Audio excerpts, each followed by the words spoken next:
Our teacups, they were the last items to be packed.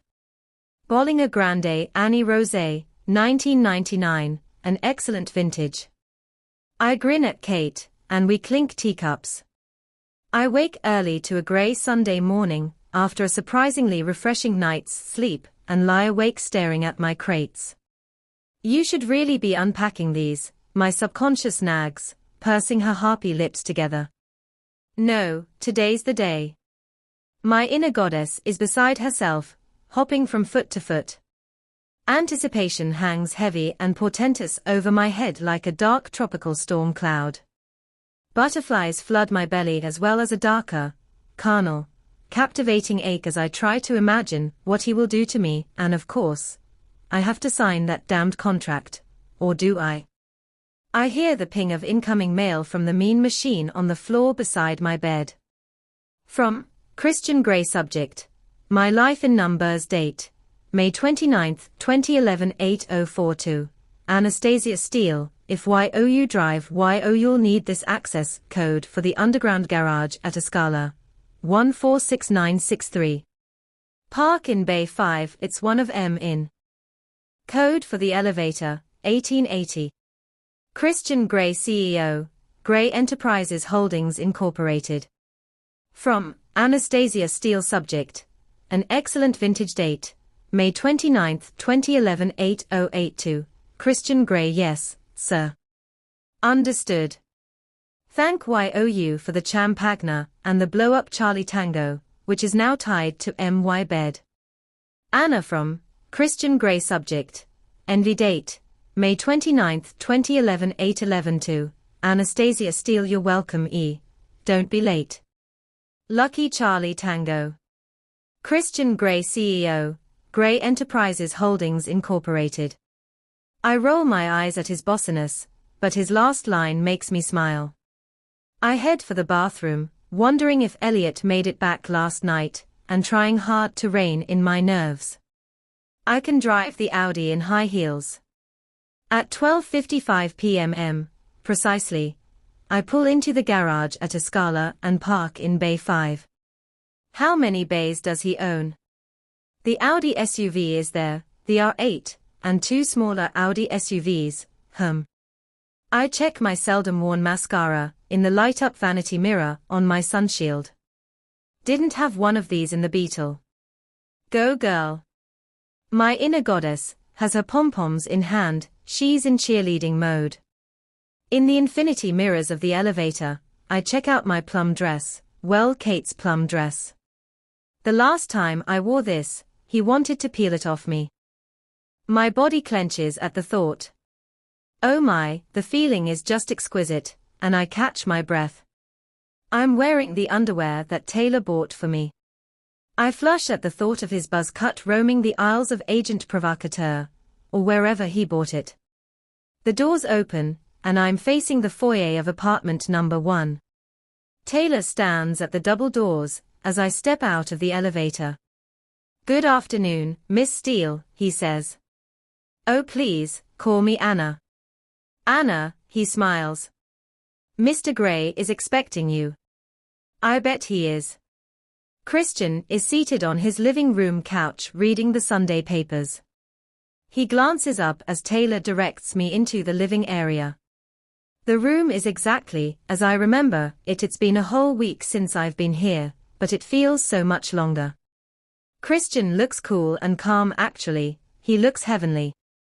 He's in a loose white linen shirt and jeans, no shoes or socks. His hair is tousled and unkempt, and his grey eyes twinkle wickedly at me. He is jaw-droppingly handsome. He rises and strolls toward me, an amused appraising smile on his beautiful sculptured lips. I stand immobilized at the entrance of the room, paralyzed by his beauty and the sweet anticipation of what's to come. The familiar charge between us is there, sparking slowly in my belly, drawing me to him. That dress, he murmurs approvingly as he gazes down at me. Welcome back, Miss Steele, he whispers, and clasping my chin, he leans down and proffers a gentle light kiss on my lips. The touch of his lips to mine reverberates throughout my body. My breath hitches. Hi, I whisper as I flush. You're on time. I like punctual. Come. He takes my hand and leads me to the couch. I wanted to show you something, he says as we sit. He hands me the Seattle Times. On page 8, there's a photograph of the two of us together at the graduation ceremony. Holy crap. I'm in the paper. I check the caption. Christian Grey, and friend at the graduation ceremony at WSU Vancouver. I laugh. So I'm your friend now. So it would appear. And it's in the newspaper, so it must be true. He smirks. Sitting beside me, his whole body is turned toward me, one of his legs tucked under the other. Reaching over, he tucks my hair behind my ear with his long index finger. My body comes alive at his touch, waiting and needful. So, Anastasia, you have a much better idea of what I'm about since you were last here. Yes. Where's he going with this? And yet you've returned. I nod shyly, and his grey eyes blaze. He shakes his head slightly, as if he's struggling with the idea. Have you eaten? He asks out of the blue. Shit. No. Are you hungry? He's really trying not to look annoyed. Not for food, I whisper, and his nostrils flare slightly in reaction. He leans forward and whispers in my ear. You are as eager as ever, Miss Steele, and just to let you into a little secret, so am I. But Dr. Green is due here shortly. He sits up. I wish you'd eat, he scolds me mildly. My heated blood cools. Holy cow, the doctor. I'd forgotten. What can you tell me about Dr. Green? I ask to distract us both. She's the best OB/GYN in Seattle. What more can I say? He shrugs. I thought I was seeing your doctor, and don't tell me you're really a woman, because I won't believe you. He gives me a don't be ridiculous look. I think it's more appropriate that you see a specialist. Don't you? He says mildly. I nod. Holy Moses, if she's the best OB/GYN, he's scheduled her to see me on a Sunday at lunchtime. I cannot begin to imagine how much that costs. Christian frowns suddenly, as if recalling something unpleasant. Anastasia, my mother would like you to come to dinner this evening. I believe Elliot is asking Kate, too. I don't know how you feel about that. It will be odd for me to introduce you to my family. Odd? Why? Are you ashamed of me? I can't keep the wounded hurt out of my voice. Of course not. He rolls his eyes at me. Why is it odd? Because I've never done it before. Why are you allowed to roll your eyes, and I'm not? He blinks at me. I wasn't aware that I was. Neither am I, usually, I snap at him. Christian glares at me, speechless. Taylor appears at the doorway. Dr. Green is here, sir. Show her up to Miss Steele's room. Miss Steele's room. Ready for some contraception? He asks as he stands and holds out his hand to me. You're not going to come as well, are you? I gasp, shocked. He laughs. I'd pay very good money to watch, believe me, Anastasia, but I don't think the good doctor would approve. I take his hand, and he pulls me up into his arms and kisses me deeply. I clutch onto his arms, taken by surprise. His hand is in my hair holding my head, and he pulls me against him, his forehead against mine. I'm so glad you're here, he whispers. I can't wait to get you naked. Dr. Green is tall, blonde, and immaculate, dressed in a royal blue suit. I'm reminded of the women who work in Christian's office. She's like an identikit modeled another step forward blonde. Her long hair is swept up in an elegant chignon. She must be in her early 40s. Mr. Grey. She shakes Christian's outstretched hand. Thank you for coming at such short notice, Christian says. Thank you for making it worth my while, Mr. Gray. Miss Steele. She smiles, her eyes cool and assessing. We shake hands, and I know she's one of those women who doesn't tolerate fools gladly. Like Kate. I like her immediately. She gives Christian a pointed stare, and after an awkward beat, he takes his cue. I'll be downstairs, he mutters, and he leaves what will be my bedroom. Well, Miss Steele. Mr. Gray is paying me a small fortune to attend to you. What can I do for you? After a thorough examination and lengthy discussion, Dr. Green and I decide on the mini pill. She writes me a prepaid prescription and instructs me to pick the pills up tomorrow. I love her no-nonsense attitude. She has lectured me until she's as blue as her dress about taking it at the same time every day. And I can tell she's burning with curiosity about my so-called relationship with Mr. Gray. I don't give her any details. Somehow I don't think she'd look so calm and collected if she'd seen his red room of pain. I flush as we pass its closed door and head back downstairs to the art gallery that is Christian's living room. Christian is reading, seated on his couch. A breathtaking aria is playing on the music system, swirling round him, cocooning him, filling the room with a sweet, soulful song. For a moment, he looks serene. He turns and glances at us when we enter and smiles warmly at me. Are you done? He asks as if he's genuinely interested. He points the remote at a sleek white box beneath the fireplace that houses his iPod, and the exquisite melody fades, but continues in the background. Standing, he strolls towards us. Yes, Mr. Gray. Look after her. She's a beautiful, bright young woman. Christian is taken aback, as am I. What an inappropriate thing for a doctor to say. Is she giving him some kind of not-so-subtle warning? Christian recovers himself. I fully intend to, he mutters, bemused. Gazing at him, I shrug, embarrassed. I'll send you my bill, she says crisply as she shakes his hand. Good day, and good luck to you, Anna. She smiles, her eyes crinkling, as we shake hands. Taylor appears from nowhere to escort her through the double doors and out to the elevator. How does he do that? Where does he lurk? How was that? Christian asks. Fine, thank you. She said that I had to abstain from all sexual activity for the next 4 weeks. Christian's mouth drops open in shock, and I cannot keep a straight face any longer and grin at him like an idiot. Gotcha. He narrows his eyes, and I immediately stop laughing. In fact, he looks rather forbidding. Oh shit. My subconscious quails in the corner as all the blood drains from my face, and I imagine him putting me across his knee again. Gotcha, he says and smirks. He grabs me around my waist and pulls me up against him.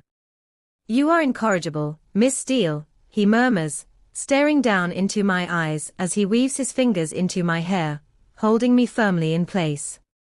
He kisses me, hard, and I cling onto his muscular arms for support. As much as I'd like to take you here, now, you need to eat, and so do I. I don't want you passing out on me later, he murmurs against my lips. Is that all you want me for my body? I whisper. That and your smart mouth, he breathes. He kisses me again passionately, and then abruptly releases me, taking my hand and leading me to the kitchen. I am reeling. 1 minute we're joking and the next. I fan my heated face. His just sex on legs, and now I have to recover my equilibrium and eat something. The aria is still playing in the background. What's the music? Villa Lobos, an aria from Bachianar's Brasileiras. Good, isn't it? Yes, I murmur in total agreement. The breakfast bar is laid for 2. Christian takes a salad bowl from the fridge. Chicken Caesar salad okay with you? Oh thank heavens, nothing too heavy. Yes, fine, thank you. I watch as he moves gracefully through his kitchen. He's so at ease with his body on one level, but then he doesn't like to be touched, so maybe deep down he isn't. No man is an island, I mused, except perhaps Christian Grey. What are you thinking? He asks, pulling me from my reverie. I flush. I was just watching the way you move. He raises an eyebrow, amused. And, he says dryly. I flush some more. You're very graceful. Why, thank you, Miss Steele, he murmurs. He sits down beside me, holding a bottle of wine. Shabbily. Please. Help yourself to salad, he says, his voice soft. Tell me, what method did you opt for? I am momentarily thrown by his question, when I realize he's talking about Dr. Green's visit. Mini pill. He frowns. And will you remember to take it regularly, at the right time, every day? Geez, of course I will. How does he know? I blush at the thought, probably from one or more of the 15. I'm sure you'll remind me, I murmur dryly. He glances at me with amused condescension. I'll put an alarm on my calendar. He smirks. Eat? The chicken Caesar is delicious. To my surprise, I'm famished, and for the first time since I've been with him, I finish my meal before he does. The wine is crisp, clean, and fruity. Eager as ever, Miss Steele, he smiles down at my empty plate. I look at him from beneath my lashes. Yes, I whisper. His breath hitches. And as he stares down at me, I feel the atmosphere between us slowly shift, evolve, charge. His look goes from dark to smoldering, taking me with him.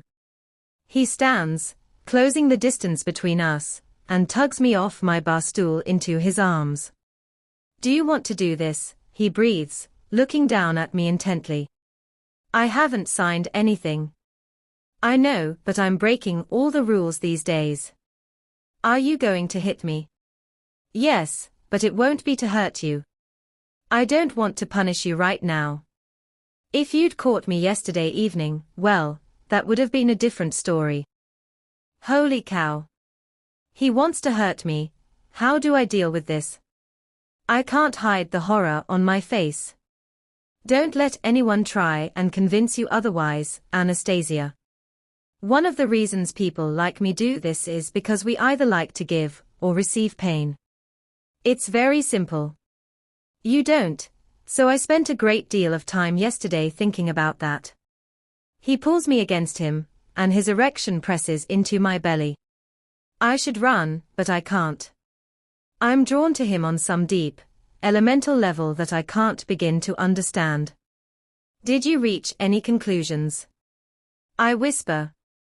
No, and right now, I just want to tie you up and fuck you senseless. Are you ready for that? Yes, I breathe as everything in my body tightens at once. Wow. Good. Come. He takes my hand and, leaving all the dirty dishes on the breakfast bar, and we head upstairs. My heart starts pounding. This is it. I'm really going to do this. My inner goddess is spinning like a world-class ballerina, pirouette after pirouette. He opens the door to his playroom, standing back for me to walk through, and I am once more in the red room of pain. It's the same, the smell of leather, citrus, Polish and dark wood, all very sensual. My blood is running heated and scared through my system, adrenaline mixed with lust and longing. It's a heady, potent cocktail.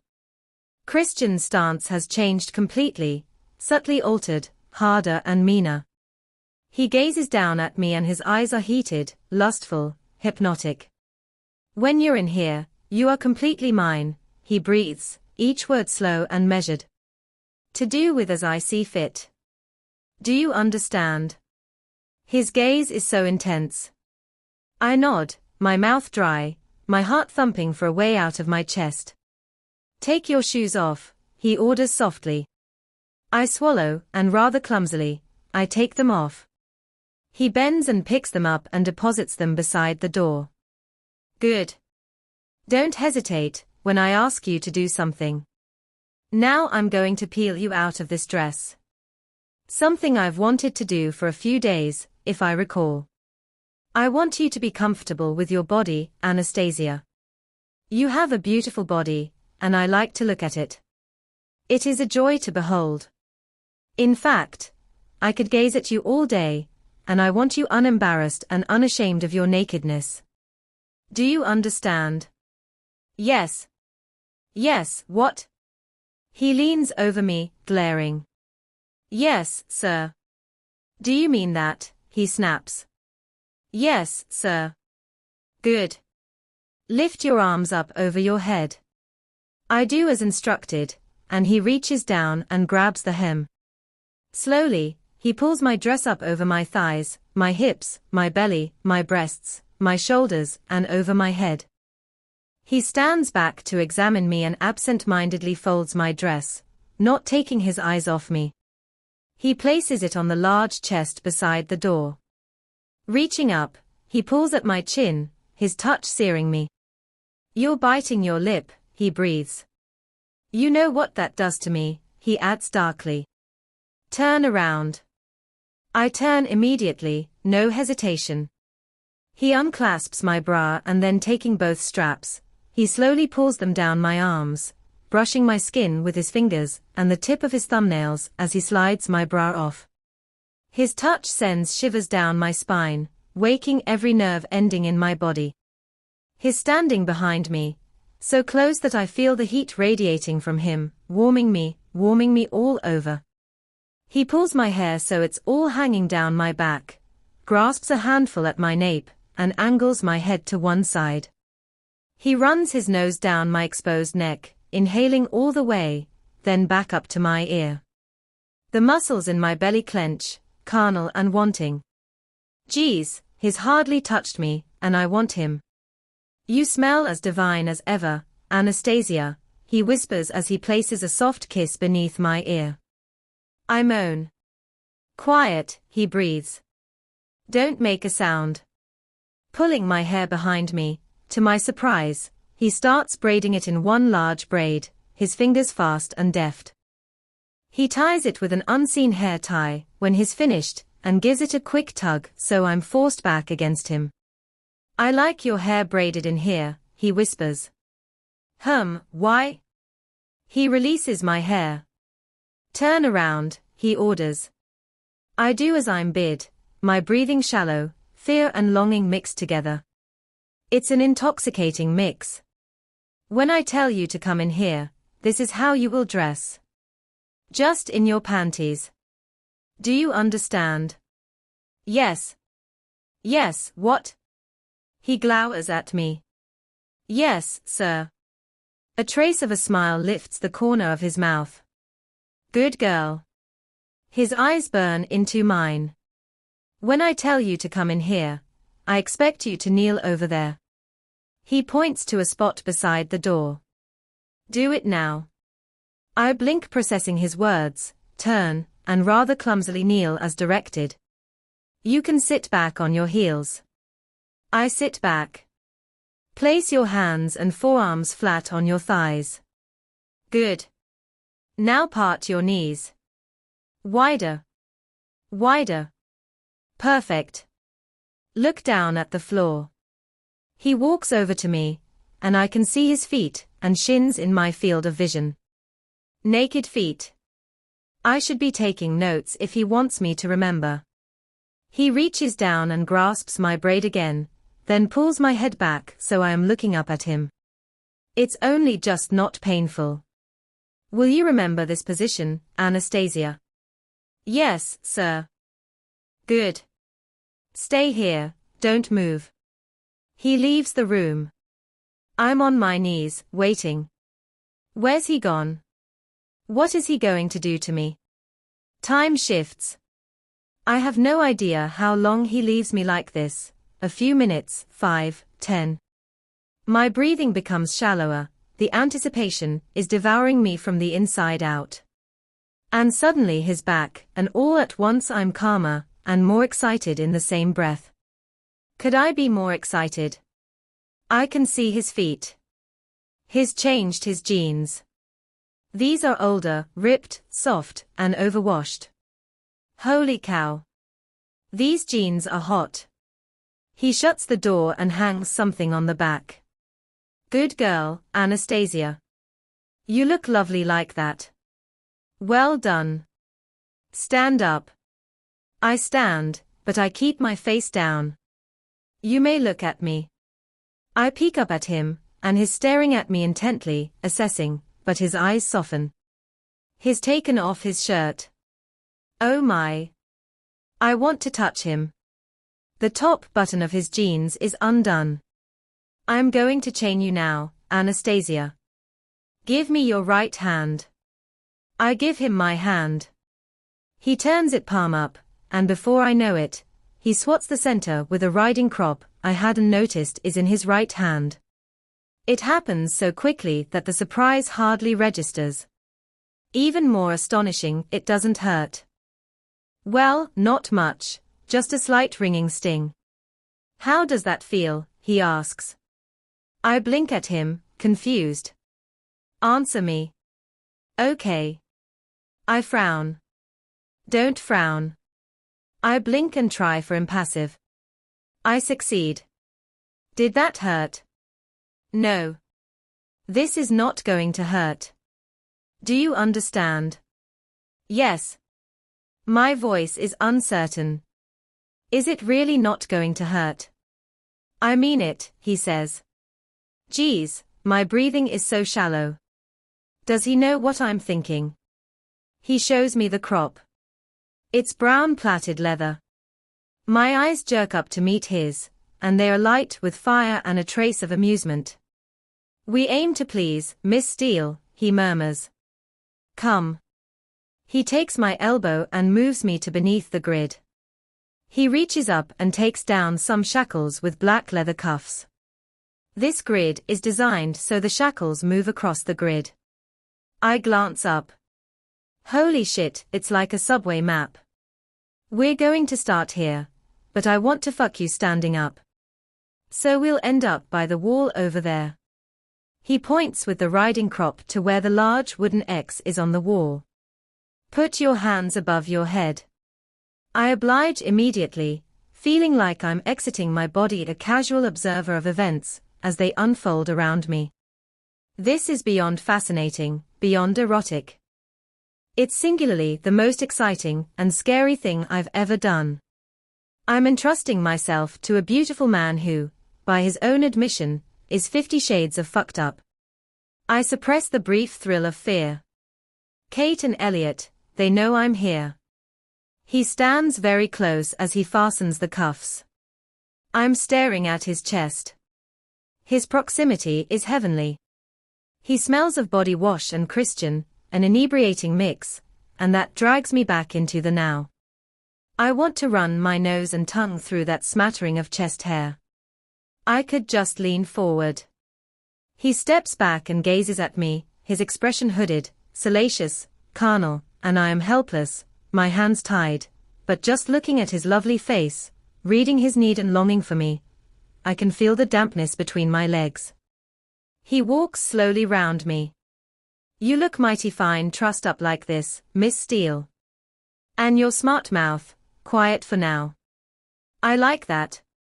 Standing in front of me again, he hooks his fingers into my panties, and at a most unhurried pace, peels them down my legs, stripping me agonizingly slowly, so that he ends up kneeling in front of me. Not taking his eyes off mine, he scrunches my panties in his hand, holds them up to his nose, and inhales deeply. Holy fuck. Did he just do that? He grins wickedly at me and tucks them into the pocket of his jeans. Uncoiling from the floor, rising lazily, like a jungle cat, he points the end of the riding crop at my navel, leisurely circling it, tantalizing me. At the touch of the leather, I quiver and gasp. He walks round me again, trailing the crop around the middle of my body. On his second circuit, he suddenly flicks the crop, and it hits me underneath my behind, against my sex. I cry out in surprise as all my nerve endings stand to attention. I pull against the restraints. The shock runs through me, and it's the sweetest, strangest, hedonistic feeling. Quiet, he whispers as he walks around me again, the crop slightly higher around the middle of my body. This time, when he flicks it against me in the same place, I'm anticipating it, oh my. My body convulses at the sweet, stinging bite. As he makes his way around me, he flicks again, this time hitting my nipple, and I throw my head back as my nerve endings sing. He hits the other, a brief, swift, sweet chastisement. My nipples harden and elongate from the assault, and I moan loudly, pulling on my leather cuffs. Does that feel good? He breathes. Yes. He hits me again across the buttocks. The crop stings this time. Yes, what? Yes, sir, I whimper. He comes to a stop, but I can no longer see him. My eyes are closed as I try to absorb the myriad of sensations coursing through my body. Very slowly, he rains small, biting licks of the crop down my belly, heading south. I know where this is leading, and I try and psyche myself up for it, but when he hits my clitoris, I cry out loudly. Oh, please. I groan. Quiet, he orders, and he hits me again on my behind. I did not expect this to be like this. I am lost. Lost in a sea of sensation. And suddenly, he's dragging the crop against my sex, through my pubic hair, down to the entrance of my vagina. See how wet you are for this, Anastasia. Open your eyes and your mouth. I do as I'm told, completely seduced. He pushes the tip of the crop into my mouth, like my dream. Holy shit. See how you taste. Suck. Suck hard, baby. My mouth closes around the crop as my eyes lock on his.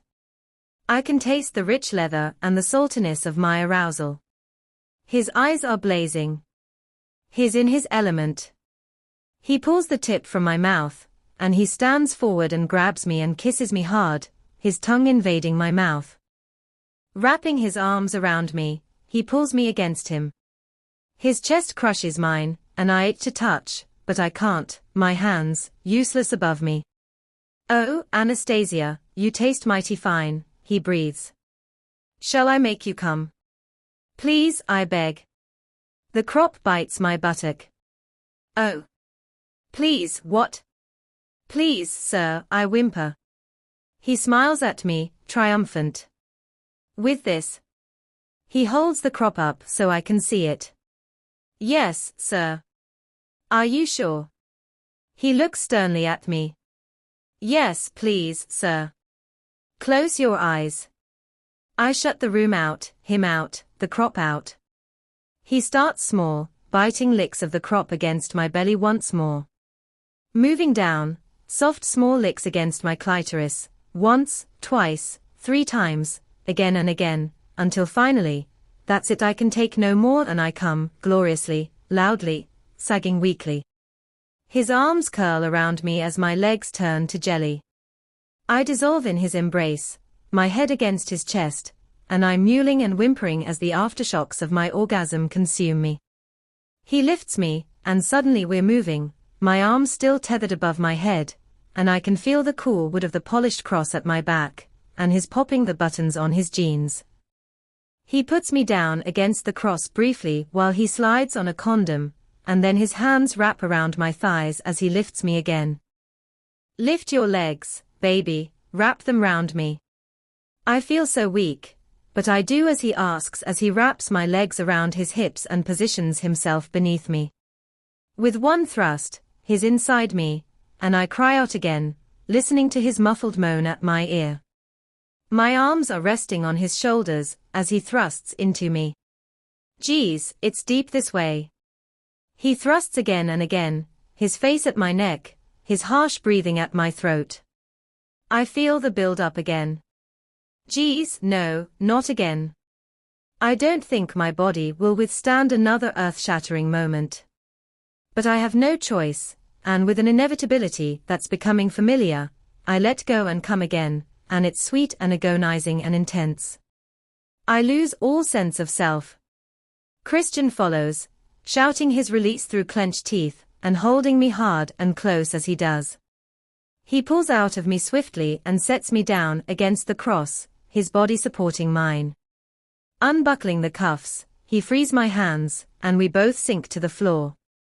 He pulls me into his lap, cradling me, and I lean my head against his chest. If I had the strength, I'd touch him, but I don't. Belatedly, I realize he's still wearing his jeans. "Well done, baby," he murmurs. "Did that hurt?" "No," I breathe. I can barely keep my eyes open. "Why am I so tired?" "Did you expect it to?" he whispers as he holds me close, his fingers pushing some escaped tendrils of hair off my face. "Yes. You see, most of your fear is in your head, Anastasia," he pauses. "Would you do it again?" I think for a moment as fatigue clouds my brain. "Again?" "Yes." My voice is so soft. He hugs me tightly. "Good. So would I," he murmurs, then leans down and softly kisses the top of my head. "And I haven't finished with you yet." "Not finished with me yet." Holy Moses. There's no way I can do any more. I am utterly spent and fighting an overwhelming desire to sleep. I'm leaning against his chest, my eyes are closed, and he's wrapped around me in arms and legs, and I feel safe and oh so comfortable. Will he let me sleep, perchance to dream? My mouth quirks up at the silly thought, and turning my face into Christian's chest, I inhale his unique scent and nuzzle him, but immediately he tenses. Oh crap. I open my eyes and glance up at him. He's staring down at me. "Don't," he breathes in warning. I flush and look back at his chest in longing. I want to run my tongue through the hair, kiss him, and for the first time, I notice he has a few random and faint small, round scars dotted around his chest. Chicken pox. Measles. I think absently. "Kneel by the door," he orders as he sits back, putting his hands on his knees, effectively releasing me. No longer warm, the temperature of his voice has dropped several degrees. I stumble clumsily up into a standing position, and scoot over to the door and kneel as instructed. I'm shaky and very, very tired, monumentally confused. Who would have thought I could have found such gratification in this room? Who could have thought it would be so exhausting? My limbs are deliciously heavy, sated. My inner goddess has a "do not disturb" sign on the outside of her room. Christian is moving about in the periphery of my vision. My eyes start to droop. "Boring you, am I, Miss Steele?" I jump awake, and Christian is standing in front of me, his arms crossed, glaring down at me. Oh shit, caught napping, this is not going to be good. His eyes soften as I gaze up at him. "Stand up," he orders. I climb warily to my feet. He stares at me and his mouth quirks up. "You're shattered, aren't you?" I nod shyly, flushing. "Stamina, Miss Steele." He narrows his eyes at me. "I haven't had my fill of you yet. Hold out your hands in front as if you're praying." I blink at him. "Praying? Praying for you to go easy on me." I do as I'm told. He takes a cable tie and fastens it around my wrists, tightening the plastic. Holy hell. My eyes fly to his. "Look familiar?" he asks, unable to conceal his smile. Geez, the plastic cable ties.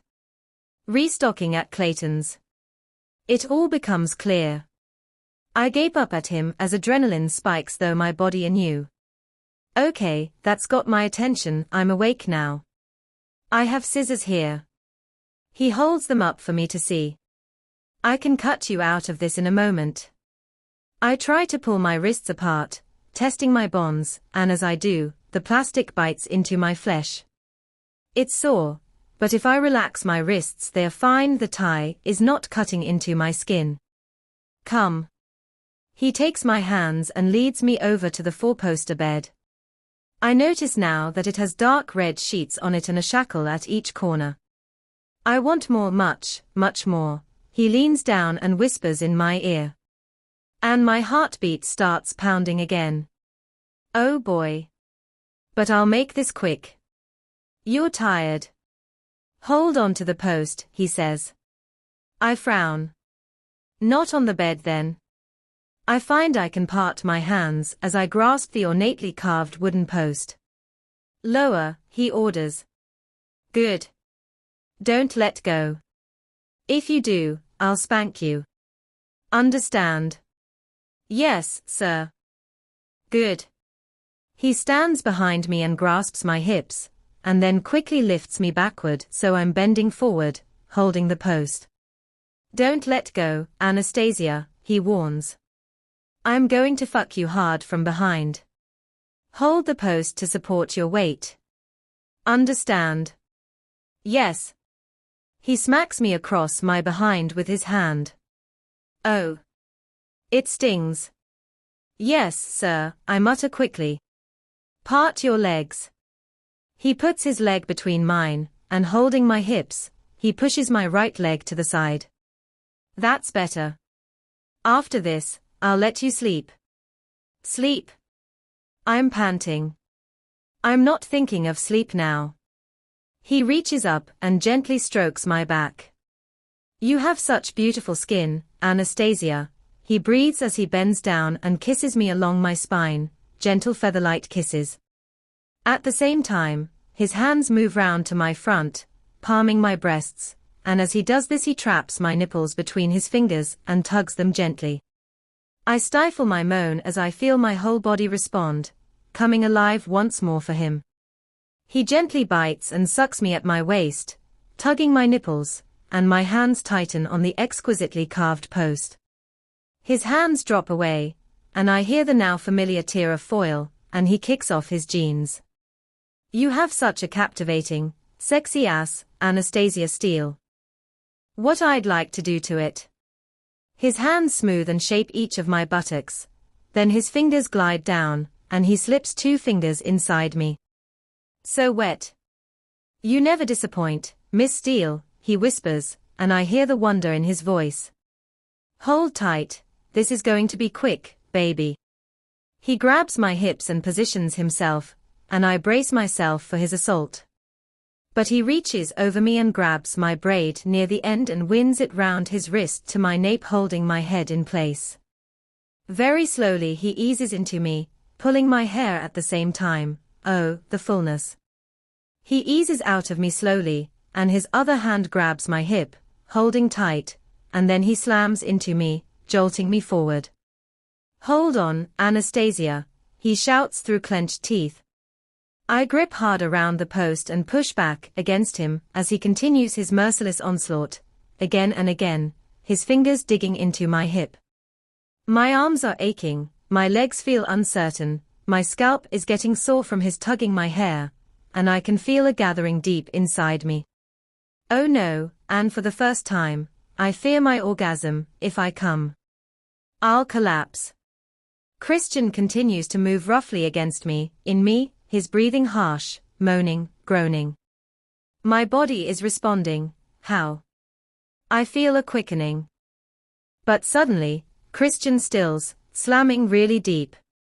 Come on, Anna, give it to me, he groans, and my name on his lips sends me over the edge as I become all body and spiraling sensation and sweet, sweet release, and then completely and utterly mindless.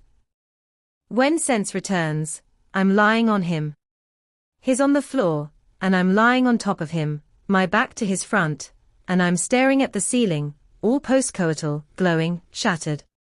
Oh, the carabiners, I think absently I'd forgotten about those. Christian nuzzles my ear. Hold up your hands, he says softly. My arms feel like they're made of lead, but I hold them up. He wields the scissors and passes one blade under the plastic. I declare this Anna open, he breathes, and cuts the plastic. I giggle and rub my wrists as they are freed. I feel his grin. That is such a lovely sound, he says wistfully. He sits suddenly, taking me with him so that I'm once more sitting in his lap. That's my fault, he says and shifts me so that he can rub my shoulders and arms. Gently he massages some life back into my limbs. What? I glance up at him behind me, trying to understand what he means. That you don't giggle more often. I'm not a great giggler, I mumble sleepily. Oh, but when it happens, Miss Steele, 'tis a wonder and joy to behold. Very flowery, Mr. Gray, I mutter, trying to keep my eyes open. His eyes soften, and he smiles. I'd say you're thoroughly fucked and in need of sleep. That wasn't flowery at all, I grumble playfully. He grins and gently lifts me off him and stands, gloriously naked. I wish momentarily that I were more awake to really appreciate him. Picking up his jeans, he slides them back on, commando.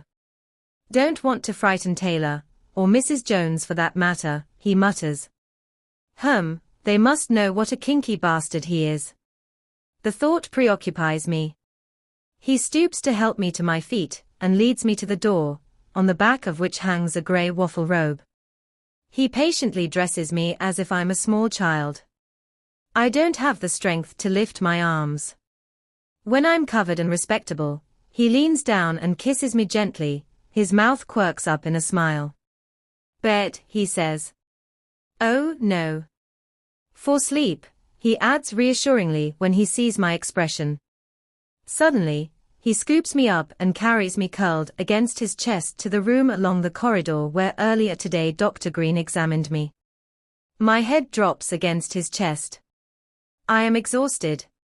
I don't remember ever being this tired. Pulling back the duvet, he lays me down, and even more surprisingly, climbs in beside me and holds me close. Sleep now, gorgeous girl, he whispers, and he kisses my hair.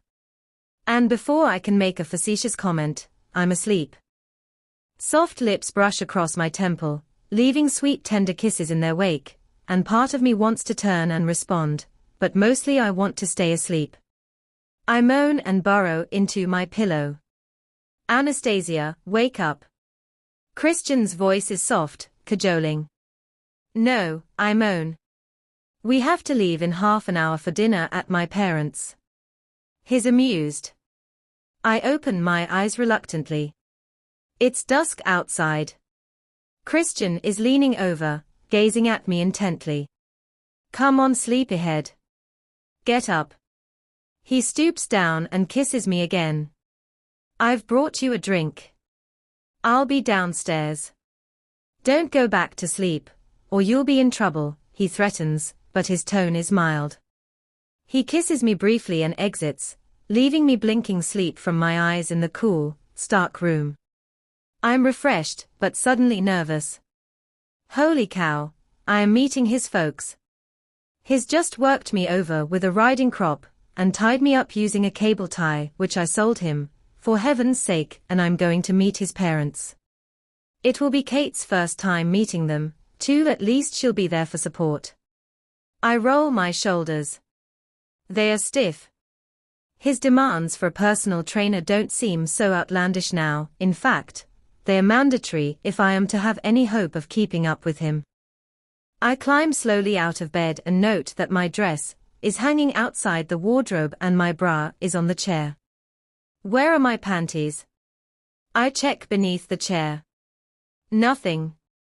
Then I remember, he squirreled them away in the pocket of his jeans. I flush at the memory, I can't even bring myself to think about it, he was so barbarous. I frown. Why hasn't he given me back my panties? I steal into the bathroom, bewildered by my lack of underwear.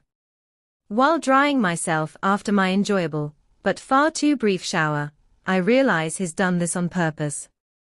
He wants me to be embarrassed and ask for my panties back, and he'll either say yes or no. My inner goddess grins at me. Hell, two can play that particular game. Resolving there and then not to ask him for them and not give him that satisfaction, I shall go meet his parents sans culottes. Anastasia Steele. My subconscious chides me, but I don't want to listen to her. I almost hug myself with glee, because I know this will drive him crazy. Back in the bedroom, I put on my bra, slip into my dress, and climb into my shoes. I remove the braid and hastily brush out my hair, then glance down at the drink he's left. It's pale pink. What's this? Cranberry and sparkling water. It tastes delicious and quenches my thirst. Dashing back into the bathroom, I check myself in the mirror. Eyes bright, cheeks slightly flushed, slightly smug look, because of my panty plan, and I head downstairs. 15 minutes. Not bad, Anna. Christian is standing by the panoramic window, wearing the grey flannel pants that I love, the ones that hang in that unbelievably sexy way off his hips, and of course, a white linen shirt. Doesn't he have any other colors? Frank Sinatra sings softly over the surround sound speakers. Christian turns and smiles as I enter. He looks at me expectantly. Hi, I say softly, and my sphinx-like smile meets his. Hi, he says. How are you feeling? His eyes are alight with amusement. Good, thanks. You? I feel mighty fine, Miss Steele. He is so waiting for me to say something. Frank. I never figured you for a Sinatra fan.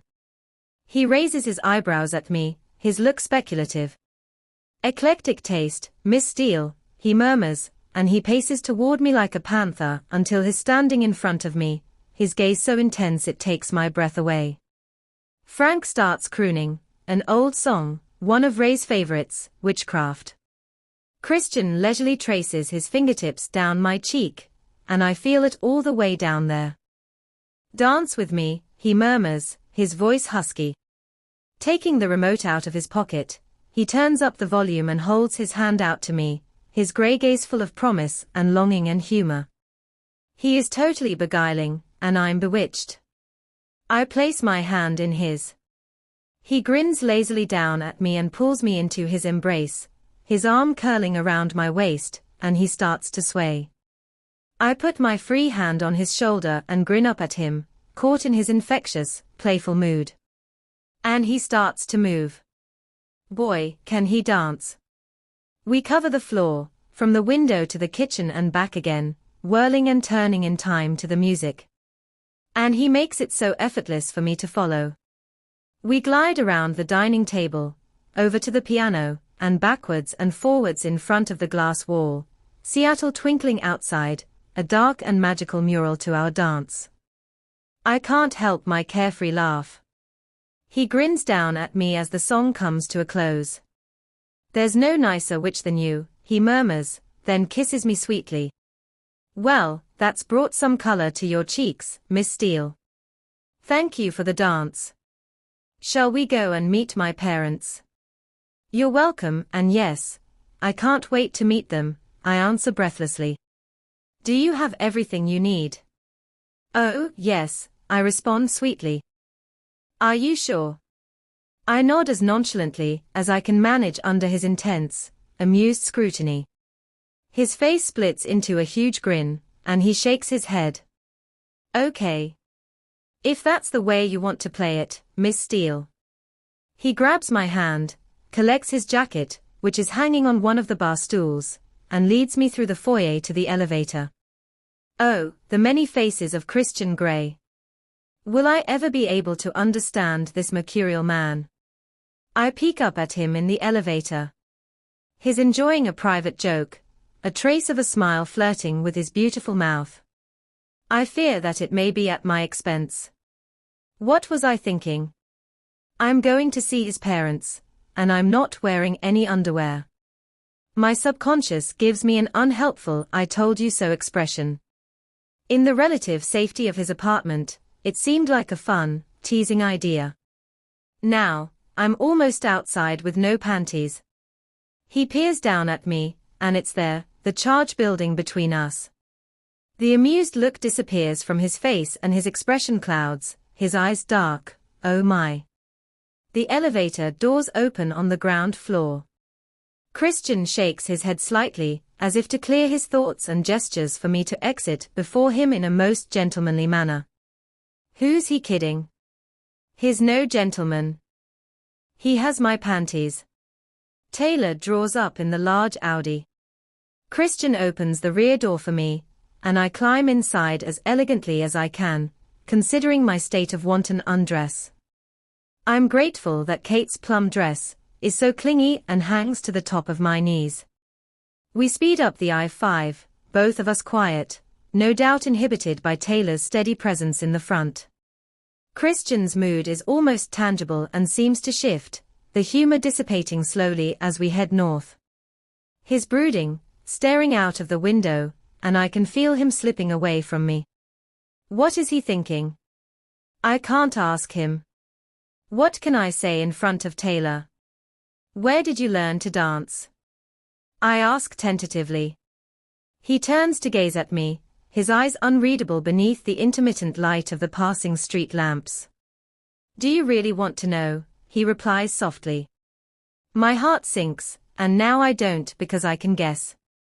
Yes, I murmur, reluctantly. Mrs. Robinson was fond of dancing. Oh, my worst suspicions confirmed. She has taught him well, and the thought depresses me there's nothing I can teach him. I have no special skills. She must have been a good teacher. She was, he says softly. My scalp prickles. Did she have the best of him? Before he became so closed? Or did she bring him out of himself? He has such a fun, playful side. I smile involuntarily as I recall being in his arms as he spun me around his living room, so unexpected, and he has my panties, somewhere. And then there's the red room of pain. I rub my wrists, reflexively, thin strips of plastic will do that to a girl. She taught him all that, too, or ruined him, depending on one's point of view. Or perhaps, he would have found his way there anyway in spite of Mrs. R. I realize, in that moment, that I hate her. I hope that I never meet her, because I will not be responsible for my actions if I do. I can't remember ever feeling this passionately about anyone, especially someone I've never met. Gazing unseeing out of the window, I nurse my irrational anger and jealousy. My mind drifts back to the afternoon. Given what I understand of his preferences, I think he's been easy on me. Would I do it again? I can't even pretend to put up an argument against that. Of course I would, if he asked me, as long as he didn't hurt me and if it's the only way to be with him. That's the bottom line. I want to be with him. My inner goddess sighs with relief. I reach the conclusion that she rarely uses her brain to think, but another vital part of her anatomy, and at the moment, it's a rather exposed part. Don't, he murmurs. I frown and turn to look at him. Don't what? I haven't touched him. Overthink things, Anastasia. Reaching out, he grasps my hand, draws it up to his lips, and kisses my knuckles gently. I had a wonderful afternoon. Thank you. And he's back with me again. I blink up at him and smile shyly. He's so confusing. I ask a question that's been bugging me. Why did you use a cable tie? He grins at me. It's quick, it's easy, and it's something different for you to feel and experience. I know they're quite brutal, and I do like that in a restraining device. He smiles at me mildly. Very effective at keeping you in your place. I flush and glance nervously at Taylor, who remains impassive, eyes on the road.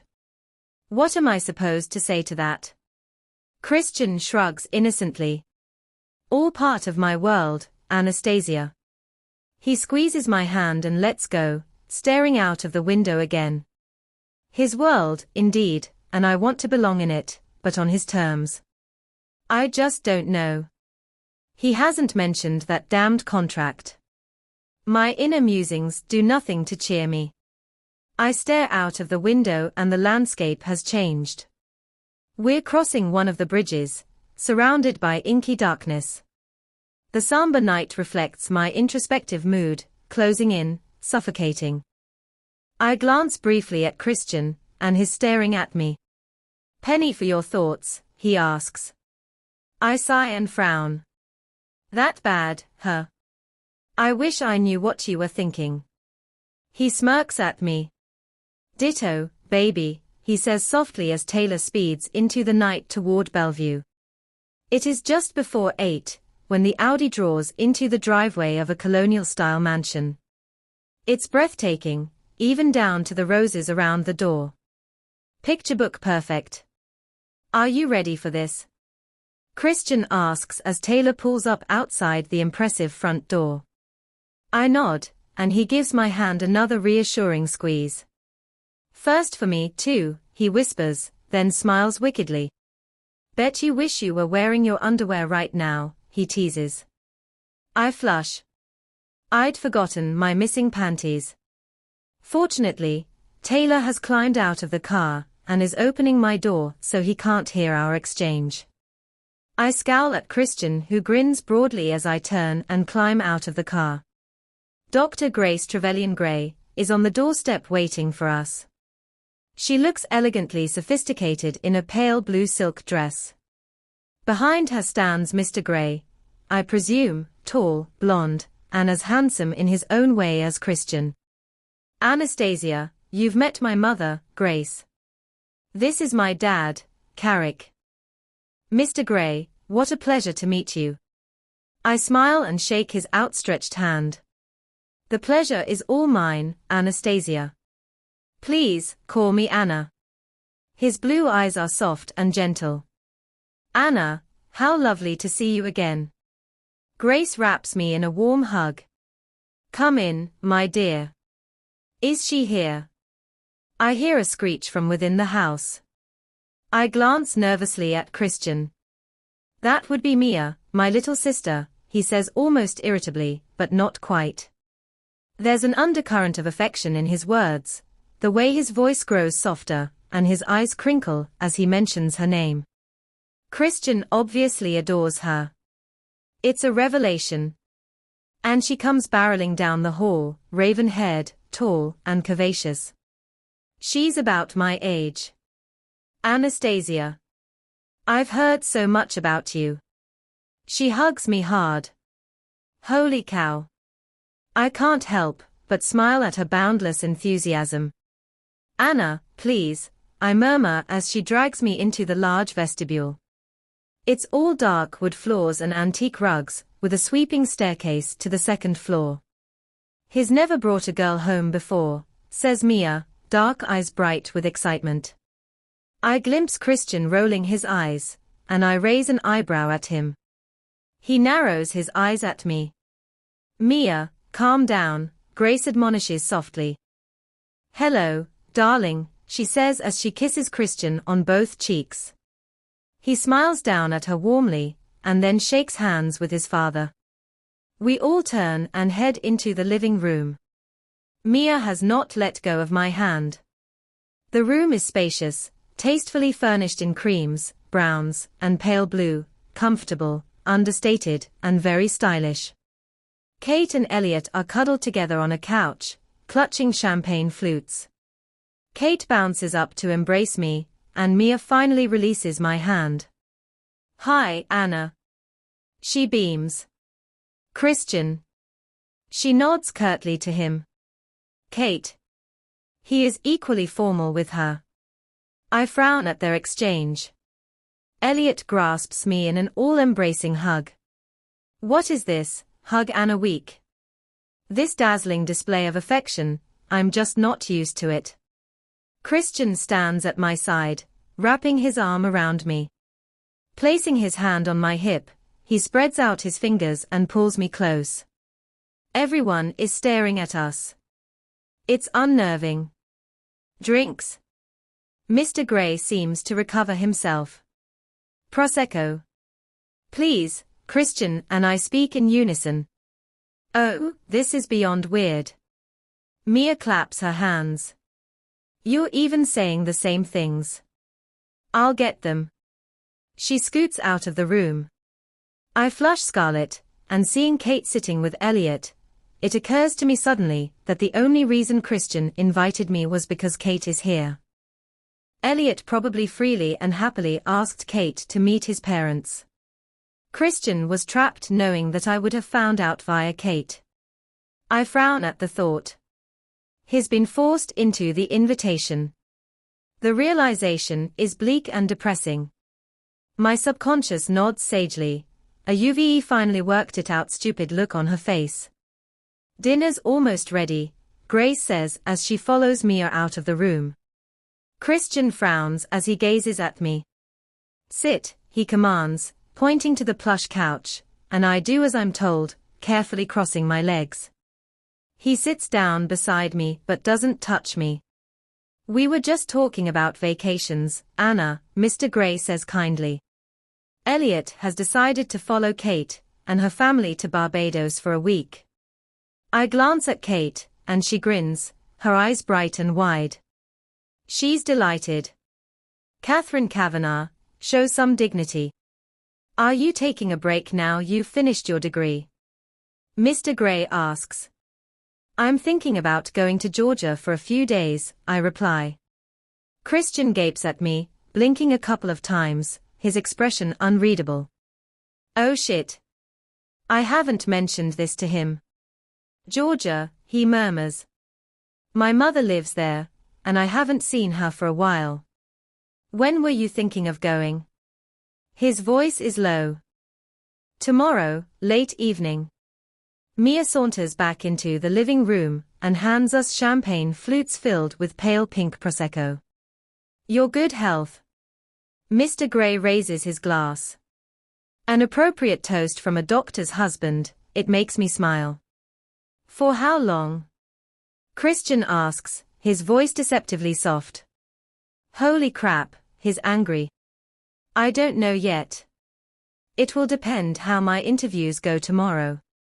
His jaw clenches, and Kate gets that interfering look on her face.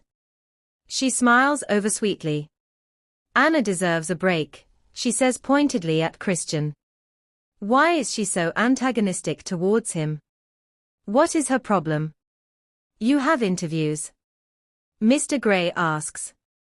Yes, 4 internships at 2 publishers, tomorrow. I wish you the best of luck. Dinner is on the table, Grace announces. We all stand. Kate and Elliot follow Mr. Gray, and Mia out of the room.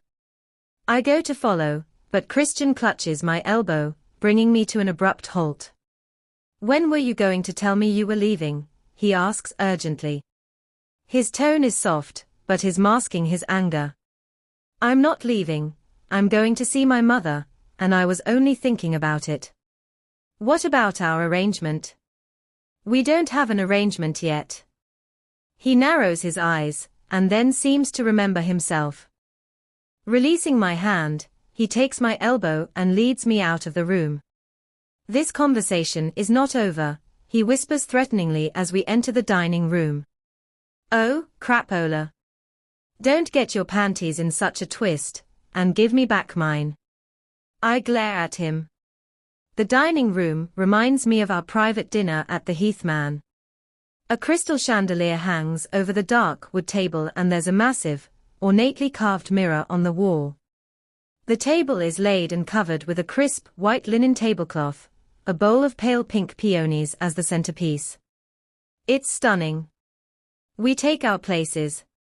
Mr. Gray is at the head of the table, while I sit at his right hand and Christian is seated beside me. Mr. Gray reaches for the opened bottle of red wine and offers some to Kate. Mia takes her seat beside Christian, and grabbing his hand, squeezes it tightly. Christian smiles warmly at her. Where did you meet, Anna? Mia asks him. She interviewed me for the WSU student magazine. Which Kate edits, I add, hoping to steer the conversation away from me. Mia beams at Kate, seated opposite next to Elliot, and they start talking about the student magazine. Wine, Anna? Mr. Gray asks. Please. I smile at him. Mr. Gray rises to fill the rest of the glasses. I peek up at Christian, and he turns to look at me, his head cocked to one side. What? He asks. Please don't be mad at me, I whisper. I'm not mad at you. I stare at him. He sighs. Yes, I am mad at you. He closes his eyes briefly. Palm twitchingly mad. I ask nervously. What are you two whispering about? Kate interjects. I flush, and Christian glares at her in a but out of this Kavanaugh kind of way. Even Kate wilts under his stare. Just about my trip to Georgia, I say sweetly, hoping to diffuse their mutual hostility. Kate smiles, a wicked gleam in her eye. How was Jose when you went to the bar with him on Friday? Holy fuck, Kate. I widen my eyes at her. What is she doing? She widens her eyes back at me, and I realize she's trying to make Christian jealous. How little she knows. I thought I'd got away with this. He was fine, I murmur. Christian leans over. Palm twitchingly mad, he whispers. Especially now. His tone is quiet and deadly. Oh no. I squirm. Grace reappears carrying 2 plates, followed by a pretty young woman with blonde pigtails, dressed smartly in pale blue, carrying a tray of plates. Her eyes immediately find Christian in the room. She blushes and gazes at him from under her long mascara-covered lashes. What? Somewhere in the house the phone starts ringing. Excuse me, Mr. Gray rises again and exits. Thank you, Gretchen, Gray says gently, frowning as Mr. Gray exits. Just leave the tray on the console. Gretchen nods, and with another furtive glance at Christian, she leaves. So the Grays have staff, and the staff are eyeing up my would-be dominant. Can this evening get any worse? I scowl at my hands in my lap. Mr. Gray returns. Call for you, darling. It's the hospital, he says to Grace. Please start, everyone. Grace smiles as she hands me a plate and leaves. It smells delicious chorizo and scallops with roasted red peppers and shallots, sprinkled with flat-leafed parsley. And in spite of the fact that my stomach is churning from Christian's veiled threats, the surreptitious glances from pretty little Miss Pigtails, and the debacle of my missing underwear, I am starving. I flush as I realize it's the physical effort of this afternoon that's given me such an appetite. Moments later Grace returns, her brow furrowed. Mr. Gray cocks his head to one side, like Christian. Everything okay? Another measles case, Gray sighs. Oh no. Yes, a child. The 4th case this month. If only people would get their kids vaccinated. She shakes her head sadly, and then smiles. I'm so glad our children never went through that. They never caught anything worse than chicken pox, thank goodness. Poor Elliot, she says as she sits down, smiling indulgently at her son. Elliot frowns mid-chew and squirms uncomfortably. Christian and Mia were lucky. They got it so mildly, only a spot to share between them. Mia giggles, and Christian rolls his eyes. So, did you catch the Mariners game, Dad? Elliot's clearly keen to move the conversation on. The hors d'oeuvres are delicious, and I concentrate on eating while Elliot, Mr. Gray, and Christian talk baseball. Christian seems relaxed and calm talking to his family. My mind is working furiously. Damn Kate, what game is she playing? Will he punish me? I quail at the thought. I haven't signed that contract yet. Perhaps I won't. Perhaps I'll stay in Georgia where he can't reach me. How are you settling into your new apartment, dear? Grace asks politely. I'm grateful for her question, distracting me from my discordant thoughts, and I tell her about our move. As we finish our starters, Gretchen appears, and not for the first time. I wish I felt able to put my hands freely on Christian, just to let her know he may be 50 shades of fucked up, but is mine. She proceeds to clear the table, brushing rather too closely to Christian for my liking. Fortunately, he seems oblivious to her, but my inner goddess is smoldering and not in a good way. Kate and Mia are waxing lyrical about Paris. Have you been to Paris, Anna? Mia asks innocently, distracting me from my jealous reverie. No, but I'd love to go. I know I'm the only one at the table who has never left mainland USA. We honeymooned in Paris. Grace smiles at Mr. Gray, who grins back at her. It's almost embarrassing to witness. They obviously love each other deeply, and I wonder for a brief moment what it must be like to grow up with both one's parents in situ. It's a beautiful city, Mia agrees. In spite of the Parisians. Christian, you should take Anna to Paris, Mia states firmly. I think Anastasia would prefer London, Christian says softly. Oh, he remembered. He places his hand on my knee, his fingers traveling up my thigh. My whole body tightens in response. No, not here, not now. I flush and shift, trying to pull away from him. His hand clamps down on my thigh, stilling me. I reach for my wine, in desperation. Little Miss European Pigtails returns, all coy glances and swaying hips, with our entree, a beef Wellington, I think. Fortunately, she gives us our plates and then leaves, although she lingers handing Christian his. He looks quizzically at me as I watch her close the dining room door. So what was wrong with the Parisians? Elliot asks his sister. Didn't they take to your winsome ways? No they didn't. And Monsieur Flaubert, the ogre I was working for, he was such a domineering tyrant. I splutter into my wine. Anastasia, are you okay? Christian asks solicitously, taking his hand off my thigh. Humor has returned to his voice. Oh, thank heavens. When I nod, he pats my back gently, and only removes his hand when he knows I've recovered. The beef is delicious and served with roasted sweet potatoes, carrots, parsnips, and green beans. It is even more palatable since Christian manages to retain his good humor for the rest of the meal. I suspect that it's because I'm eating so heartily. The conversation flows freely among the Greys, warm and caring, gently teasing each other. Over our dessert of lemon syllabub, Mia regales us with her exploits in Paris, lapsing at one point into fluent French. We all stare at her, and she stares back puzzled, until Christian tells her in equally fluent French what she's done, whereupon she bursts into a fit of giggles. She has a very infectious laugh, and soon we're all in stitches. Elliot holds forth about his latest building project, a new eco-friendly community to the north of Seattle. I glance up at Kate, and she's hanging on every word Elliot says, her eyes glowing with lust or love.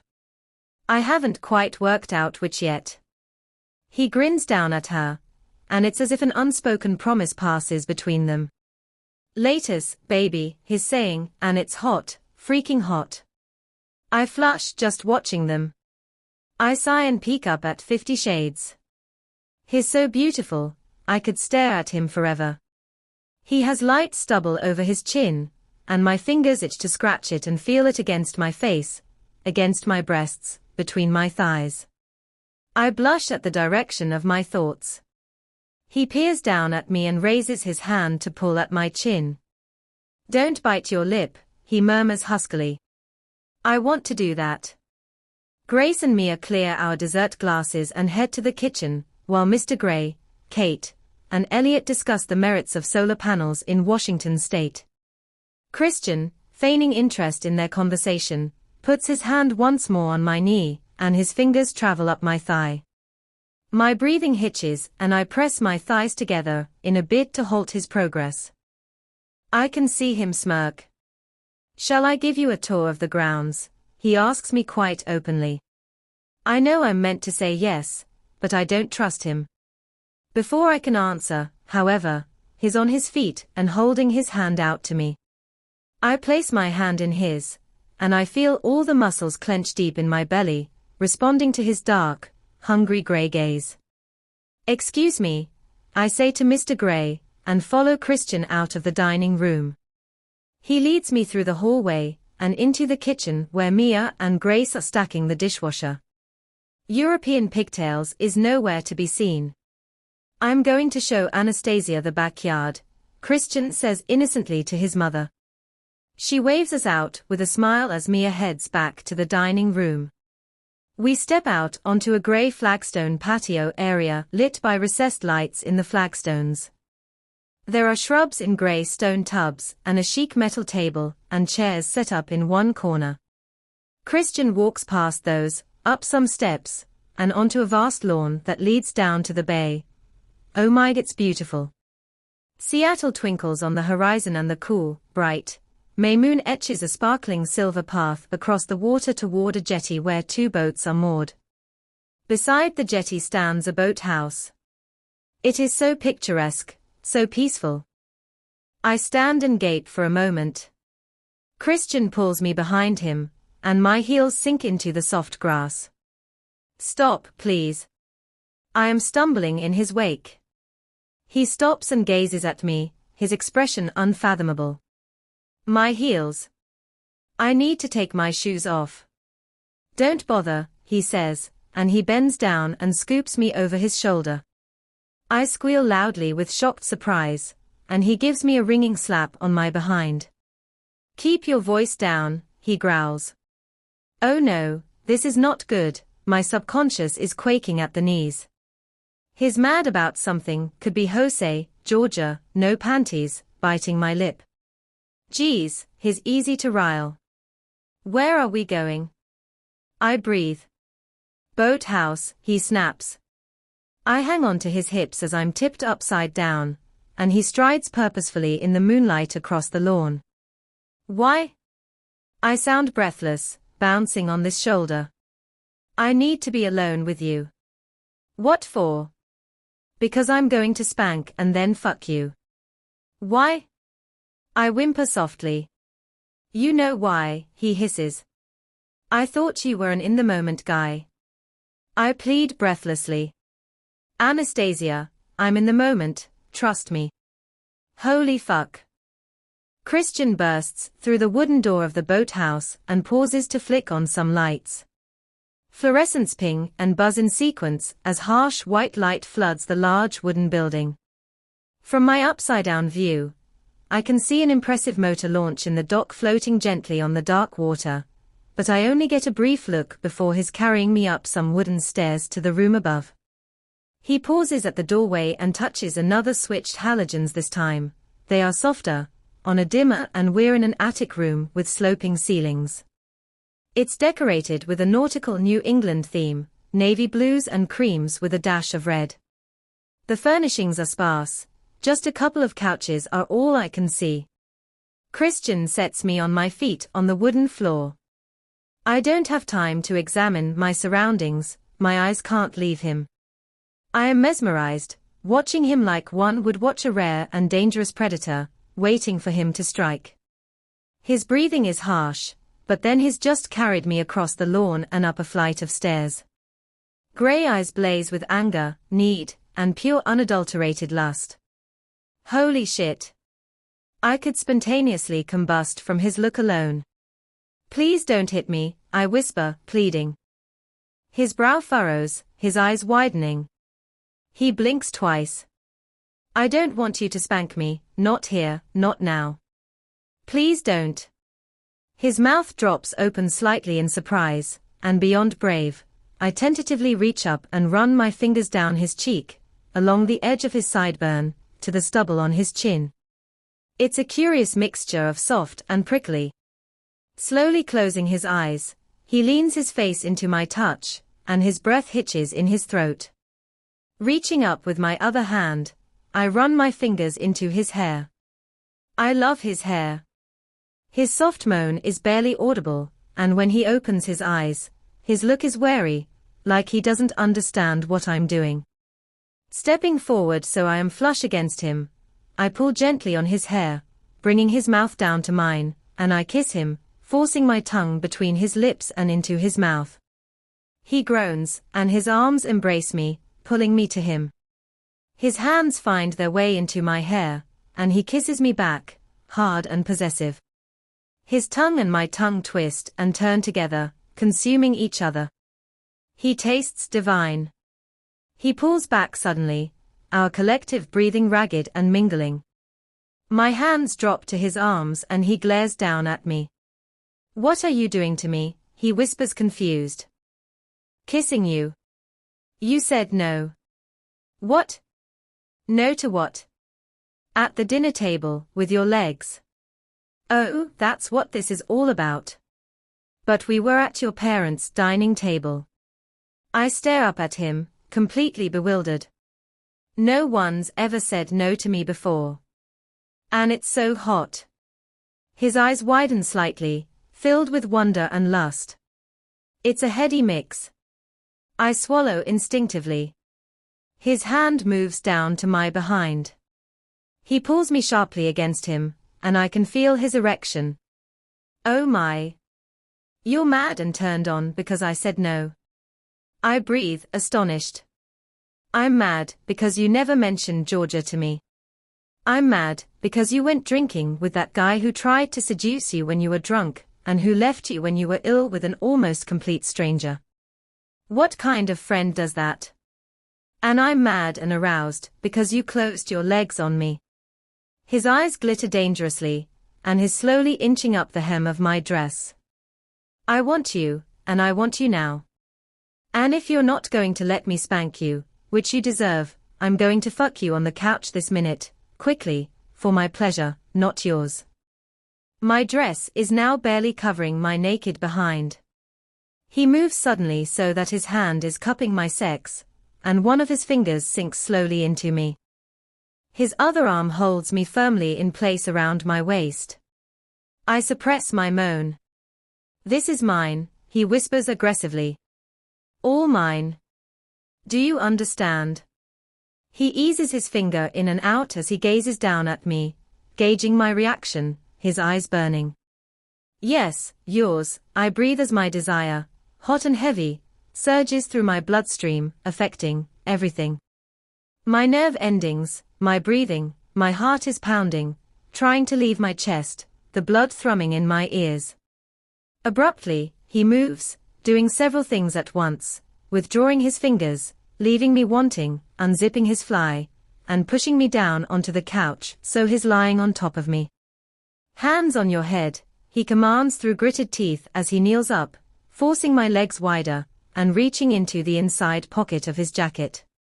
He takes out a foil packet, gazing down at me, his expression dark, before shrugging off his jacket so it falls to the floor.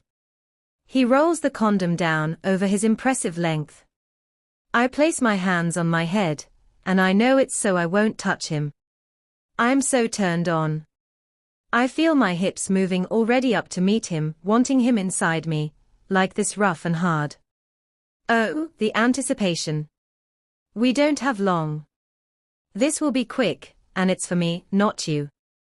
Do you understand? Don't come, or I will spank you, he says through clenched teeth. Holy crap, how do I stop? With one swift thrust, he's fully inside me. I groan loudly, gutturally, and revel in the fullness of his possession. He puts his hands on mine on top of my head, his elbows hold my arms out and down, and his legs pinion me. I am trapped. He's everywhere, overwhelming me, almost suffocating. But it's heavenly, too. This is my power, this is what I do to him, and it's a hedonistic, triumphant feeling. He moves quickly and furiously inside me, his breathing harsh at my ear, and my body responds, melting around him. I mustn't come. No. But I'm meeting him thrust for thrust, a perfect counterpoint. Abruptly, and all too soon, he rams into me and stills as he finds his release, air hissing through his teeth. He relaxes momentarily, so I feel his entire, delicious weight on me. I'm not ready to let him go, my body craving relief, but he's so heavy, and in that moment, I can't push against him. All of a sudden, he withdraws, leaving me aching and hungry for more. He glares down at me. Don't touch yourself. I want you frustrated. That's what you do to me by not talking to me, by denying me what's mine. His eyes blaze anew, angry again. I nod, panting. He stands and removes the condom, knotting it at the end, and puts it in his pants pocket. I gaze at him, my breathing still erratic, and involuntarily I squeeze my thighs together, trying to find some relief. Christian does up his fly and runs his hand through his hair as he reaches down to collect his jacket. He turns back to gaze down at me, his expression softer. We'd better get back to the house. I sit up, a little unsteadily, dazed. Here. You may put these on. From his inside pocket, he produces my panties. I don't grin as I take them from him, but inside I know I've taken a punishment fuck, but gained a small victory over the panties. My inner goddess nods in agreement, a satisfied grin over her face. You didn't have to ask for them. Christian. Mia shouts from the floor below. He turns and raises his eyebrows at me. Just in time. Christ, she can be really irritating. I scowl back at him, hastily restore my panties to their rightful place, and stand with as much dignity as I can muster in my just fucked state. Quickly, I attempt to smooth my just fucked hair. Up here, Mia, he calls down. Well, Miss Steele, I feel better for that, but I still want to spank you, he says softly. Back in the house, Kate and Elliot are making their farewells to Grace and Mr. Gray. Kate hugs me hard. I need to speak to you about antagonizing Christian, I hiss quietly in her ear as she embraces me. He needs antagonizing, then you can see what he's really like. Be careful, Anna, he's so controlling, she whispers. See you later. I know what he's really like, you don't. I scream at her in my head. I'm fully aware that her actions come from a good place, but sometimes she just oversteps the mark, and right now so far that she's into the neighboring state. I scowl at her, and she pokes her tongue out at me, making me smile unwillingly. Playful Kate is novel, must be Elliot's influence. We wave them off at the doorway, and Christian turns to me. We should go, too, you have interviews tomorrow. Mia embraces me warmly, as we say our goodbyes. We never thought he'd find anyone, she gushes. I flush, and Christian rolls his eyes again. I purse my lips. Why can he do that when I can't? I want to roll my eyes back at him, but I do not dare, not after his threat in the boathouse. Take care of yourself, Anna dear, Grace says kindly. Christian, embarrassed or frustrated by the lavish attention I'm receiving from the remaining Grays, grabs my hand and pulls me to his side. Let's not frighten her away, or spoil her with too much affection, he grumbles. Christian, stop teasing. Grace scolds him indulgently, her eyes glowing with love and affection for him. Somehow, I don't think he's teasing. I surreptitiously watch their interaction. It's obvious Grace adores him with a mother's unconditional love. He bends and kisses her stiffly. Mom, he says, and there's an undercurrent in his voice, reverence maybe. Mr. Gray, goodbye and thank you. I hold out my hand to him, and he hugs me too. Please, call me Carrick. I do hope we see you again, very soon, Anna. Our farewells said, Christian leads me to the car where Taylor is waiting.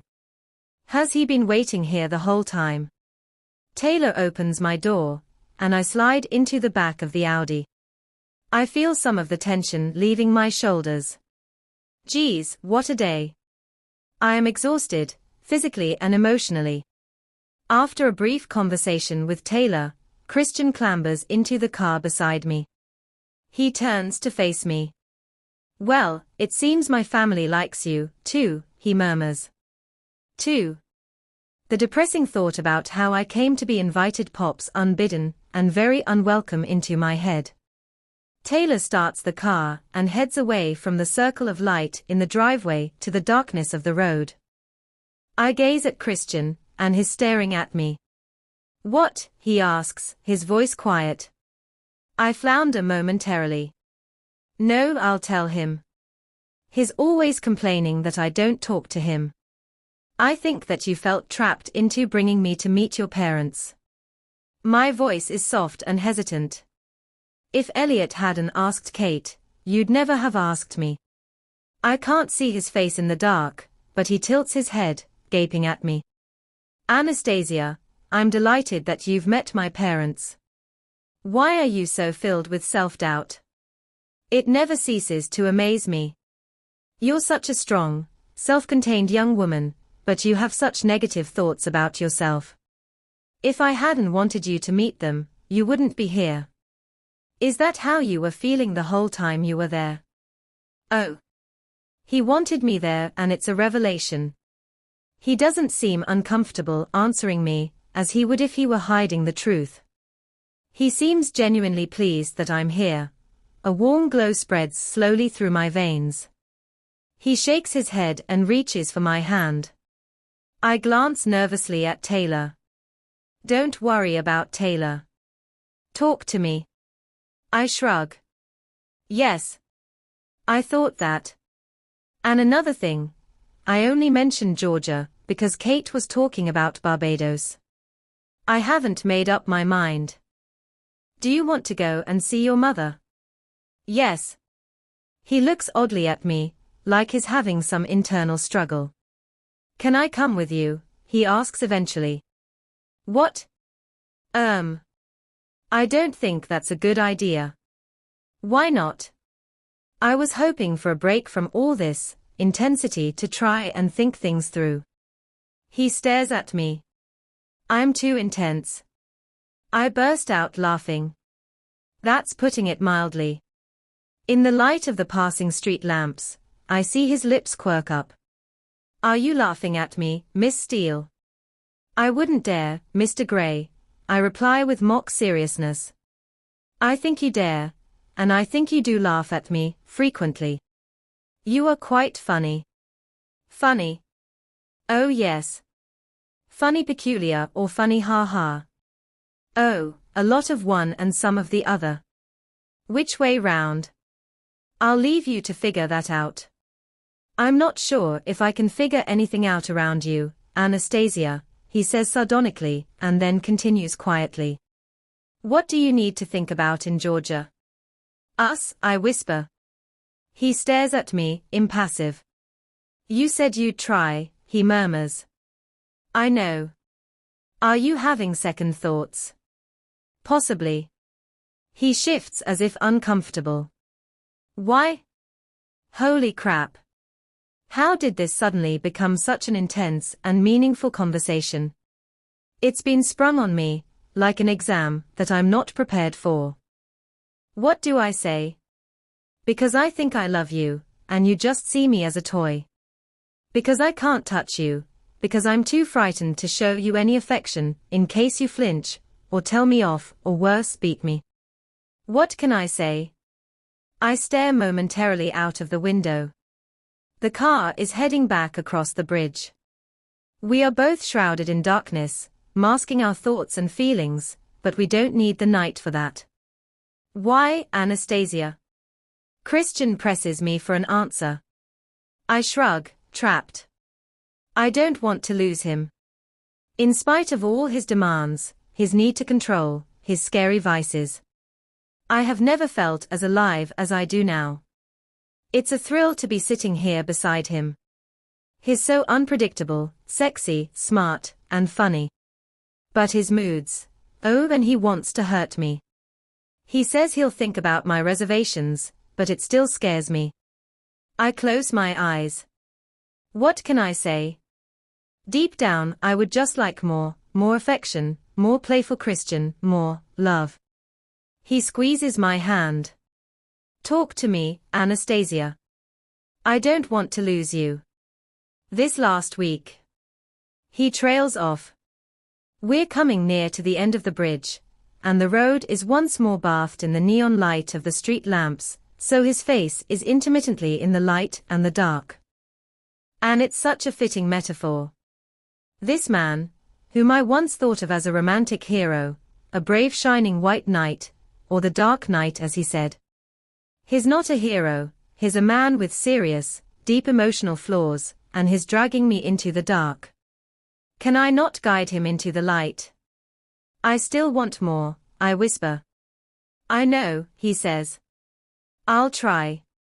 I blink up at him, and he relinquishes my hand and pulls at my chin, releasing my trapped lip. For you, Anastasia, I will try. His radiating sincerity. And that's my cue. I unbuckle my seatbelt, reach across, and clamber into his lap, taking him completely by surprise. Wrapping my arms around his head, I kiss him, long and hard, and in a nanosecond, he's responding. Stay with me, tonight, he breathes. If you go away, I won't see you all week. Please. Yes, I acquiesce. And I'll try, too. I'll sign your contract. And it's a spur-of-the-moment decision. He gazes down at me. Sign after Georgia. Think about it. Think about it hard, baby. I will. And we sit in silence for a mile or two. You really should wear your seatbelt, Christian whispers disapprovingly into my hair, but he makes no move to shift me from his lap. I nuzzle up against him, eyes closed, my nose at his throat, drinking in his sexy Christian and spiced musk body wash fragrance, my head on his shoulder. I let my mind drift, and I allow myself to fantasize that he loves me. Oh, and it's so real, tangible almost, and a small part of my nasty harpy self-conscious acts completely out of character, and dares to hope. I'm careful not to touch his chest, but just snuggle in his arms as he holds me tightly. All too soon, I'm torn from my impossible daydream. We're home, Christian murmurs, and it's such a tantalizing sentence, full of so much potential. Home, with Christian. Except his apartment is an art gallery, not a home. Taylor opens the door for us, and I thank him shyly, aware that he's been within earshot of our conversation, but his kind smile is reassuring and gives nothing away. Once out of the car, Christian assesses me critically. Oh no, what have I done now? Why don't you have a jacket? He frowns as he shrugs out of his and drapes it over my shoulders. Relief washes through me. It's in my new car, I reply sleepily, yawning. He smirks at me. Tired, Miss Steele? Yes, Mr. Gray. I feel bashful under his teasing scrutiny. Nevertheless, I feel an explanation is in order. I've been prevailed upon in ways I never thought possible today.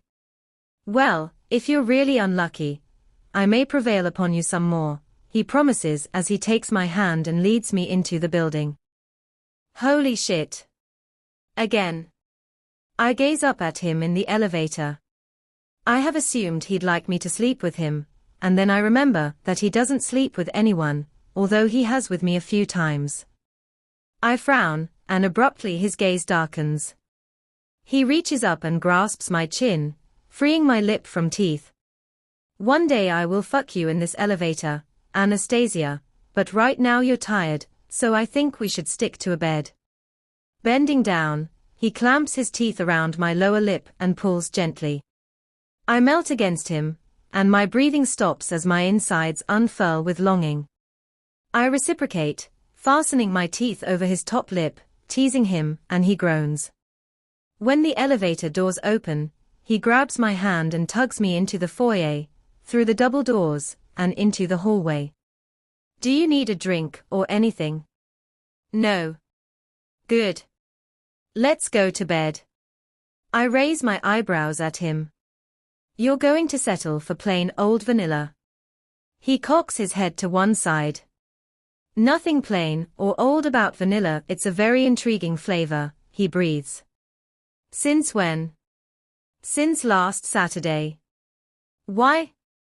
Were you hoping for something more exotic? My inner goddess pops her head above the parapet. Oh no. I've had enough exotic for one day.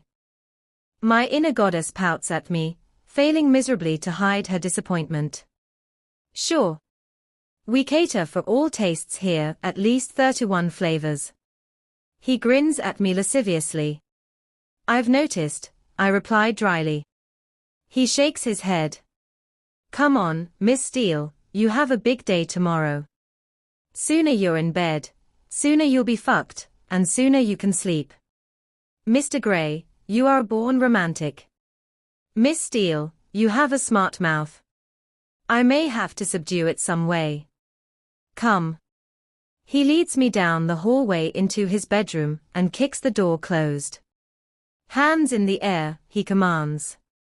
I oblige, and in one breathtakingly swift move he removes my dress like a magician, grasping it at the hem and pulling it smoothly and fleetly over my head. Ta da, he says playfully. I giggle and applaud politely. He bows gracefully, grinning. How can I resist him when he's like this? He places my dress on the lone chair beside his chest of drawers. And for your next trick? I prompt, teasing. Oh, my dear Miss Steele. Get into my bed, he growls. And I'll show you.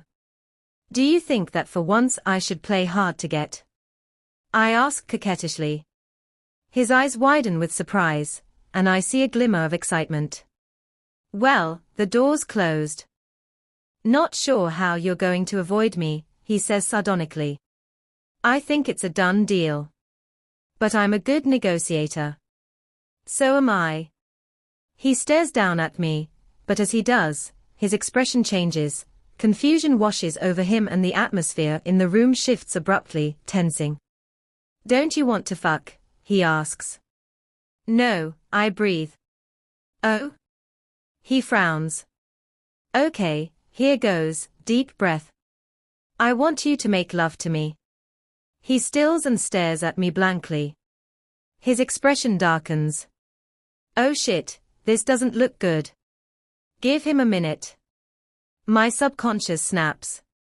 Anna, He runs his hands through his hair. 2 hands. Geez, he's really bewildered. I thought we did, he says eventually. I want to touch you. He takes an involuntary step back from me, his expression for a moment fearful, and then he reins it in. Please, I whisper. He recovers himself. Oh, no Miss Steele, you've had enough concessions from me this evening. And I'm saying no. No. No. Oh. I can't argue with that, can I? Look, you're tired, I'm tired. Let's just go to bed, he says, watching me carefully. So touching is a hard limit for you. Yes. This is old news. Please tell me why. Oh, Anastasia, please. Just drop it for now, he mutters exasperated. It's important to me. Again he runs both hands through his hair, and he utters an oath beneath his breath. Turning on his heel, he heads for the chest of drawers, pulls out a t-shirt, and throws it at me. I catch it, bemused. Put that on and get into bed, he snaps, irritated. I frown but decide to humor him. Turning my back, I quickly remove my bra, pulling the t-shirt on as hastily as I can to cover my nakedness. I leave my panties on. I haven't worn them for most of the evening. I need the bathroom. My voice is a whisper. He frowns, bemused. Now you're asking permission.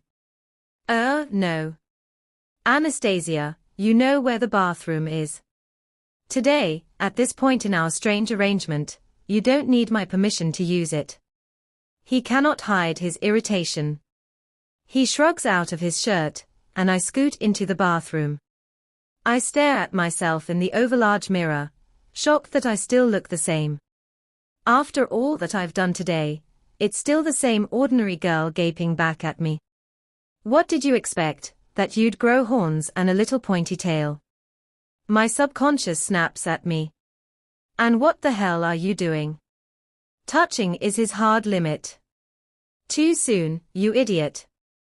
He needs to walk before he can run. My subconscious is furious, Medusa-like in her anger, hair flying, her hands clenched around her face like Edvard Munch's scream. I ignore her, but she won't climb back into her box. You are making him mad. Think about all that's his said, all his conceded. I scowl at my reflection. I need to be able to show him affection, then perhaps he can reciprocate. I shake my head, resigned, and grasp Christian's toothbrush. My subconscious is right, of course. I'm rushing him. He's not ready and neither am I. We are balanced on the delicate seesaw that is our strange arrangement, at different ends, vacillating, and it tips and sways between us. We both need to edge closer to the middle. I just hope neither of us falls off in our attempt to do so. This is all so quick. Maybe I need some distance. Georgia seems more appealing than ever. As I begin brushing my teeth, he knocks. Come in, I splutter through a mouthful of toothpaste. Christian stands in the doorway, his PJs hanging off his hips in that way that makes every little cell in my body stand up and take notice. He's bare-chested, and I drink him in like I'm crazed with thirst and his clear cool mountain spring water. He gazes at me impassively, then smirks and comes to stand beside me. Our eyes lock in the mirror, grey to blue. I finish with his toothbrush, rinse it off, and hand it to him, my look never leaving his. Wordlessly, he takes the toothbrush from me and puts it in his mouth. I smirk back at him, and his eyes are suddenly dancing with humor. Do feel free to borrow my toothbrush.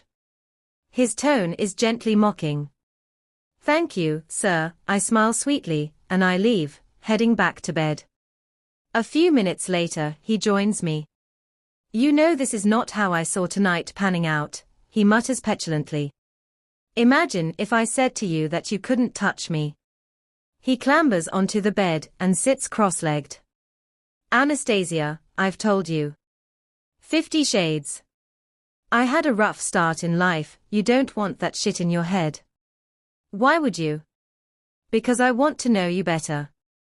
You know me well enough. How can you say that? I struggle up onto my knees, facing him. He rolls his eyes at me, frustrated. You're rolling your eyes. Last time I did that, I ended up over your knee. Oh, I'd like to put you there again. Inspiration hits me. Tell me and you can. What? You heard me. You're bargaining with me. His voice resonates with astonished disbelief. I nod. Yes, this is the way. Negotiating. It doesn't work that way, Anastasia. Okay. Tell me, and I'll roll my eyes at you. He laughs, and I get a rare glimpse of carefree Christian. I've not seen him for a while. He sobers. Always so keen and eager for information. His grey eyes blaze with speculation. After a moment, he gracefully climbs off the bed. Don't go away, he says and exits the room. Trepidation lances through me, and I hug myself. What's he doing? Does he have some evil plan? Crap.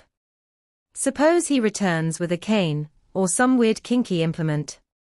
Holy shit, what will I do then? When he does return, he's holding something small in his hands. I can't see what it is, and I'm burning with curiosity.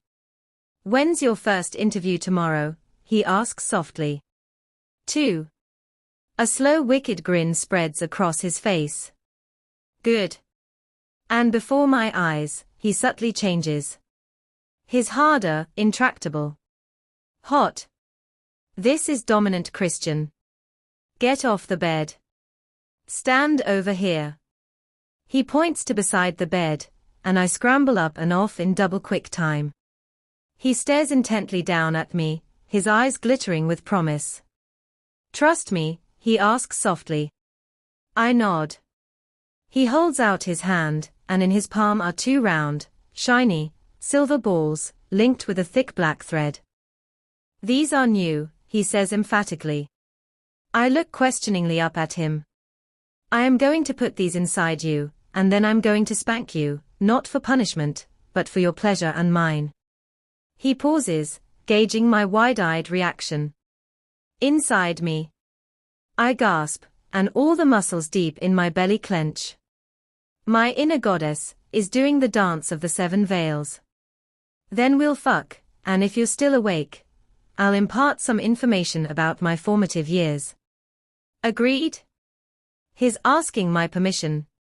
Breathlessly, I nod. I'm incapable of speech. "Good girl. Open your mouth." "Mouth?" "Wider." Very gently, he puts the balls in my mouth. "They need lubrication." "Suck," he orders, his voice soft. The balls are cold, smooth, surprisingly heavy, and metallic tasting. My dry mouth pools with saliva as my tongue explores the unfamiliar objects. Christian's grey gaze does not leave mine. Holy hell, this is turning me on. I squirm slightly. "Keep still, Anastasia," he warns. "Stop." He tugs them from my mouth. Moving toward the bed, he throws the duvet aside and sits down on the edge. "Come here." I stand in front of him. "Now turn round, bend down, and grasp your ankles." I blink at him, and his expression darkens. "Don't hesitate," he admonishes me softly, an undercurrent in his voice, and he pops the balls in his mouth. "Fuck, this is sexier than the toothbrush." I follow his orders immediately. "Geez, can I touch my ankles?" I find I can, with ease. The t-shirt slides up my back, exposing my behind. Thank heavens I have retained my panties, but I suspect I won't for long. He places his hand reverently on my backside, and very softly caresses it with his whole hand. With my eyes open, I can see his legs through mine, nothing else. I close my eyes tightly, as he gently moves my panties to the side and slowly runs his finger up and down my sex. My body braces itself in a heady mix of wild anticipation and arousal. He slides one finger inside me, and he circles it deliciously slowly. "Oh, it feels good." I moan. His breathing halts and I hear him gasp as he repeats the motion. He withdraws his finger and very slowly inserts the objects, one slow, delicious ball at a time. Oh my! Their body temperature, warmed by our collective mouths. It's a curious feeling. Once they are inside me, I can't really feel them, but then again I know they are there. He straightens my panties and leans forward, and his lips softly kiss my behind. "Stand up," he orders, and shakily I get to my feet. Oh. Now I can feel them, sort of. He grasps my hips to steady me while I re-establish my equilibrium. "You okay?" he asks, his voice stern. "Yes." My answer is feather soft. "Turn round." I turn and face him. The balls pull downward and involuntarily I clench around them. The feeling startles me, but not in a bad way. "How does that feel?" he asks. "Strange." "Strange good or strange bad?" "Strange good," I confess, blushing. "Good." There's a trace of humor lurking in his eyes. "I want a glass of water." "Go and fetch one for me, please." "Oh? And when you come back, I shall put you across my knee." Think about that, Anastasia. Water. He wants water now. Why? As I leave the bedroom, it becomes abundantly clear why he wants me to walk around as I do, the balls way down inside me, massaging me internally. It's such a weird feeling and not entirely unpleasant. In fact, my breathing accelerates as I stretch up for a glass from the kitchen cabinet, and I gasp. Oh my! I may have to keep these. They make me needy for sex. He's watching me carefully when I return. Thank you, he says as he takes the glass from me. Slowly, he takes a sip then places the glass on his bedside table. There's a foil packet, ready and waiting, like me. And I know he's doing this to build the anticipation. My heart has picked up a beat. He turns his bright grey gaze to mine. Come. Stand beside me. Like last time. I sidle up to him, my blood thrumming through my body, and this time I'm excited. Aroused. Ask me, he says softly. I frown. Ask him what? Ask me, his voice is slightly harder. What? How was your water? What does he want? Ask me, Anastasia. I won't say it again. And there's such a threat implicit in his words, and it dawns on me. He wants me to ask him to spank me. Holy shit. He's looking at me expectantly, his eyes growing colder. Shit. Spank me, please. Sir, I whisper. He closes his eyes momentarily, savoring my words. Reaching up, he grasps my left hand and he tugs me over his knees. I fall instantly, and he steadies me as I land in his lap. My heart is in my mouth as his hand gently strokes my behind. I'm angled across his lap again, so that my torso rests on the bed beside him. This time, he doesn't throw his leg over mine, but smooths my hair out of my face and tucks it behind my ear. Once he's done, he clasps my hair at the nape to hold me in place. He tugs gently and my head shifts back. I want to see your face while I spank you, Anastasia, he murmurs, all the while softly rubbing my backside. His hand moves down between the cheeks of my behind, and he pushes against my sex, and the full feeling is. I moan. Oh, the sensation is exquisite. This is for pleasure, Anastasia, mine and yours, he whispers softly. He lifts his hand and brings it down in a resounding slap against the junction of my thighs, my behind, and my sex. The balls are forced forward inside me, and I'm lost in a quagmire of sensation. The stinging across my behind, the fullness of the balls inside me, and the fact that is holding me down. I screw my face up as my faculties attempt to absorb all these foreign feelings. I note somewhere in my brain that he's not smacked me as hard as last time. He caresses my backside again, trailing his palm across my skin and over my underwear. Why's he not removed my panties? Then his palm disappears, and he brings it down again. I groan as the sensation spreads. He starts a pattern, left to right and then down. The down ones are the best. Everything moving forward, inside me, and in between each smack he caresses me, kneads me so I am massaged inside and out. It's such a stimulating, erotic feeling, and for some reason, because this is on my terms, I don't mind the pain. It's not painful as such, well it is, but not unbearable. It's somehow manageable, and yes pleasurable, even. I groan. Yes, I can do this. He pauses as he slowly peels my panties down my legs. I writhe on his legs, not because I want to escape the blows, but I want more, release, something. His touch against my sensitized skin is all sensuous tingle. It's overwhelming, and he starts again. A few soft slaps then building up, left to right and down. Oh, the downs, I groan. Good girl, Anastasia, he groans, and his breathing is ragged. He spanks me twice more, and then he pulls at the small threads attached to the balls and jerks them out of me suddenly. I almost climax, the feeling is out of this world. Moving swiftly, he gently turns me over. I hear rather see the rip of the foil packet, and then his lying beside me. He seizes my hands, hoists them over my head, and eases himself onto me, into me, sliding slowly, filling me where the silver globes have been. I groan loudly. Oh, baby, he whispers as he moves back, forward, a slow sensual tempo, savoring me, feeling me. It is the most gentle he has ever been, and it takes no time at all for me to fall over the edge, spiraling into a delicious, violent, exhausting orgasm. As I clench around him, it ignites his release, and he slides into me, stilling, gasping out my name in desperate wonder. Anna. He's silent and panting on top of me, his hands still entwined in mine above my head. Finally, he leans back and stares down at me. I enjoyed that, he whispers and then kisses me sweetly.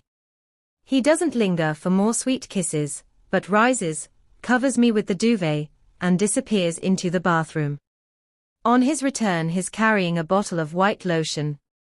He sits beside me on the bed. Roll over, he orders, and begrudgingly I move onto my front. Honestly, all this fuss. I feel very sleepy.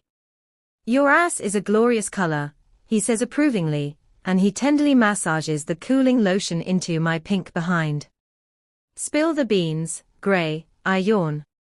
Miss Steele, you know how to ruin a moment. We had a deal. How do you feel? Short-changed. He sighs, slides in beside me, and pulls me into his arms. Careful not to touch my stinging behind, we are spooning again. He kisses me very softly beside my ear. The woman who brought me into this world was a crack whore, Anastasia. Go to sleep. Holy fuck, what does that mean? Was? She's dead. How long? He sighs. She died when I was 4. I don't really remember her. Carrick has given me some details. I only remember certain things. Please go to sleep. Good night, Christian. Good night, Anna. And I slip into a dazed and exhausted sleep, dreaming of a 4-year-old, gray-eyed boy in a dark, scary, miserable place. There is light everywhere. Bright, warm, piercing light, and I endeavor to keep it at bay for a few more precious minutes. I want to hide, just a few more minutes. But the glare is too strong, and I finally succumb to wakefulness. A glorious Seattle morning greets me, sunshine pouring through the full-height windows and flooding the room with too bright light. Why didn't we close the blinds last night? I am in Christian Gray's vast bed, -1 Christian Gray. I lie back for a moment staring through the windows at the lofty vista of Seattle's skyline. Life in the clouds sure feels unreal. A fantasy, a castle in the air, adrift from the ground, safe from the realities of life, far away from neglect, hunger, and crack-whore mothers. I shudder to think what he went through as a small child, and I understand why he lives here, isolated, surrounded by beautiful, precious works of art so far removed from where he started. Mission statement indeed. I frown because it still doesn't explain why I can't touch him. Ironically, I feel the same up here in his lofty tower. I'm adrift from reality. I'm in this fantasy apartment, having fantasy sex with my fantasy boyfriend. When the grim reality is he wants a special arrangement, though he's said he'll try more. What does that actually mean? This is what I need to clarify between us to see if we are still at opposite ends on the seesaw, or if we are inching closer together. I clamber out of bed feeling stiff, and for want of a better expression, well used. Yes, that would be all the sex then. My subconscious purses her lips in disapproval. I roll my eyes at her, grateful that a certain twitcher-palmed control freak is not in the room, and resolve to ask him about the personal trainer. That's if I sign. My inner goddess glares at me in desperation. Of course you'll sign. I ignore them both, and after a quick trip to the bathroom, I go in search of Christian. He's not in the art gallery, but an elegant middle-aged woman is cleaning in the kitchen area. The sight of her stops me in my tracks. She has short blonde hair and clear blue eyes. She wears a plain white tailored shirt and a navy blue pencil skirt. She smiles broadly when she sees me. Good morning, Miss Steele. Would you like some breakfast? Her tone is warm but businesslike, and I am stunned. Who is this attractive blonde in Christian's kitchen? I'm only wearing Christian's t-shirt. I feel self-conscious and embarrassed by my lack of clothing. I'm afraid you have me at a disadvantage. My voice is quiet, unable to hide the anxiety in my voice. Oh, I'm terribly sorry. I'm Mrs. Jones, Mr. Gray's housekeeper. Oh? How do you do? I manage. Would you like some breakfast? Just some tea would be lovely, thank you. Do you know where Mr. Gray is?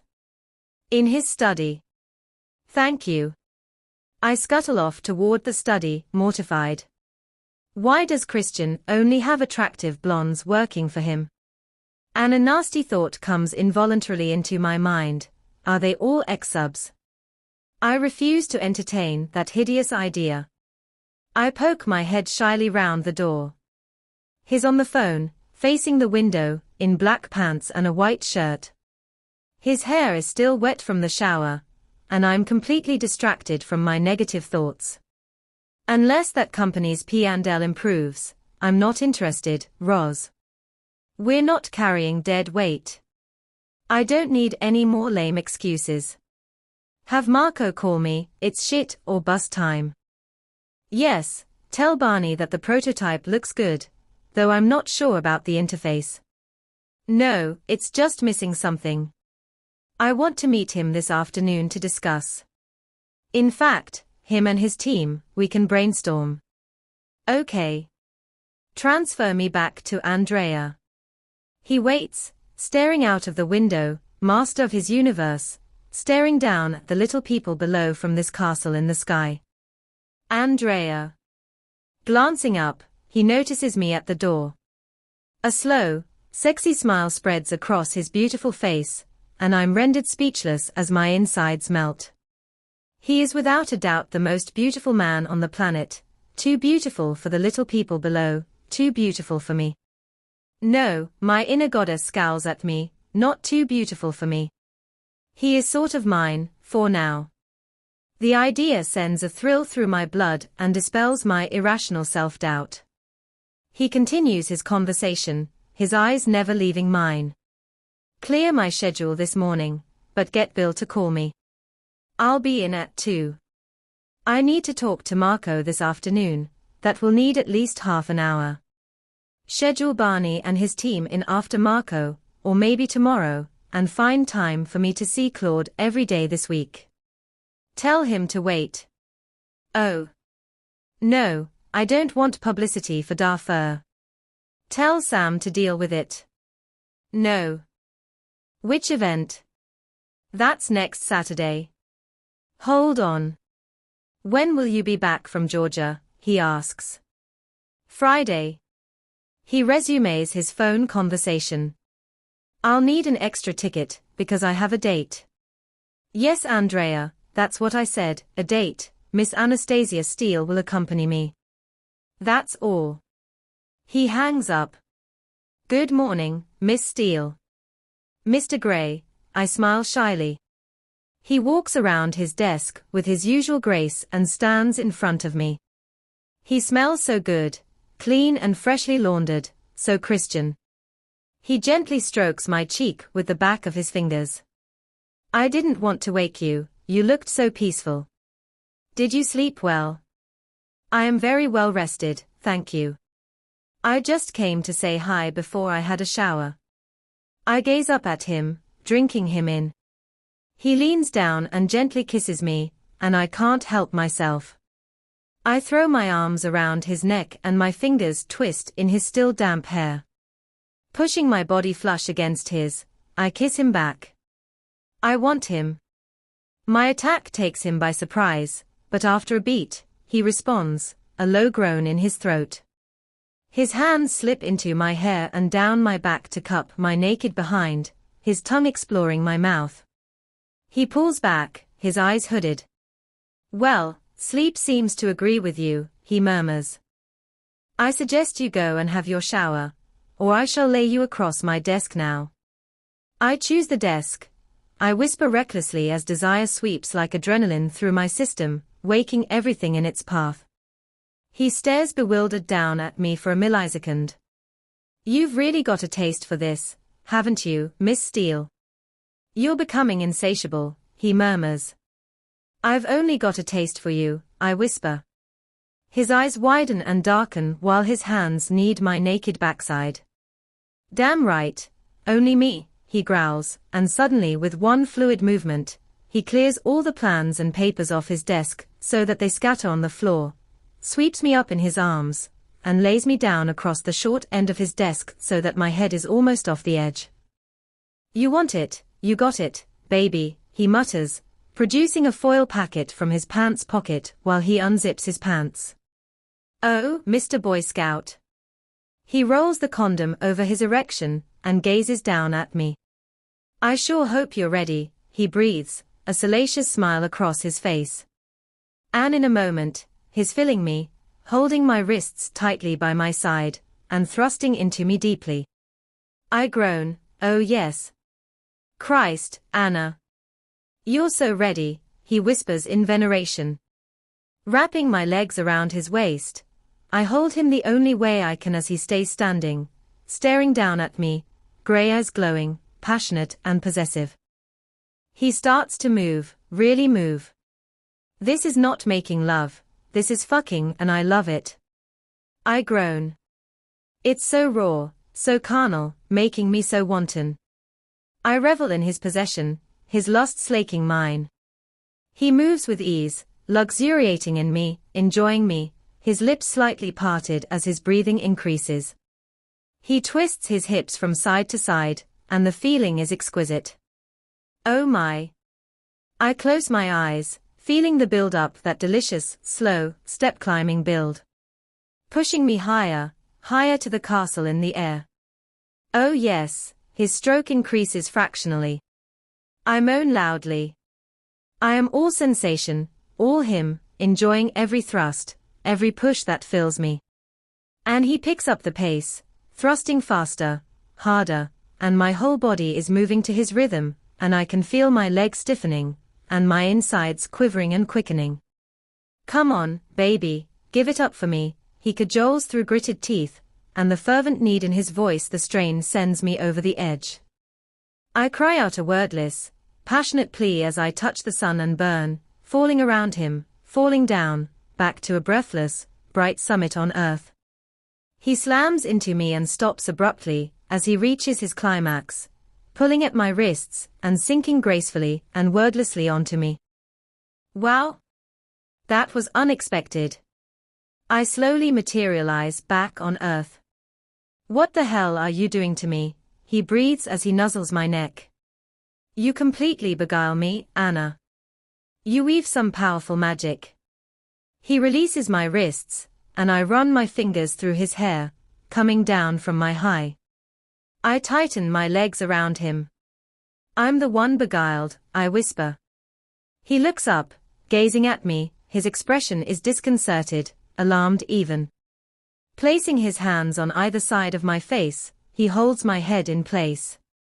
You are mine, he says, each word a staccato. Do you understand? He's so earnest, so impassioned, the zealot. The force of his plea is so unexpected and disarming. I wonder why he's feeling like this. Yes, yours, I whisper, derailed by his fervor. Are you sure you have to go to Georgia? I nod slowly. And in that brief moment, I can see his expression change and the shutters coming down. Abruptly he withdraws, making me wince. Are you sore? He asks, leaning over me. A little, I confess. I like you sore. His eyes smolder. Reminds you where I've been, and only me. He grabs my chin and kisses me roughly, then stands and holds his hand out to help me up. I glance down at the foil packet beside me. Always prepared, I murmur. He looks at me confused as he redoes his fly. I hold up the empty packet. A man can hope, Anastasia, dream even, and sometimes his dreams come true. He sounds so odd, his eyes burning. I just don't understand. My postcoital glow is fading fast. What is his problem? So, on your desk, that's been a dream? I ask dryly, trying humor to lighten the atmosphere between us. He smiles an enigmatic smile that doesn't reach his eyes, and I know immediately this is not the first time he's had sex on his desk. The thought is unwelcome. I squirm uncomfortably as my postcoital glow evaporates. I'd better go and have a shower. I stand and make to move past him. He frowns and runs a hand through his hair. I've got a couple more calls to make. I'll join you for breakfast once you're out of the shower. I think Mrs. Jones has laundered your clothes from yesterday. They are in the closet. What? When the hell did she do that? Geez, could she hear us? I flush. Thank you, I mutter. You're most welcome, he replies automatically, but there's an edge to his voice. I'm not saying thank you for fucking me. Although, it was very. What? He asks, and I realize I'm frowning. What's wrong? I ask softly. What do you mean? Well, you're being more weird than usual. You find me weird? He tries to stifle a smile. I blush. Sometimes. He regards me for a moment, his eyes speculative. As ever, I'm surprised by you, Miss Steele. Surprised how? Let's just say that was an unexpected treat. We aim to please, Mr. Gray. I cock my head to one side like he often does to me and give his words back to him. And please me you do, he says, but he looks uneasy. I thought you were going to have a shower. Oh, he's dismissing me. Yes, I'll see you in a moment. I scurry out of his office completely dumbfounded. He seemed confused. Why? I have to say, as physical experiences go, that was very satisfying. But emotionally, well, I'm rattled by his reaction, and that was about as emotionally enriching as cotton candy is nutritious. Mrs. Jones is still in the kitchen. Would you like your tea now, Miss Steele? I'll have a shower first, thank you, I mutter and take my blazing face quickly out of the room. In the shower, I try to figure out what's up with Christian. He is the most complicated person I know, and I cannot understand his ever-changing moods. He seemed fine when I went into his study. We had sex, and then he wasn't. No, I don't get it. I look to my subconscious. She's whistling with her hands behind her back and looking anywhere but at me. She hasn't got a clue, and my inner goddess is still basking in a remnant of postcoital glow. No, we're all clueless. I towel dry my hair, comb it through with Christian's one and only hair implement, and put my hair up in bun. Kate's plum dress hangs laundered and ironed in the closet along with my clean bra and panties. Mrs. Jones is a marvel. Slipping on Kate's shoes, I straighten my dress, take a deep breath, and head back out to the great room. Christian is still nowhere to be seen, and Mrs. Jones is checking the contents of the pantry. Tea now, Miss Steele, she asks. Please. I smile at her. I feel slightly more confident now that I'm dressed. Would you like something to eat? No, thank you. Of course you'll have something to eat, Christian snaps, glowering. She likes pancakes, bacon, and eggs, Mrs. Jones. Yes, Mr. Gray. What would you like, sir? Omelette, please, and some fruit. He doesn't take his eyes off me, his expression unfathomable. Sit, he orders, pointing to one of the bar stools. I oblige, and he sits beside me while Mrs. Jones busies herself with breakfast. Gosh, it's unnerving having someone else listen to our conversation. Have you bought your air ticket? No, I'll buy it when I get home, over the internet. He leans on his elbow, rubbing his chin. Do you have the money? Oh no. Yes, I say with mock patience as if I'm talking to a small child. He raises a censorious eyebrow at me. Crap. Yes, I do, thank you, I amend rapidly. I have a jet. It's not scheduled to be used for 3 days, it's at your disposal. I gape at him. Of course he has a jet, and I have to resist my body's natural inclination to roll my eyes at him. I want to laugh. But I don't, as I can't read his mood. We've already made serious misuse of your company's aviation fleet. I wouldn't want to do it again. It's my company, it's my jet. He sounds almost wounded. Oh, boys and their toys. Thank you for the offer. But I'd be happier taking a scheduled flight. He looks like he wants to argue further, but decides against it. As you wish, he sighs. Do you have much preparation to do for your interview? No. Good. You're still not going to tell me which publishing houses? No. His lips curl up in a reluctant smile. I am a man of means, Miss Steele. I am fully aware of that, Mr. Gray. Are you going to track my phone? I ask innocently. Actually, I'll be quite busy this afternoon, so I'll have to get someone else to do it. He smirks. Is he joking? If you can spare someone to do that, you're obviously overstaffed. I'll send an email to the head of human resources and have her look into our head count. His lips twitch to hide his smile. Oh, thank the Lord, he's recovered his sense of humor. Mrs. Jones serves us breakfast, and we eat quietly for a few moments. After clearing the pans, tactfully, she heads out of the living area. I peek up at him. What it is, Anastasia?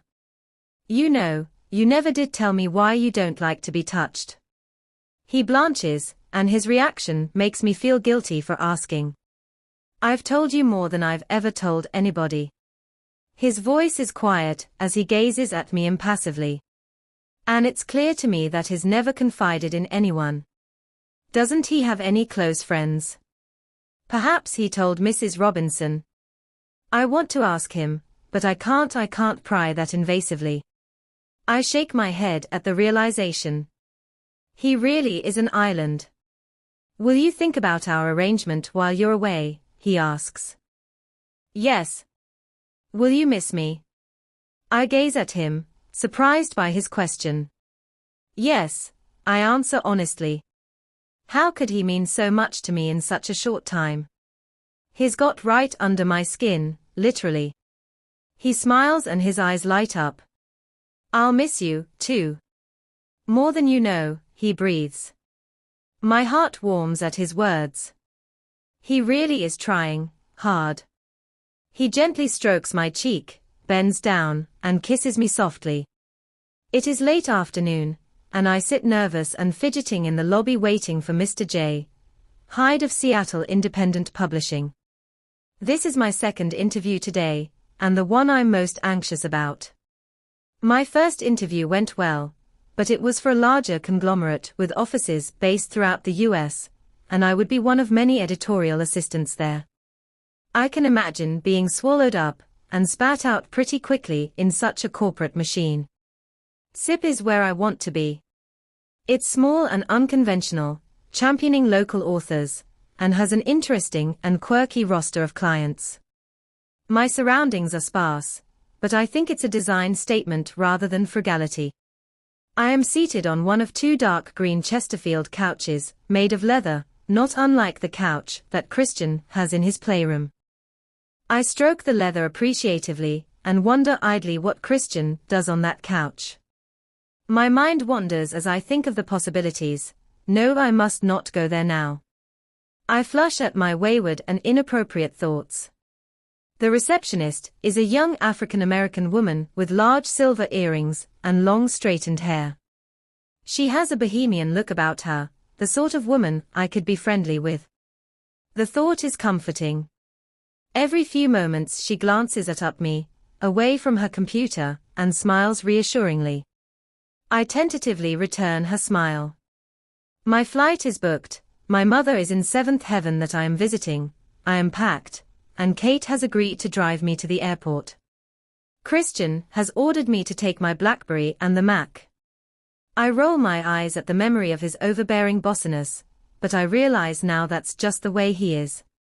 He likes control over everything, including me. Yet he's so unpredictably and disarmingly agreeable, too. He can be tender, good-humored, even sweet. And when he is, it's so left field and unexpected. He insisted on accompanying me all the way down to my car in the garage. Geez, I'm only going for a few days, he's acting like I'm going for weeks. He keeps me on the back foot permanently. Anna Steele. A woman with long, black, pre-Raphaelite hair standing by the reception desk distracts me from my introspection. She has the same bohemian, floaty look as the receptionist. She could be in her late 30s, maybe in her 40s. It's so difficult to tell with older women. Yes, I reply, standing awkwardly. She gives me a polite smile, her cool hazel eyes assessing me. I am wearing one of Kate's dresses, a black pinafore over a white blouse, and my black pumps. Very interview, I think. My hair is restrained in a ponytail, and for once the tendrils are behaving themselves. She holds her hand out to me.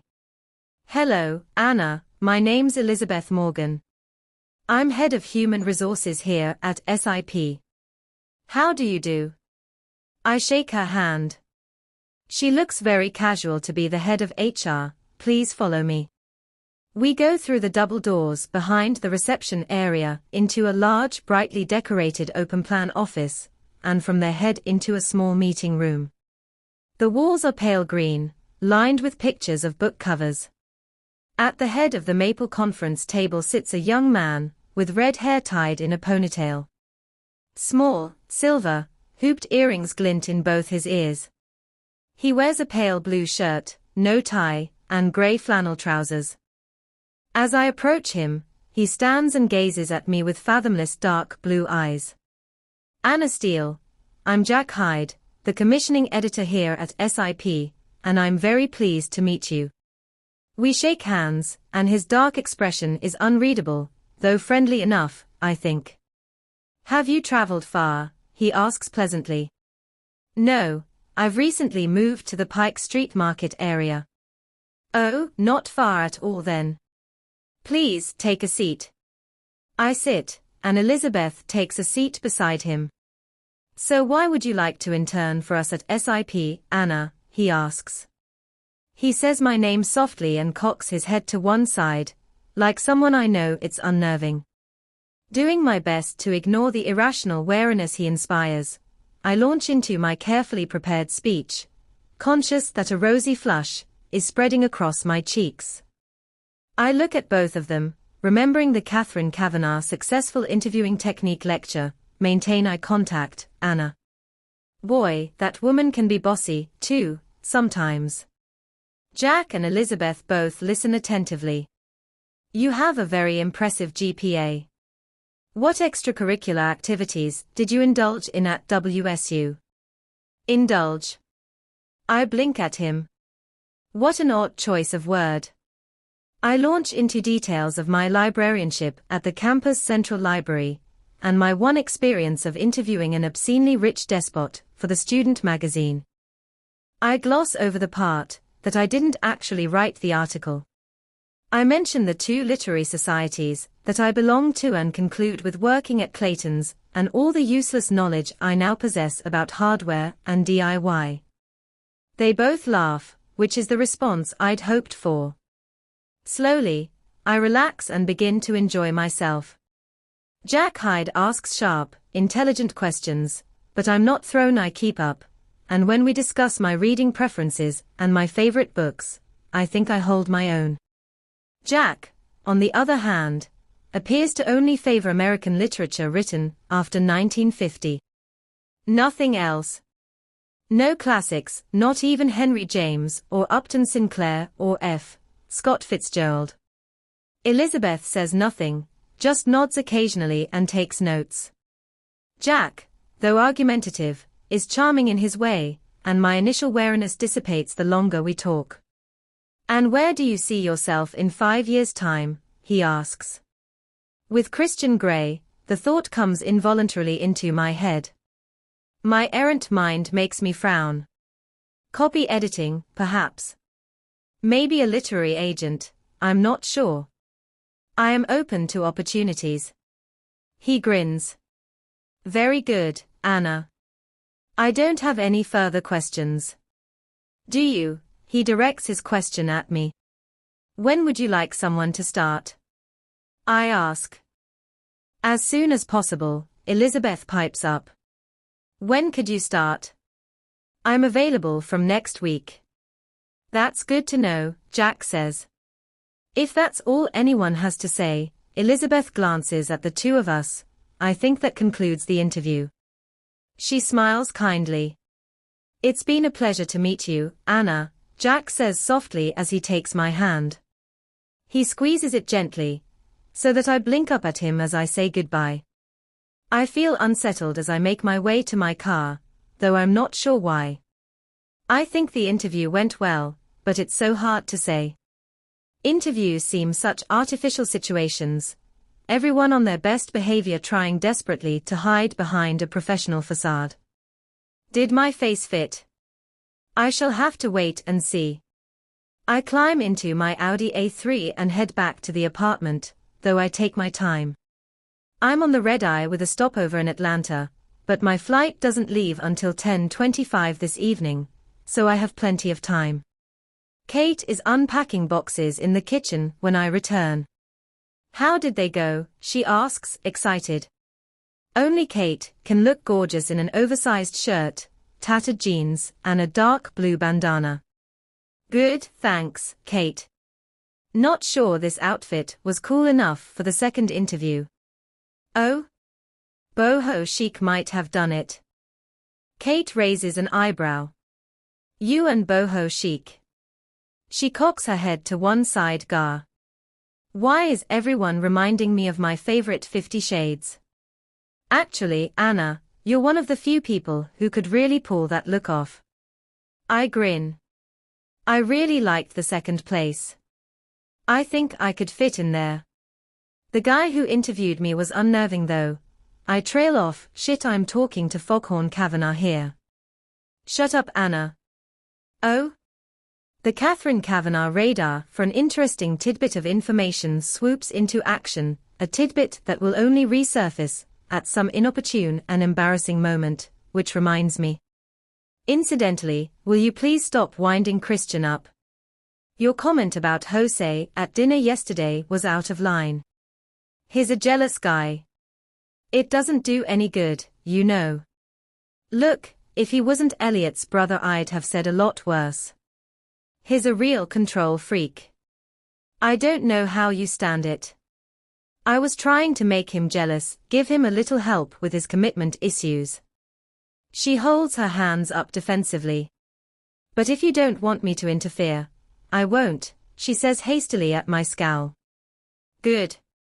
Life with Christian is complicated enough, trust me. Geez, I sound like him.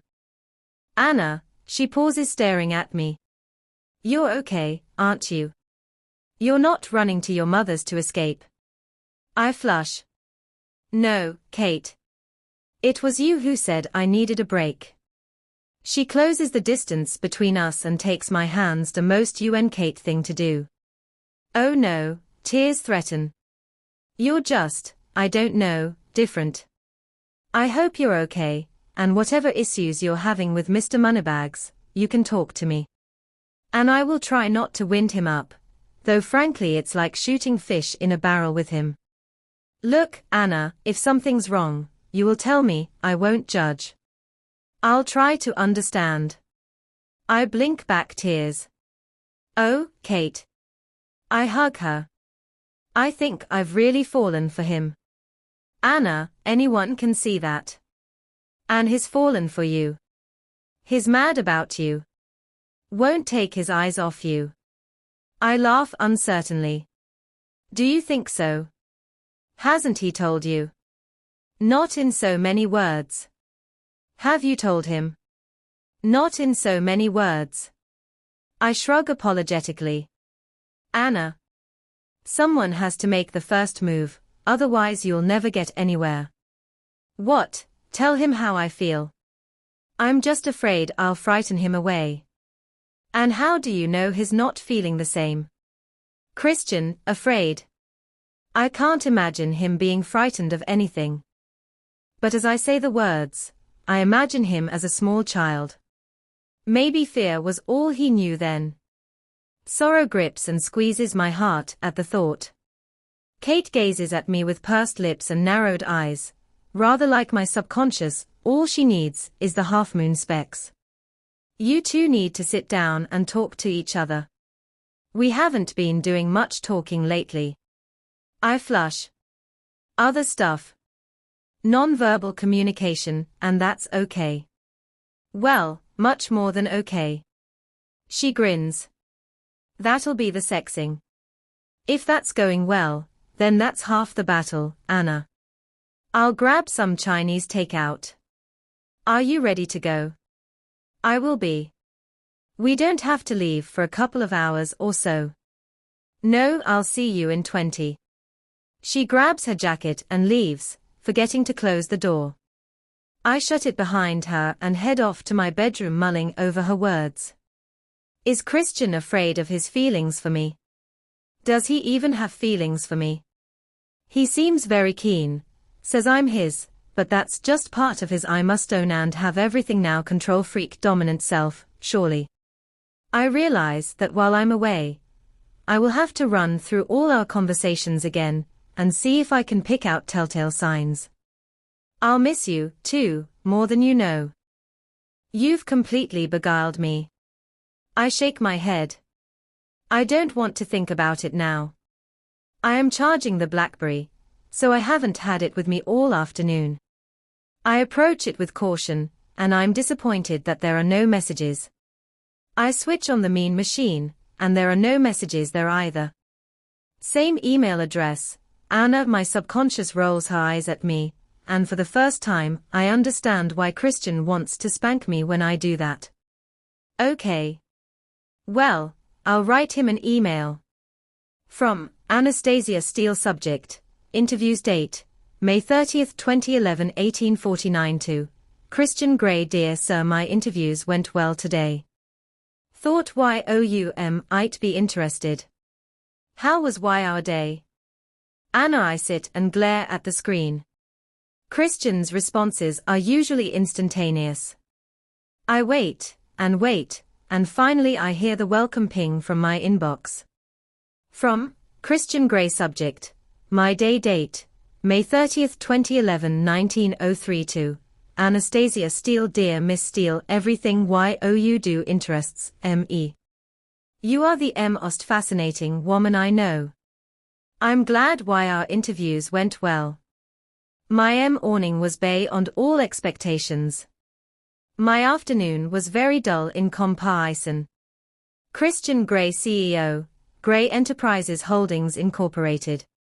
From Anastasia Steele. Subject, fine morning. Date, May 30, 2011, 19:05 to Christian Grey. Dear Sir, the morning was exemplary for me, too, in spite of you weirding out on me after the impeccable desk sex. Don't think I didn't notice. Thank you for breakfast. Or thank Mrs. Jones. I'd like to ask you questions about her, without you weirding out on me again. Anna. My finger hovers over the send button, and I am reassured that I'll be on the other side of the continent this time tomorrow. From Christian Grey. Subject, publishing NU. Date, May 30, 2011, 19:10 to Anastasia Steele. Anastasia, weirding, is not a verb, and should not be used by anyone who wants to go into publishing. Impeccable. Compared to what, pray tell? And what do you need to ask about Mrs. Jones? I'm intrigued. Christian Grey, CEO, Grey Enterprises Holdings Incorporated. From Anastasia Steele. Subject, you and Mrs. Jones. Date, May 30, 2011 1917-2. Christian Grey. Dear Sir, language evolves, and M of son. It is an organic thing. It is not stuck in an ivory tower, hung with expensive works of art, and overlooking M. Ost of Seattle, with a helipad stuck on its roof. Impeccable compared to the other Timus we have. What's why our word, OYS, fucked? Actually the fucking has been pretty impeccable, period, in my humble opinion, but then as you know I have very limited experience. Is Mrs. Jones an ex-sub of Y hours? Anna. My finger hovers once more over the send button, and I press it. From Christian Grey. Subject, language. Watch your mouth. Date, May 30, 2011 1922 to Anastasia Steele. Anastasia. Mrs. Jones is a valued employee. I have never had any relationship with her beyond our professional one. I do not employ anyone I've had any sexual relations with. I am shocked that you would think so.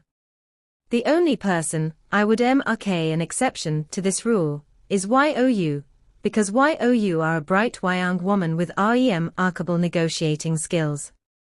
Though, if you continue to use such language, I may have to reconsider taking you on here. I am glad you have limited experience. Your experience will continue to be limit, just to me. I shall take impeccable as a compliment though with you. I'm never sure if that's what you are, or if our sense of irony is getting the better of you as usual. Christian Grey, CEO, Grey Enterprises Holdings Incorporated. From his ivory tower. From Anastasia Steele. Subject, not for all the tea in China. Date, May 30, 2011 1927 to Christian Grey. Dear Mr. Grey, I think I have already expressed my reservations about working for our company. My views on this have not changed, are not changing, and will not change, ever. I'm leave you now as Kate has returned with food. My sense of irony, and I bid you good night. I will contact you once I'm in Georgia. Anna. From Christian Grey. Subject, even Twining's English breakfast tea.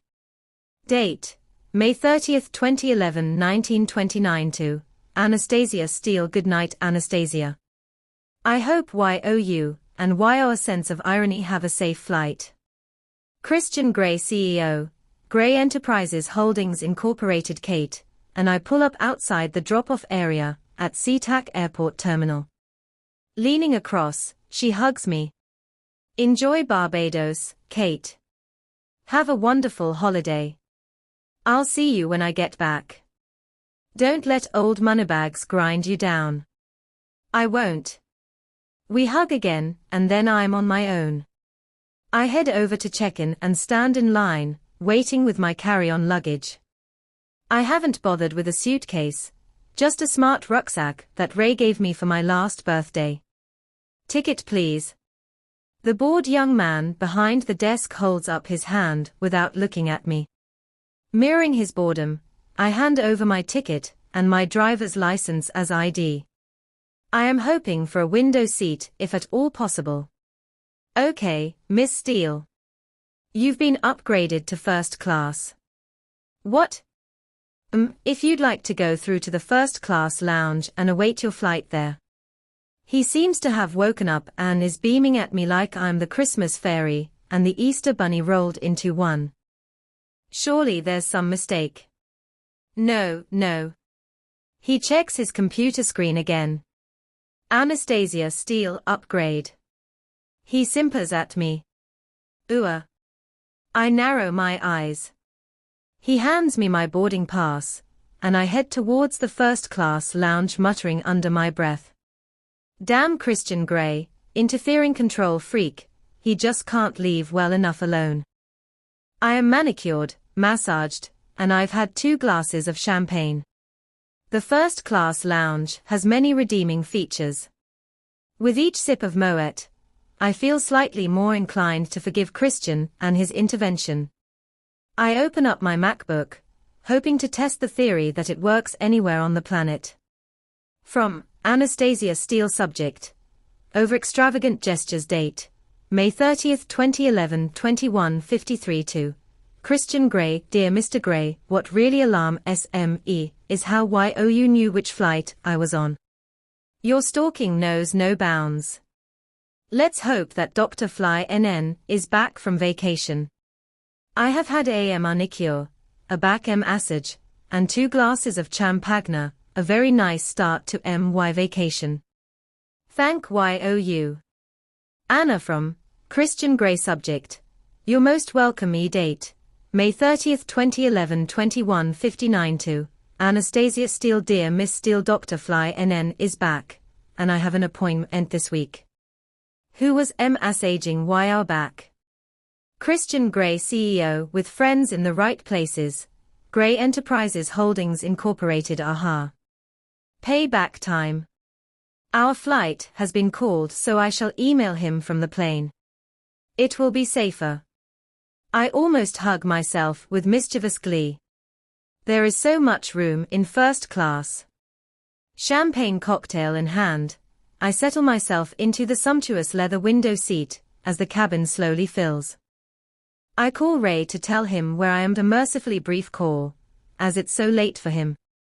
Love you, Dad, I murmur. You too, Annie. Say hi to your mom. Good night. Good night. I hang up. Ray is in good form.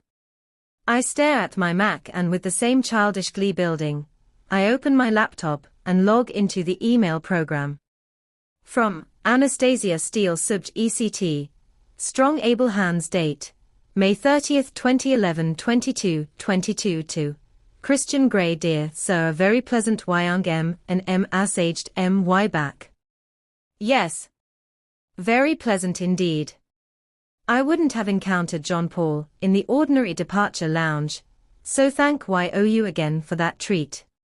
I'm not sure if I'll be allowed to ale once we take off, and I need my beauty sleep since I've not been sleeping so well recently. Pleasant dreams, Mr. Grey, thinking of you. Anna. Oh, he's going to flip out and I shall be airborne and out of reach. Serves him right. If I'd been in the ordinary departure lounge, then John Paul wouldn't have gotten his hands on me. He was a very nice young man, in a blonde, perma-tanned way honestly, who has a tan in Seattle. It's just so wrong. I think he was gay, but I'll just keep that detail to myself. I stare at my email. Kate is right. It is like shooting fish in a barrel with him.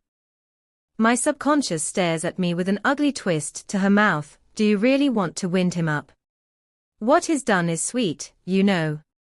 He cares about you and wants you to travel in style. Yes, but he could have asked me or told me. Not made me look like a complete klutz at check-in.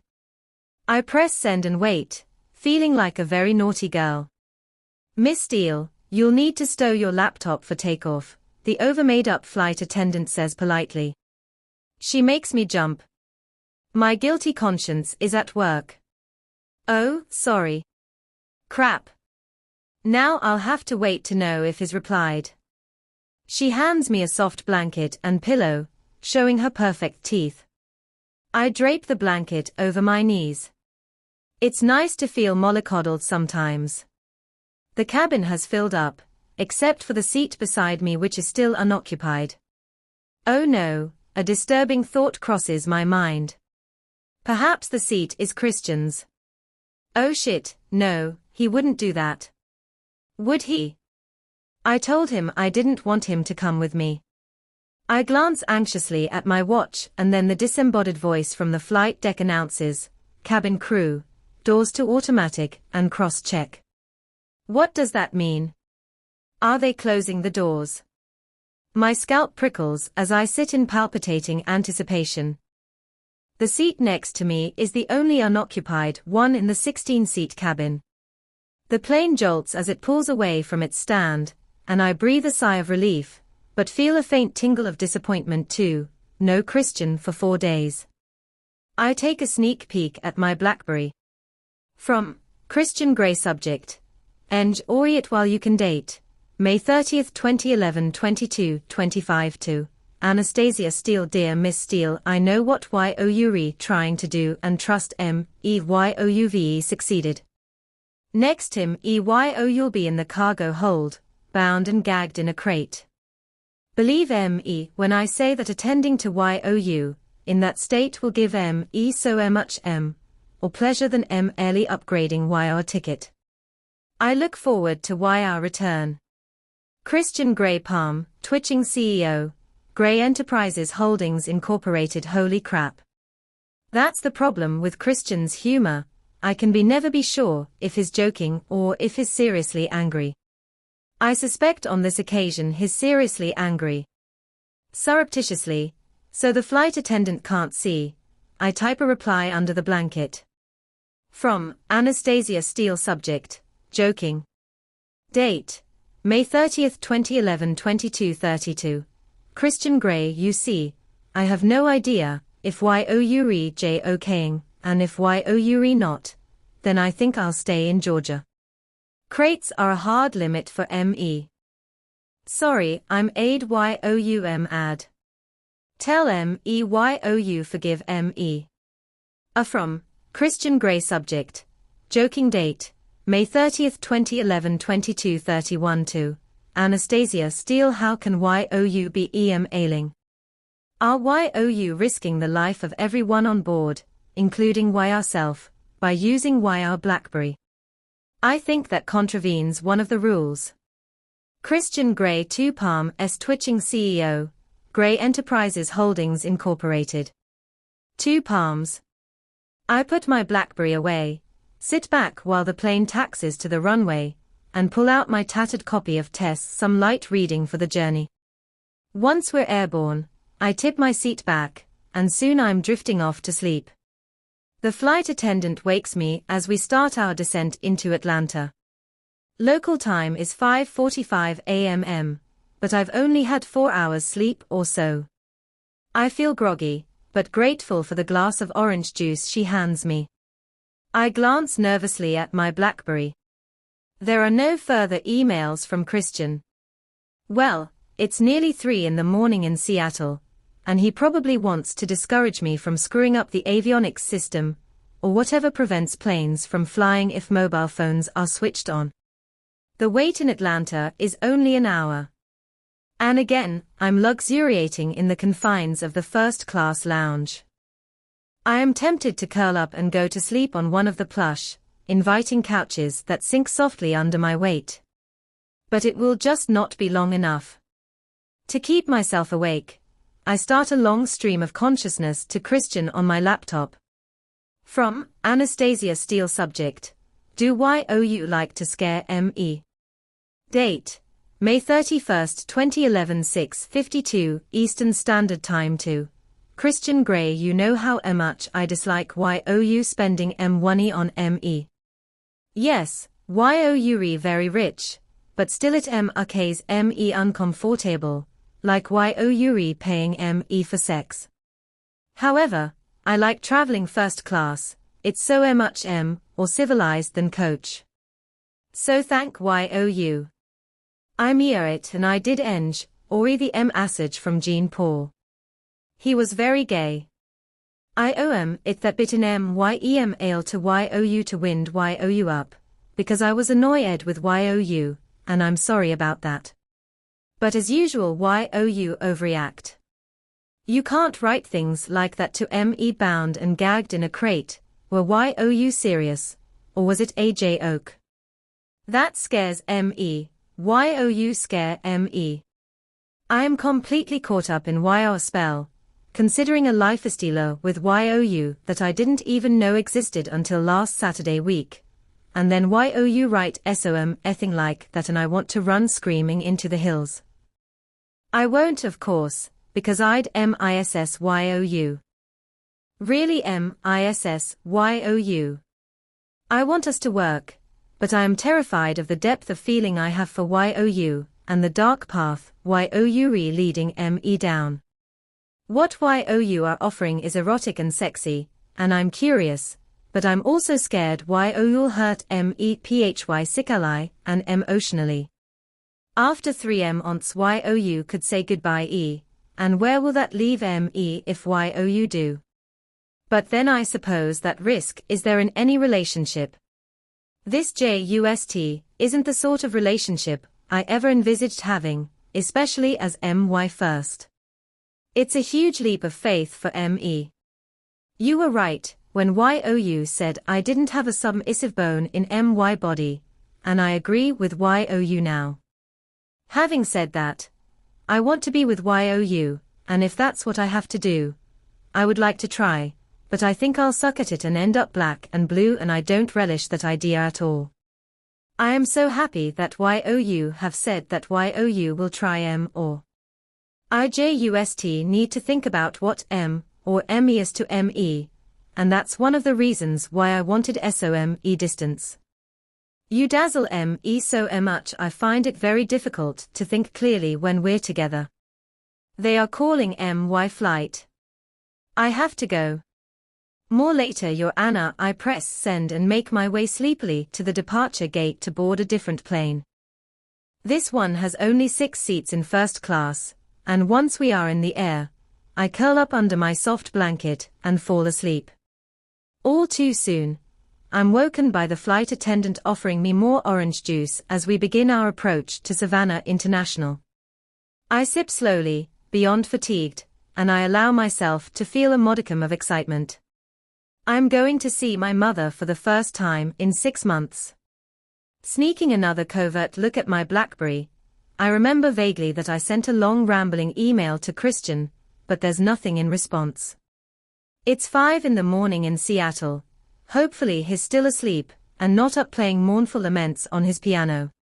The beauty of carry-on rucksacks is that one can breeze out of the airport, and not wait endlessly for baggage at the carousels. The beauty of traveling first class is that they let you off the plane first. My mom is waiting with Bob, and it is so good to see them. I don't know if it's because of exhaustion, the long journey, or the whole Christian situation, but as soon as I'm in my mother's arms, I burst into tears. Oh Anna, honey. You must be so tired. She glances anxiously at Bob. No Mom, it's just I'm so pleased to see you. I hug her tightly. She feels so good and welcoming and home. Reluctantly, I relinquish her, and Bob gives me an awkward one-armed hug. He seems unsteady on his feet, and I remember that he's hurt his leg. Welcome back, Anna. Why you crying? He asks. Oh, Bob. I'm just pleased to see you, too. I stare up into his handsome square-jawed face, and his twinkling blue eyes that gaze at me fondly. I like this husband, Mom. You can keep him. He takes my backpack. Geez, Anna, what have you got in here? That will be the Mac, and they both put their arms around me as we head for the parking lot. I always forget how unbearably hot it is in Savannah. Leaving the cool air-conditioned confines of the arrival terminal, we step into the Georgia heat like we're wearing it. Whoa! It saps everything. I have to struggle out of Mom and Bob's embrace, so I can remove my hoodie. I am so glad I packed shorts. I miss the dry heat of Vegas sometimes, where I lived with Mom and Bob when I was 17, but this wet heat, even at 8:30 in the morning, takes some getting used to. By the time I'm in the back of Bob's wonderfully air-conditioned Tahoe SUV, I feel limp, and my hair has started a frizzy protest at the heat. In the back of the SUV I quickly text Ray, Kate, and Christian, arrived safely in Savannah. My thoughts stray briefly to Jose as I press send, and through the fog of my fatigue, I remember that it's his show next week. Should I invite Christian, knowing how he feels about Jose? Will Christian still want to see me after that email? I shudder at the thought, and then put it out of my mind. I'll deal with that later. Right now I am going to enjoy my mom's company. Honey, you must be tired. Would you like to sleep when we get home? No, Mom. I'd like to go to the beach. I am in my blue halterneck tankini, sipping a Diet Coke, on a sunbed facing the Atlantic Ocean, and to think that only yesterday, I was staring out at the Sound toward the Pacific. My mother lounges beside me in a ridiculously large floppy sun hat and Jackie O shades, sipping a Coke of her own. We are on Tybee Island Beach, just 3 blocks from home. She holds my hand. My fatigue has waned, and as I soak up the sun, I feel comfortable, safe, and warm. For the first time in forever, I start to relax. So Anna, tell me about this man who has you in such a spin. Spin? How can she tell? What to say? I can't talk about Christian in any great detail, because of the NDA, but even then, would I choose to talk to my mother about it? I blanch at the thought. Well, she prompts and squeezes my hand. His name's Christian. He's beyond handsome. He's wealthy, too wealthy. He's very complicated and mercurial. Yes, I feel inordinately pleased with my concise, accurate summary. I turn on my side to face her, just as she makes the same move. She gazes at me with her crystal-clear blue eyes. Complicated and mercurial are the 2 pieces of information I want to concentrate on, Anna. Oh no. Oh, Mom, his mood swings make me dizzy. He's had a grim upbringing, so he's very closed, difficult to gauge. Do you like him? I more than like him. Really? She gapes at me. Yes, Mom. Men aren't really complicated, Anna, honey. They are very simple, literal creatures. They usually mean what they say. And we spend hours trying to analyze what they've said, when really it's obvious. If I were you, I'd take him literally. That might help. I gape at her. This sounds like good advice. Take Christian literally. Immediately some of the things he said spring into my mind. I don't want to lose you. You've bewitched me. You've completely beguiled me. I'll miss you, too, more than you know. I gaze at my mom. She is on her 4th marriage. Maybe she does know something about men, after all. Most men are moody, darling, some more than others. Take your father for instance. Her eyes soften and sadden whenever she thinks of my dad. My real dad, this mythical man I never knew, snatched so cruelly from us in a combat training accident when he was a Marine. Part of me thinks my mom has been looking for someone like my dad all this time. Maybe she's finally found what she's looking for in Bob. Pity she couldn't find it with Ray. I used to think your father was moody. But now when I look back, I just think he was too caught up in his job and trying to make a life for us. She sighs. He was so young, we both were. Maybe that was the issue. Christian is not exactly old. I smile fondly at her. She can become very soulful thinking about my father, but I'm sure he had nothing on Christian's moods. Bob wants to take us out tonight for dinner. To his golf club. Oh no. Bob started playing golf. I scoff in disbelief. Tell me about it, groans my mother, rolling her eyes. After a light lunch back at the house, I start to unpack. I am going to treat myself to a siesta.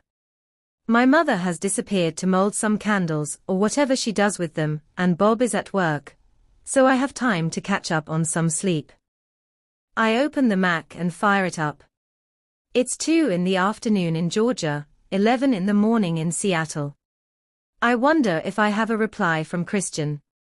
Nervously, I log into the email program. From Christian Grey subject, finally. Date, May 31st, 2011 7:32. Anastasia Steele. Anastasia, I am annoyed that as soon as you put distance between us, you communicate openly and honestly with me. Why can't you do that when we're together? Yes, I'm rich. Get used to it. Why shouldn't I spend money on YOU? We've told why our father I'm why our boyfriend, for heaven's sake. Isn't that what boyfriends do? As YR Dom, I would expect YOU to accept whatever I spend on YOU with no argument. Incidentally, tell YRM other, too. I don't know how to answer YR ent about feeling like a whore. I know that's not what YOUVE written, but it's what YOU imply. I don't know what I can say or do to eradicate these feelings. I'd like YOU to have the best of everything. I work exceptionally hard, so I can spend money as I see fit. I could buy YOU our heart's desire, Anastasia, and I want to. Call it redistribution of wealth, if YOU will. Or simply know that I would not, could not ever think of YOU in the way YOU described, and I'm angry that's how YOU perceive yourself. For such a bright, witty, beautiful young woman YOU have real self-esteem issues, and I have a half AM into MRK an appointment for YOU with Dr. Fly NN. I apologize for frightening YOU. I find the thought of instilling fear in YOU abhorrent. Do YOU really think I'd let YOU travel in the hold? I offered YOU private jet, for heaven's sake. Yes, it was a joke, a poor one obviously. However, the fact is the thought of YOU bound and gagged turns me on. This is not a joke, it's true. I can lose the crates, do nothing for me. I know YOU have issues with gagging, we've talked about that, and if when I do gag YOU, we'll discuss it. What I think YOU fail to realize is that in dom or sub relationships, it is the sub that has all the power. That's YOU. I'll repeat this: YOU are the one with all the power. Not I. In the boathouse, YOU said no. I can't touch YOU, if YOU say no, that's why we have an agreement, what YOU will and won't do. If we try things and YOU don't like them, we can revise the agreement. It's up to YOU, not me. And if YOU don't want to be bound and gagged in a crate, then it won't happen. I want to share my lifestyle with YOU. I have never wanted anything so much. Frankly, I'm in awe of YOU, that one so innocent would be willing to try. That's ASM, or to me than YOU could ever know. You fail to see I am caught in YR spell, too, even though I have told YOU this countless times. I don't want to lose YOU. I am nervous that YOUVE flown 3,000 miles to get away from me for a few days, because YOU can't think clearly around me. It's the same for me, Anastasia. My reason vanishes when we're together, that's the depth of my feeling for YOU. I understand our trepidation. I did try to stay away from YOU. I knew YOU were inexperienced, though I would never have pursued YOU if I had known exactly how innocent YOU were and why at YOU still managed to disarm me completely in a way that nobody has before. Your ale for example.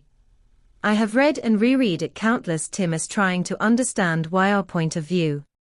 3 onths is an arbitrary amount of e. We could okay at 6 onths, ear. How long do YOU want it to be? What would okay YOU comfortable? Tell me. I understand that this is a huge leap of faith for YOU. I have to earn YR trust, but by the same token, YOU have to communicate with me when I am failing to do this.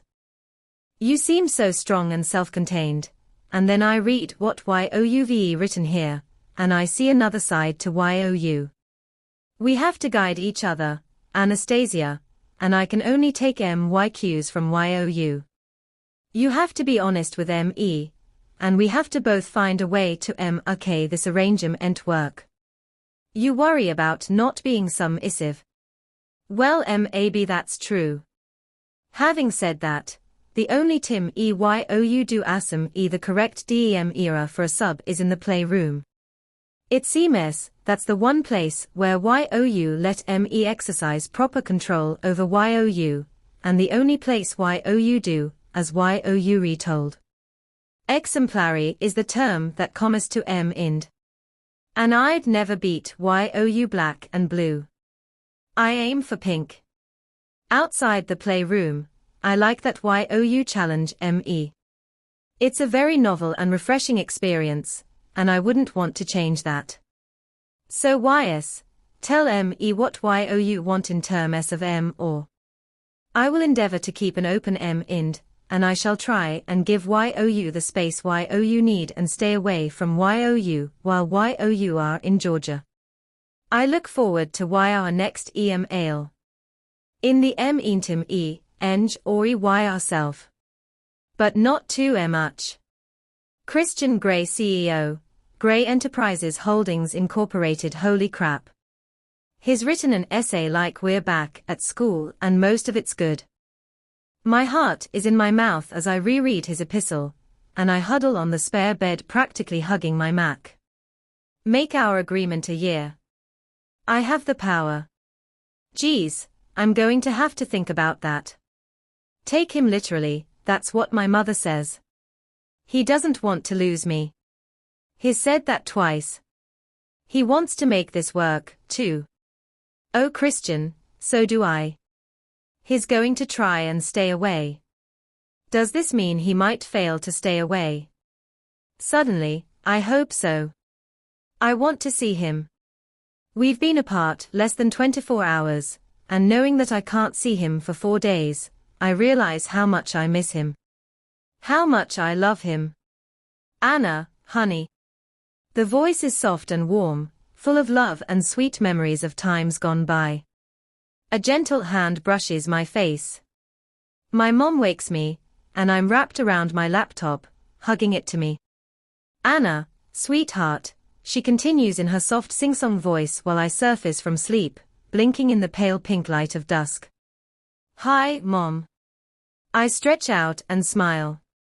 We're going out for dinner in 30 minutes. You still want to come? She asks kindly. Oh, yes, Mom, of course.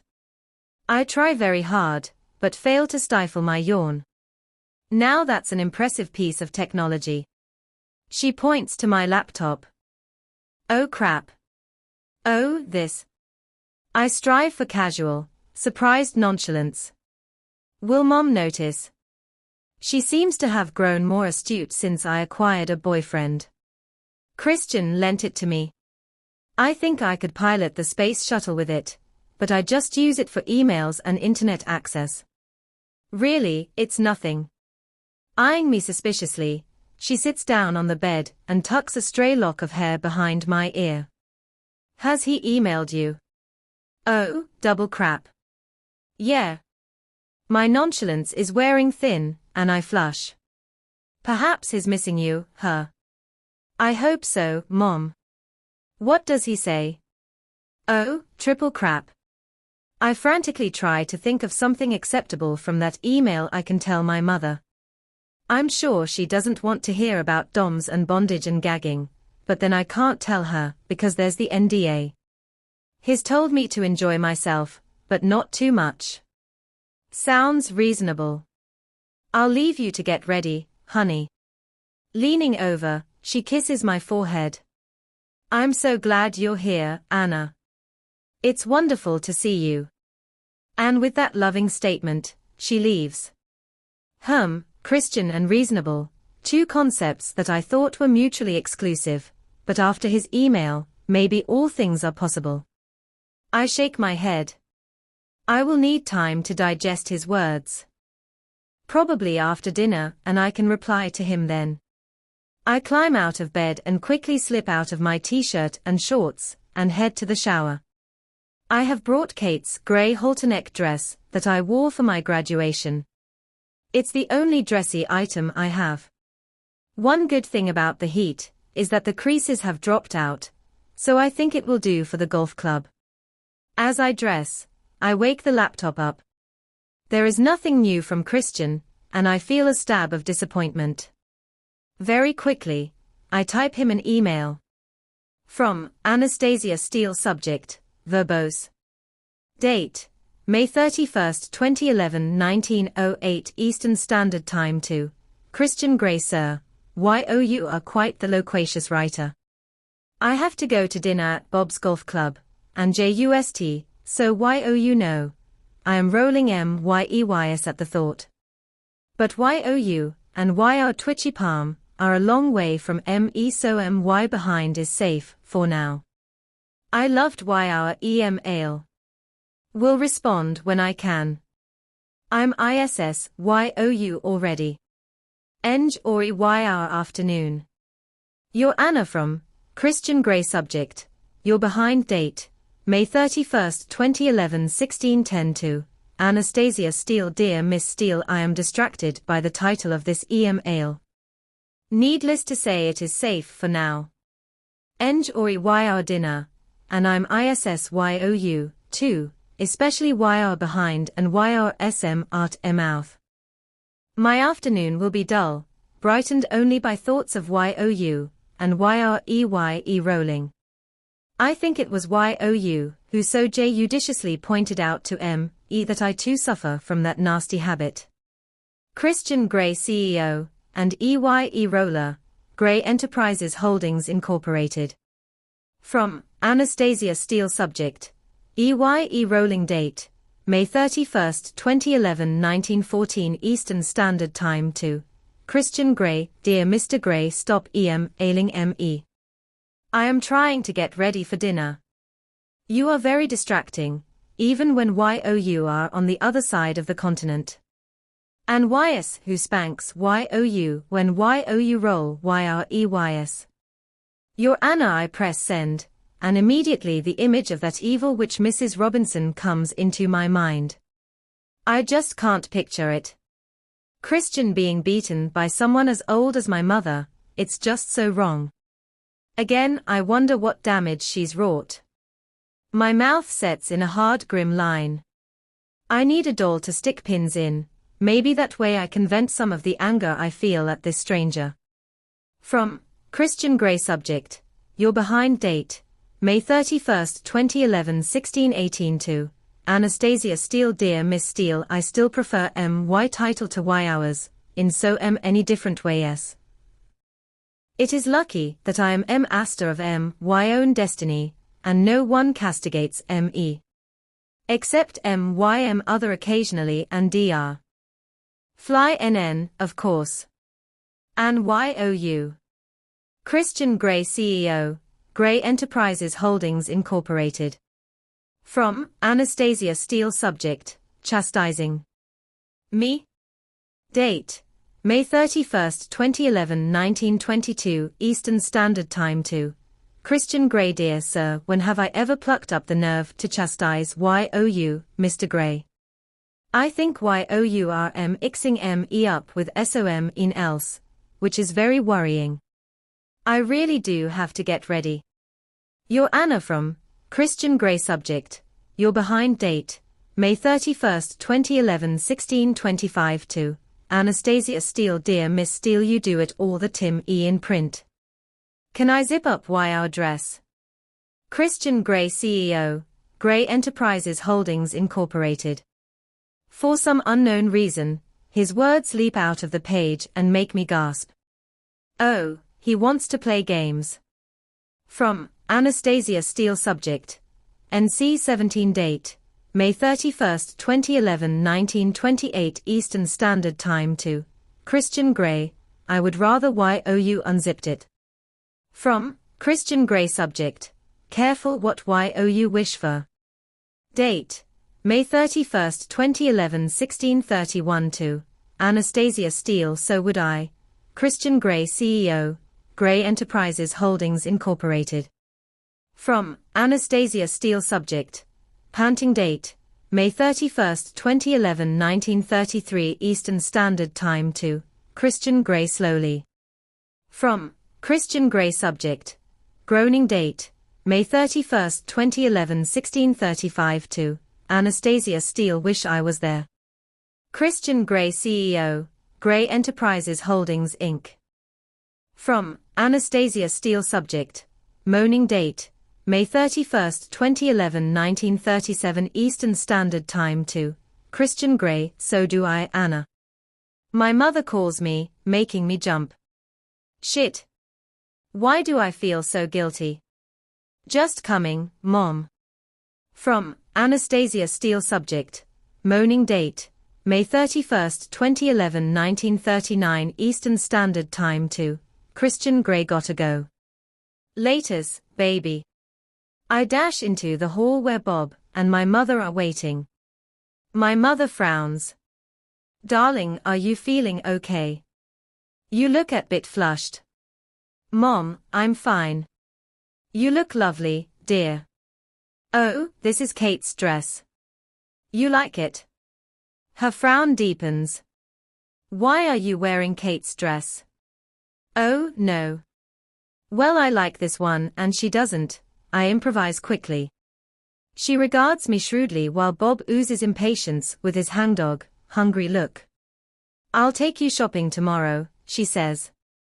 Oh, Mom, you don't need to do that. I have plenty of clothes. Can't I do something for my own daughter? Come on, Bob's starving. Too right, moans Bob, rubbing his stomach and assuming a fake pained expression. I giggle as he rolls his eyes, and we head out the door.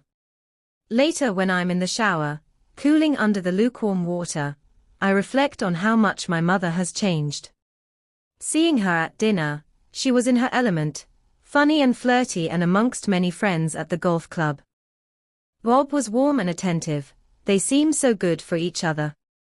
I'm really pleased for her. It means I can stop worrying about her and second-guessing her decisions, and put the dark days of husband number 3 behind us both. Bob is a keeper. And she's giving me good advice. When did that start happening? Since I met Christian. Why is that? When I'm done, I dry myself quickly, keen to get back to Christian. There's an email waiting for me, sent just after I left for dinner a few hours ago. From Christian Gray Subject, Plagiarism Date, May 31, 2011 1641 to Anastasia Steele, You stole my line. And left me hanging. Eng ori why our dinner. Christian Gray CEO, Gray Enterprises Holdings Incorporated. From Anastasia Steele Subject, Who are you to cry thief? Date, May 31, 2011 22:18 Eastern Standard Time to Christian Gray, Sir. I think you'll find it was Eliot's line originally.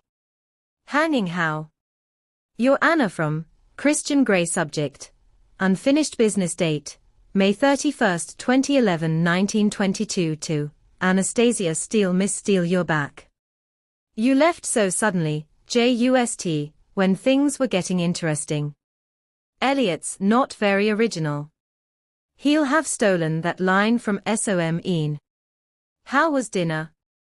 Christian Gray CEO, Gray Enterprises Holdings Inc.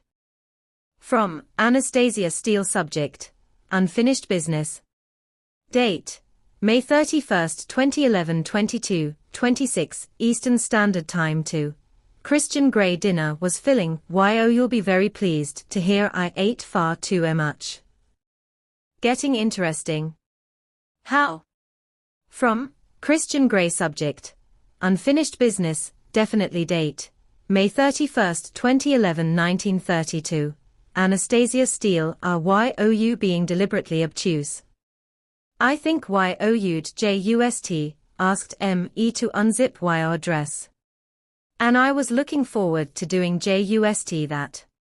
I am also glad to hear you are eating. Christian Gray CEO, Gray Enterprises Holdings Incorporated. From Anastasia Steele Subject, well, there's always the weekend date, May 31, 2011 22:36 Eastern Standard Time to Christian Gray, of course I eat.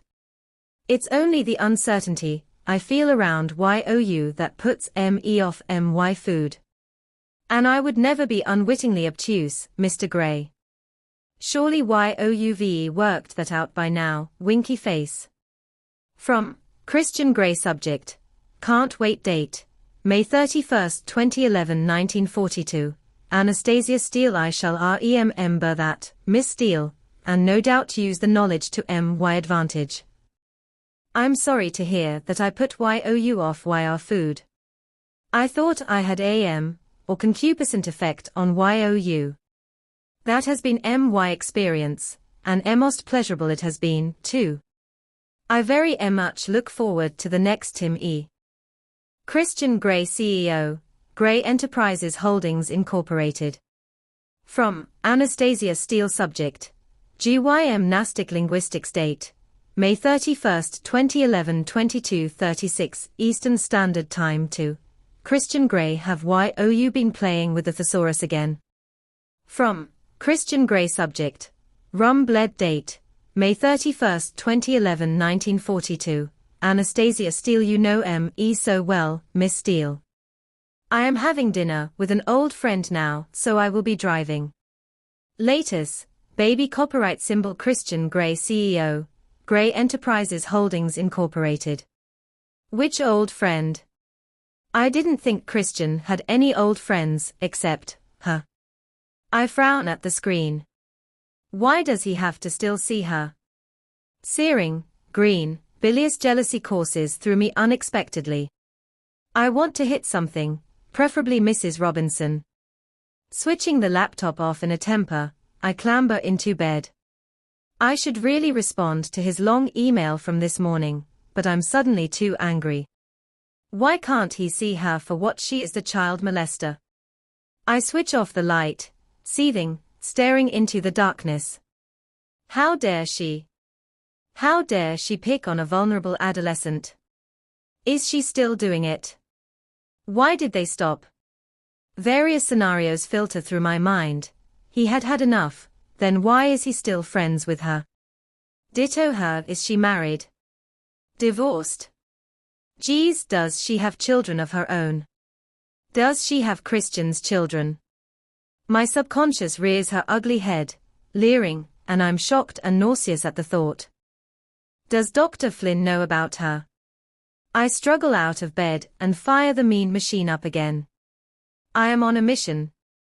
I drum my fingers impatiently waiting for the blue screen to appear. I hit Google Images and enter Christian Gray into the search engine. The screen is suddenly littered with images of Christian, in black tie, besuited, geezed Jose's pictures from the Heath man, in his white shirt and flannel trousers. How did they get on the internet? Boy, he looks good. I move quickly on, some with business associates, then picture after glorious picture of the most photogenic man I know, intimately. Intimately? Do I know Christian intimately? I know him sexually, and I figure there's a lot more to discover there.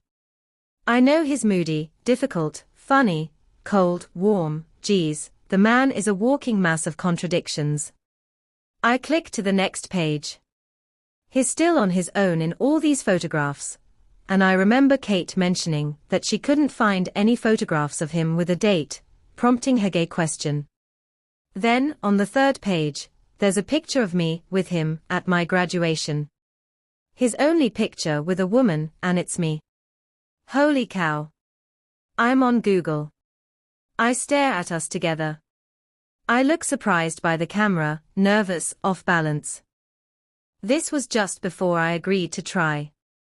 For his part, Christian looks impossibly handsome, calm and collected, and he's wearing that tie. I gaze at him, such a beautiful face that could be staring at Mrs. Damned Robinson right now. I save the picture in my favorites and click through all 18 screens, nothing. I won't find Mrs. Robinson on Google. But I have to know if he's with her. I type a quick email to Christian. From Anastasia Steele subject. Suitable dinner companions date. May 31, 2011 23:58 Eastern Standard Time to Christian Gray. I hope YOU and YR friend had a very pleasant dinner. Anna P.S. Was it Mrs. Robinson? I press send and climb despondently back into bed, resolving to ask Christian about his relationship with that woman. Part of me is desperate to know more, and another part wants to forget he ever told me. And my period has started, so I must remember to take my pill in the morning. I quickly program an alarm into the calendar on my BlackBerry. Setting it aside on the bedside table, I lie down and eventually drift into an uneasy sleep, wishing that we were in the same city, not 2,500 miles apart. After a morning of shopping and an afternoon back at the beach, my mother has decreed we should spend the evening in a bar. Abandoning Bob to the TV, we find ourselves in the upmarket bar of Savannah's most exclusive hotel. I am on my second Cosmopolitan. My mother is on her third.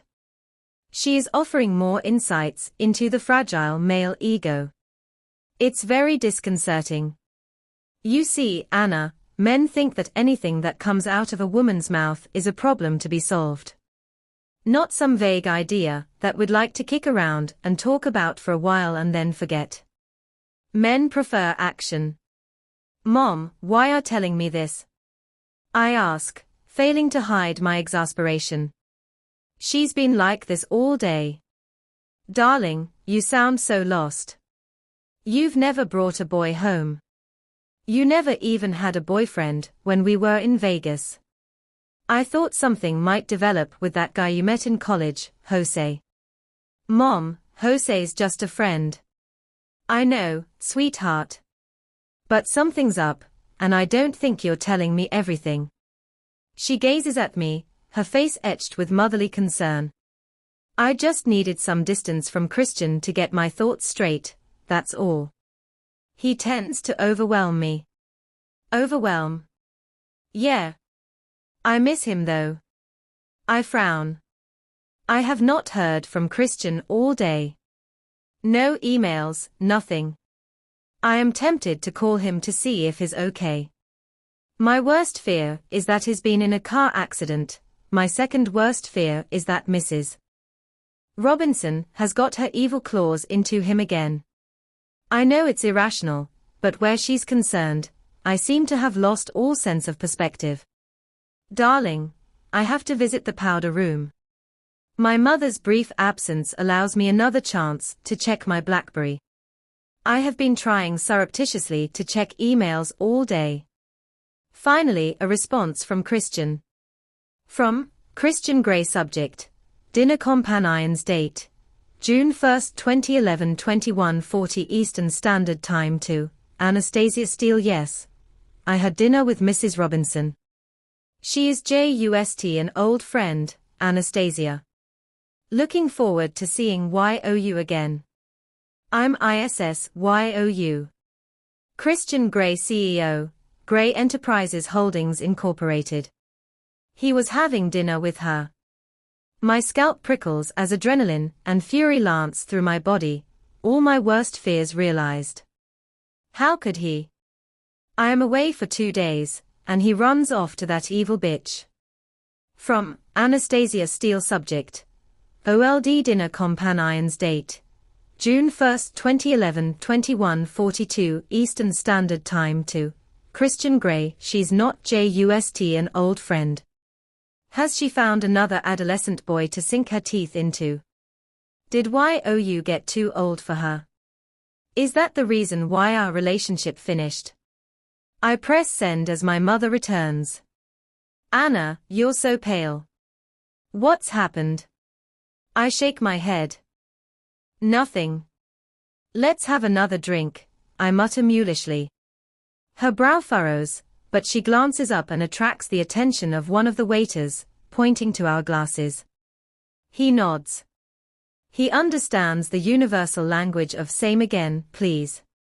As she does, I quickly glance at my BlackBerry. From Christian Grey. Subject: Careful. Date: June 1, 2011, 21:45 Eastern Standard Time. To Anastasia Steele. This is not a thing I wish to discuss via email. How many cosmopolitans are YOU going to drink? Christian Grey CEO, Grey Enterprises Holdings Incorporated. Holy fuck, he's here. I glance nervously around the bar, but cannot see him. Anna, what is it? You look like you've seen a ghost. It's Christian, he's here. What? Really? She glances around the bar, too.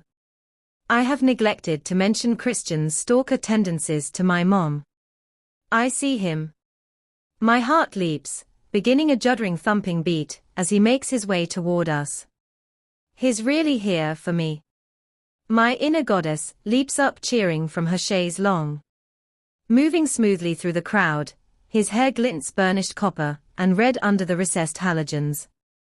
His bright grey eyes are shining with anger. Tension. His mouth is set in a grim line, jaw tense. Oh holy shit, no. I am so mad at him right now, and here he is. How can I be angry with him in front of my mother? He arrives at our table, gazing at me warily. He's dressed in customary white linen shirt and jeans. Hi, I squeak, unable to hide my shock and awe at seeing him here in the flesh. Hi, he replies, and leaning down, he kisses my cheek, taking me by surprise. Christian, this is my mother, Carla. My ingrained manners take over. He turns to greet my mom. Mrs. Adams, I am delighted to meet you. How does he know her name? He gives her the heart-stopping, Christian Grey patented, full-blown no prisoners taken smile. She doesn't have a hope. My mother's lower jaw practically hits the table. Geez, get a grip, Mom. She takes his proffered hand and they shake. My mother hasn't replied. Oh, complete dumbfounded speechlessness is genetic, I had no idea. Christian, she manages finally, breathlessly. He smiles knowingly at her, his grey eyes twinkling. I narrow my eyes at them both. What are you doing here? My question sounds more brittle than I mean, and his smile disappears, his expression now guarded. I am thrilled to see him, but completely thrown off balance, my anger about Mrs. Robinson simmering through my veins. I don't know if I want to shout at him, or throw myself into his arms, but I don't think he'd like either, and I want to know how long he has been watching us. I'm also a little anxious about the email I just sent him. I came to see you, of course. He gazes down at me impassively. Oh, what is he thinking? I'm staying in this hotel. You're staying here. I sound like a sophomore on amphetamines, too high-pitched even for my own ears. Well, yesterday you said you wished I was here. He pauses, trying to gauge my reaction. We aim to please, Miss Steele. His voice is quiet with no trace of humor. Crap, is he mad? Maybe the Mrs. Robinson comments. Or the fact that I am on my third, soon-to-be fourth, Cosmo. My mother is glancing anxiously at the two of us. Won't you join us for a drink, Christian? She waves to the waiter, who is at her side in a nanosecond. I'll have a gin and tonic, Christian says. Hendrix if you have it, or Bombay Sapphire. Cucumber with the Hendrix, lime with the Bombay. Holy hell, only Christian could make a meal out of ordering a drink. And 2 more Cosmos, please, I add, looking anxiously at Christian. I am drinking with my mother, no way can he be angry about that. Please pull up a chair, Christian. Thank you, Mrs. Adams. Christian pulls a nearby chair over, and sits gracefully down beside me. So you just happen to be staying in the hotel where we're drinking? I ask, trying hard to keep my tone light. Or, you just happen to be drinking in the hotel where I'm staying, Christian replies. I just finished dinner, came in here, and saw you. I was distracted thinking about your most recent email, and I glance up and there you are. Quite a coincidence, eh? He cocks his head to one side, and I see a trace of a smile. Thank heavens, we may be able to save the evening after all. My mother and I were shopping this morning and on the beach this afternoon. We decided on a few cocktails this evening, I mutter, feeling that I owe him some sort of explanation. Did you buy that top? He nods at my brand new green silk camisole. The color suits you. And you've caught some sun. You look lovely. I flush, speechless at his compliment. Well, I was going to pay you a visit tomorrow. But here you are. He reaches over, takes my hand, and squeezes it gently, running his thumb across my knuckles to and fro, and I feel the familiar pull. The electric charge zapping beneath my skin under the gentle pressure from his thumb, firing into my bloodstream and pulsing around my body, heating everything in its path. It's been over 2 days since I saw him. Oh my. I want him. My breath hitches. I blink at him, smiling shyly, and see a smile play on his beautiful, sculptured lips. I thought I'd surprise you. But as ever, Anastasia, you surprise me by being here. I glance quickly at Mom, who is staring at Christian, yes, staring. Stop it, Mom. As if he's some exotic creature, never seen before. I mean, I know I've never had a boyfriend, and Christian only qualifies as such for ease of reference, but is it so unbelievable that I could attract a man? This man? Yes, frankly, look at him, my subconscious snaps. Oh, shut up. Who invited you to the party? I scowl at my mom, but she doesn't seem to notice. I don't want to interrupt the time you have with your mother. I'll have a quick drink and then retire. I have work to do, he states earnestly. Christian, it's lovely to meet you finally, Mom interjects, finally finding her voice. Anna has spoken very fondly of you. He smiles at her. Really? He raises an eyebrow at me, an amused expression on his face, and I flush again. The waiter arrives with our drinks. Hendricks, sir, he says with a triumphant flourish. Thank you, Christian murmurs in acknowledgement. I sip my latest Cosmo nervously. How long are you in Georgia, Christian? Mom asks. Until Friday, Mrs. Adams. Will you have dinner with us tomorrow evening? And please, call me Carla. I'd be delighted to, Carla. Excellent. If you two will excuse me, I need to visit the powder room. Mom, you've just been. I look at her desperately as she stands and walks off, leaving us alone together. So, you're mad at me for having dinner with an old friend. Christian turns his burning, wary gaze to me, lifting my hand to his lips and kissing each knuckle gently. Geez, he wants to do this now. Yes, I murmur as my heated blood courses through me. Our sexual relationship was over long ago, Anastasia, he whispers. I don't want anyone but you. Haven't you worked that out yet? I blink at him. I think of her as a child molester, Christian. I hold my breath waiting for his reaction. Christian blanches. That's very judgmental. It wasn't like that, he whispers, shocked. He releases my hand. Judgmental.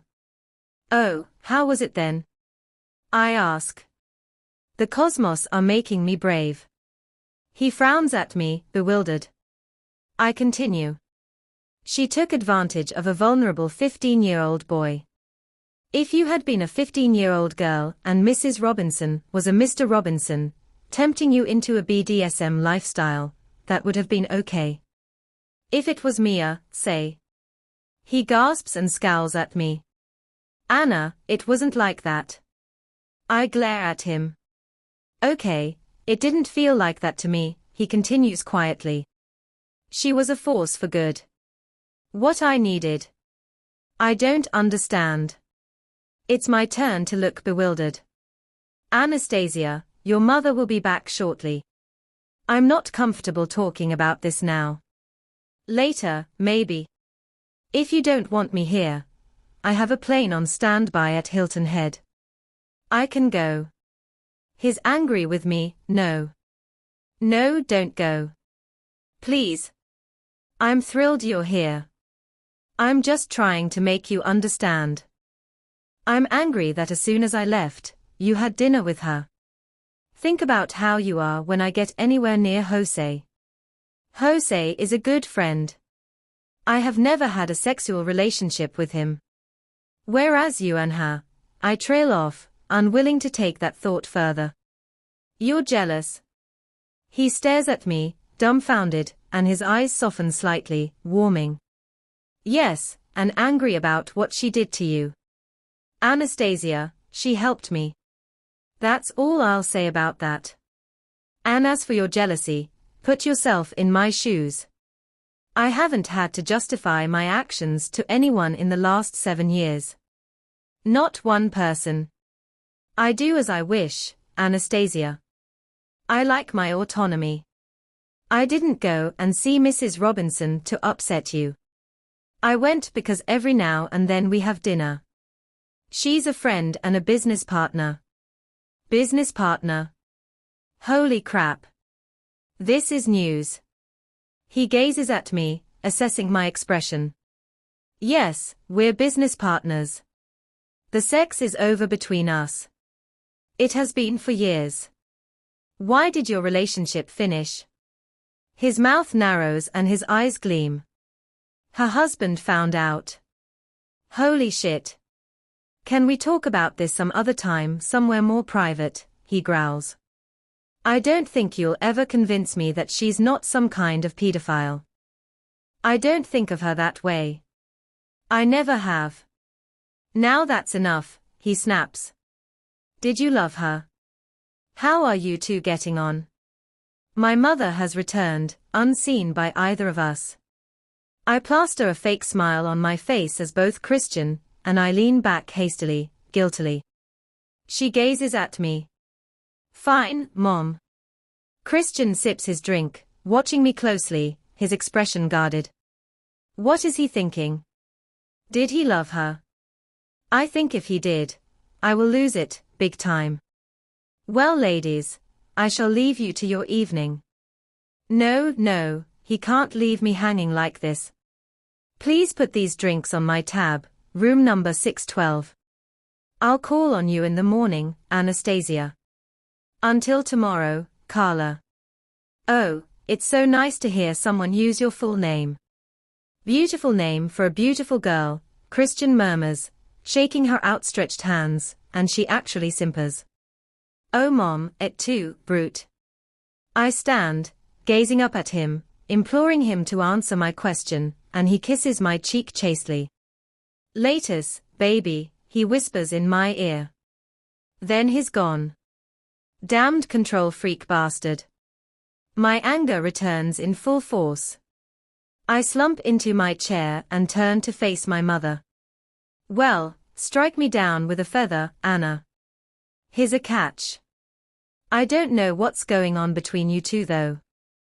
I think you need to talk to each other. Phew, the UST in here, it's unbearable. She fans herself theatrically. MOM. Go talk to him. I can't. I came here to see you. Anna, you came here because you're confused about that boy. It's obvious you two are crazy about each other. You need to talk to him. He's just flown 3,000 odd miles to see you, for heaven's sake. And you know how awful it is to fly. I flush. I haven't told her about his private plane.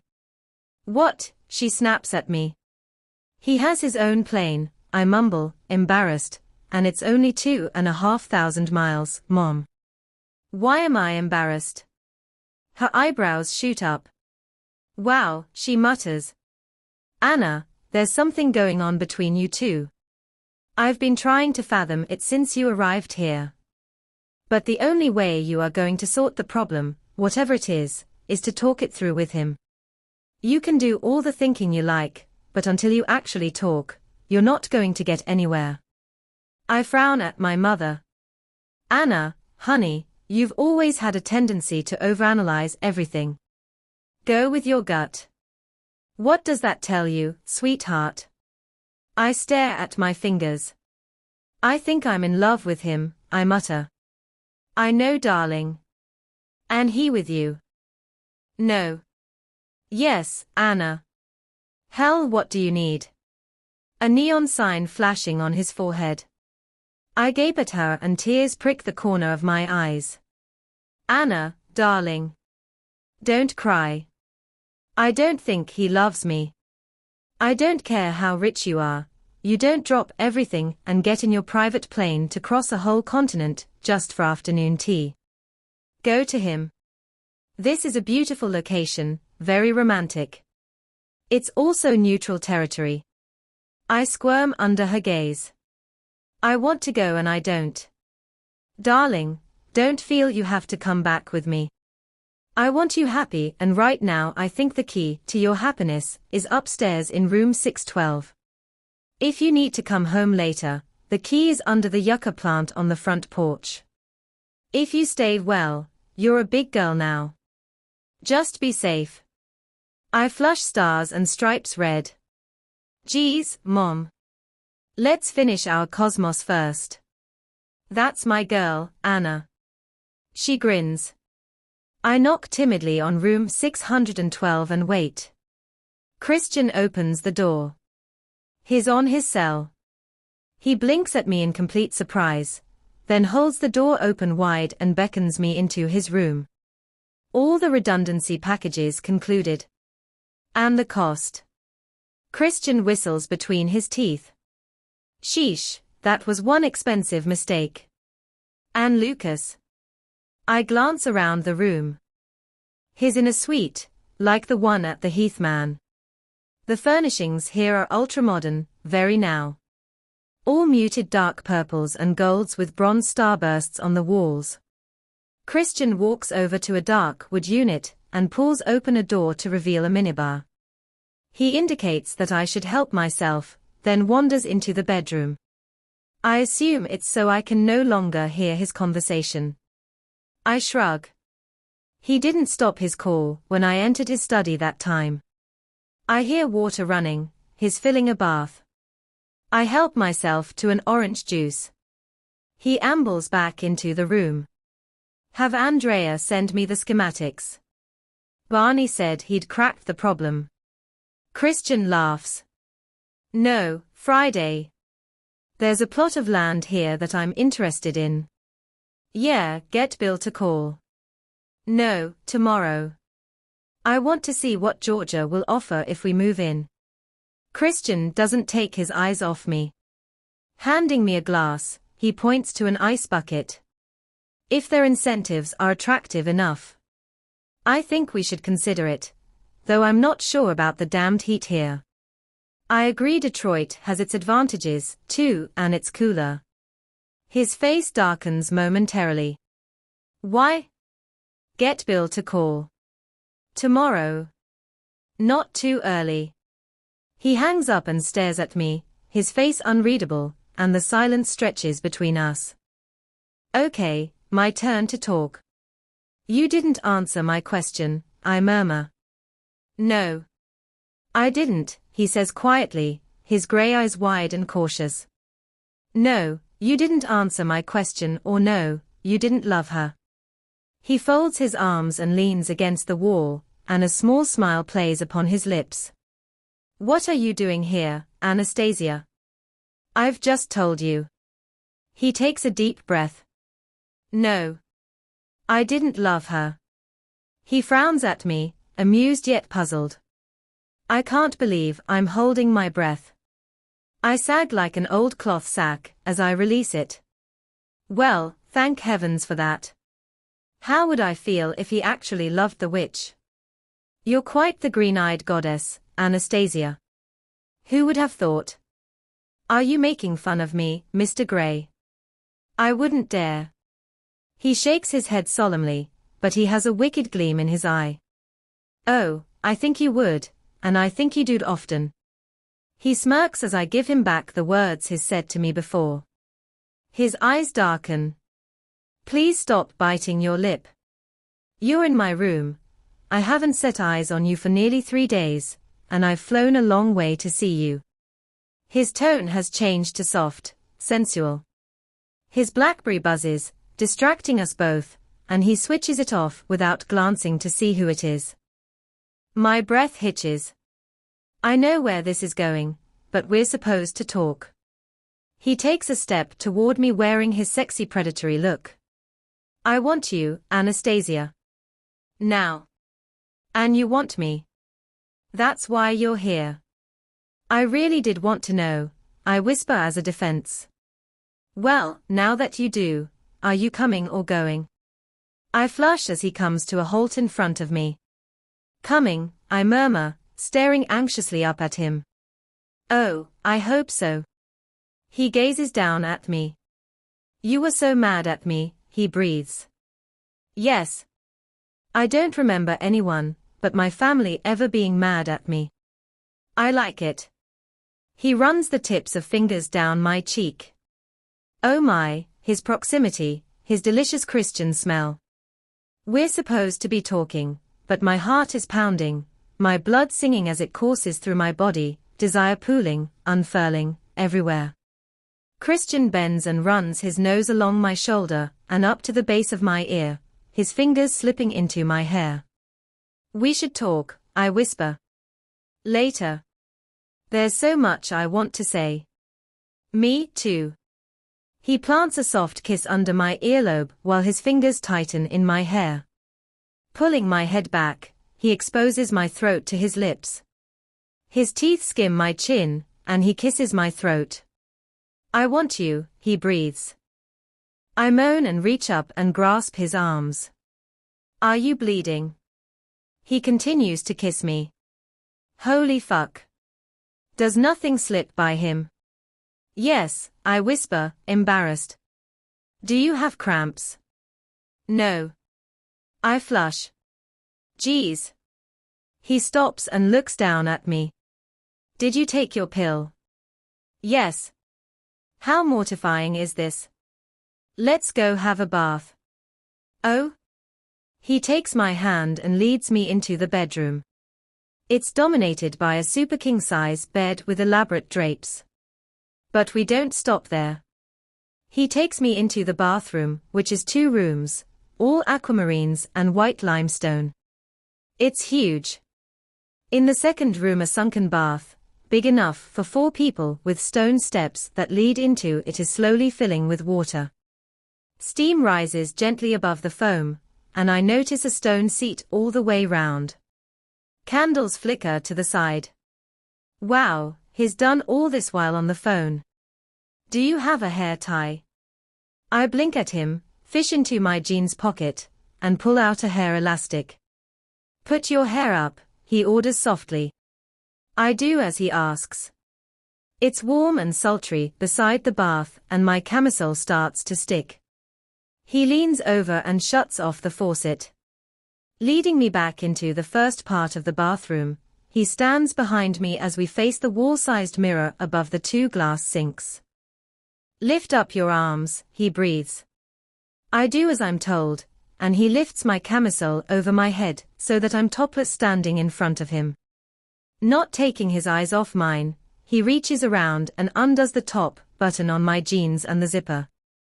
I'm going to have you in the bathroom, Anastasia. Leaning down, he kisses my neck. I move my head to one side and give him easier access. Hooking his thumbs into my jeans, he slowly slides them down my legs, sinking down behind me as he pulls them and my panties to the floor. Step out of your jeans. Grasping the edge of the sink, I do just that. I am now naked, staring at myself, and he's kneeling behind me. He kisses and then softly bites my behind, making me gasp. He stands and stares at me once more in the mirror. I try hard to stay still, ignoring my natural inclination to cover myself. He splays his hand across my belly, the span of his hand almost reaching from hip to hip. Look at you. You are so beautiful, he murmurs. See how you feel. He clasps both my hands in his palms against the backs of my hands, his fingers in between mine so that my fingers are splayed. He places my hands on my belly. Feel how soft your skin is. His voice is soft and low. He moves my hands in a slow circle, then upwards toward my breasts. Feel how full your breasts are. He holds my hands so that they cup my breasts. He gently strokes my nipples with his thumbs over and over. I moan between parted lips and arch my back so my breasts fill my palms. He squeezes my nipples between our thumbs, pulling gently so that they elongate further.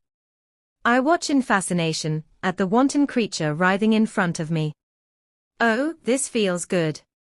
I groan and close my eyes, no longer wanting to see that libidinous woman in the mirror falling apart under her own hands, his hands, feeling my skin as he would, experiencing how arousing it is just his touch, and his calm, soft commands. That's right, baby, he murmurs. He guides my hands down the sides of my body, past my waist to my hips, and across to my pubic hair. He slides his leg in between mine, pushing my feet further apart, widening my stance, and runs my hands over my sex, one hand at a time in turn, setting up a rhythm. It is so erotic. Truly I am a marionette, and he is the master puppeteer. Look at you glow, Anastasia, he whispers as he trails kisses and soft bites along my shoulder. I groan. Suddenly he lets go. Carry on, he orders, and stands back watching me. I rub myself. No. I want him to do it. It doesn't feel the same. I'm lost without him. He pulls his shirt over his head and quickly takes off his jeans. You'd rather I do this? His grey gaze scorches mine in the mirror. Oh yes, please, I breathe. He wraps his arms around me again and takes my hands once more, continuing the sensual caress across my sex, over my clitoris. His chest hair scrapes against me, his erection presses against me. Oh soon, please. He bites the nape of my neck, and I close my eyes, enjoying the myriad of sensations, my neck, my groin, the feel of him behind me.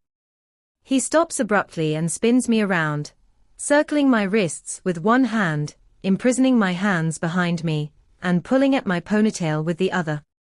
I am flush against him, and he kisses me wildly, ravaging my mouth with his, holding me in place. His breathing is ragged, matching mine. When did you start your period, Anastasia? He asks out of the blue, gazing down at me. Yesterday, I mumble in my highly aroused state. Good. He releases me and turns me around. Hold on to the sink, he orders and pulls my hips back again, like he did in the playroom, so I'm bending down. He reaches between my legs and pulls on the blue string and gently pulls my tampon out and tosses it into the nearby toilet. Holy fuck. Sweet mother of all. Geez. And then his inside me, skin against skin, moving slowly at first, easily, testing me, pushing me, oh my. I grip onto the sink, panting, forcing myself back on him, feeling him inside me. Oh the sweet agony, his hands clasp my hips. He sets a punishing rhythm in, out, and he reaches around and finds my clitoris, massaging me, oh geez. I can feel myself quicken. That's right, baby, he rasps as he grinds into me, angling his hips, and it's enough to send me flying high. Whoa, and I come, loudly, gripping for dear life onto the sink as I spiral down through my orgasm, everything spinning and clenching at once. He follows, clasping me tightly, his front on my back as he climaxes, and calls my name like it's a litany, or a prayer. Oh, Anna. His breathing is ragged in my ear, in perfect synergy with mine. Oh, baby, will I ever get enough of you, he whispers. Will it always be like this? So overwhelming, so all-consuming, so bewildering and beguiling. I wanted to talk, but now I'm spent and dazed from his lovemaking and wondering if I will ever get enough of him. We sink slowly to the floor, and he wraps his arms around me, imprisoning me. I am curled on his lap, my head against his chest, as we both calm. Very subtly, I inhale his sweet, intoxicating Christian scent. I must not nuzzle. I must not nuzzle. I repeat the mantra in my head, though I am so tempted to do so. I want to lift my hand and draw patterns in his chest hair with my fingertips, but I resist, knowing that he'll hate it if I do. We are both quiet, lost in our thoughts. I am lost in him, lost to him. I remember that I have my period. I'm bleeding, I murmur. Doesn't bother me, he breathes. I noticed. I can't keep the dryness out of my voice. He tenses slightly. Does it bother you? He asks softly. Does it bother me? Maybe it should it? No, it doesn't. I lean back and look up at him, and he gazes down at me, his eyes a soft cloudy gray. No, not at all. He smirks. Good. Let's have a bath. He uncurls from around me, placing me on the floor as he makes to stand. As he does, I notice again the small, round, white scars on his chest. They are not chicken pox, I muse absent-mindedly. Grace said he was hardly affected. Holy shit, they must be burns. Burns from what? I blanch at the realization, shock and revulsion coursing through me. From cigarettes. Mrs. Robinson, his birth mother, who did this to him? Maybe there's a reasonable explanation, and I'm overreacting. Wild hope blossoms in my chest, hope that I am wrong. What is it? Christian's face is wide-eyed with alarm. Your scars, I whisper. They are not from chicken pox. I watch as in a split second he closes down, his stance changing from relaxed, calm, and at ease to defensive, angry, even. He frowns, his face darkening, and his mouth presses into a thin, hard line. No, they're not, he snaps, but he does not elaborate further. He stands, holds his hand out for me, and hauls me to my feet. Don't look at me like that. His voice is colder and scolding as he lets go of my hand. I flush, chastened, and stare down at my fingers, and I know that someone stubbed cigarettes out on Christian. I feel sick. Did she do that? I whisper before I can stop myself. He says nothing, so I'm forced to look at him. He's glaring at me. She. Mrs. Robinson. She's not an animal, Anastasia. Of course she didn't. I don't understand why you feel you have to demonize her. He's standing there, naked, gloriously naked, with my blood on him, and we're finally having this conversation. And I'm naked, too. Neither of us has anywhere to hide, except perhaps the bath. I take a deep breath, move past him, and step down into the water. It is deliciously warm, soothing, and deep. I melt into the fragrant foam and stare up at him, hiding among the bubbles. I just wonder what you would be like if you hadn't met her. If she hadn't introduced you to your, lifestyle. He sighs and steps down into the bath opposite me, his jaw clenched with tension, his eyes frosty. As he gracefully submerges his body beneath the water, he's careful not to touch me. Geez, have I made him that mad?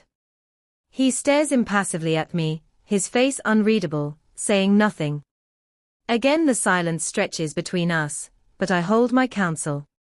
It's your turn, Gray. I am not caving this time. My subconscious is nervous, anxiously biting her nails. This could go either way. Christian and I stare at each other, but I am not backing down. Eventually, after what seems like a millennium, he shakes his head and he smirks. I would probably have gone the way of my birth mother, had it not been for Mrs. Robinson. Oh. I blink at him. Crack addict or whore? Possibly both. She loved me in a way I found acceptable, he adds with a shrug. What the hell does that mean? Acceptable. I whisper. Yes. He stares intently at me. She distracted me from the destructive path I found myself following. It's very hard to grow up in a perfect family when you're not perfect. Oh no. My mouth dries as I digest his words. He gazes at me, his expression unfathomable. He's not going to tell me any more. How frustrating. Inside, I'm reeling. He sounds so full of self-loathing. And Mrs. Robinson loved him. Holy shit, does she still? I feel like I've been kicked in the stomach. Does she still love you? I don't think so, not like that.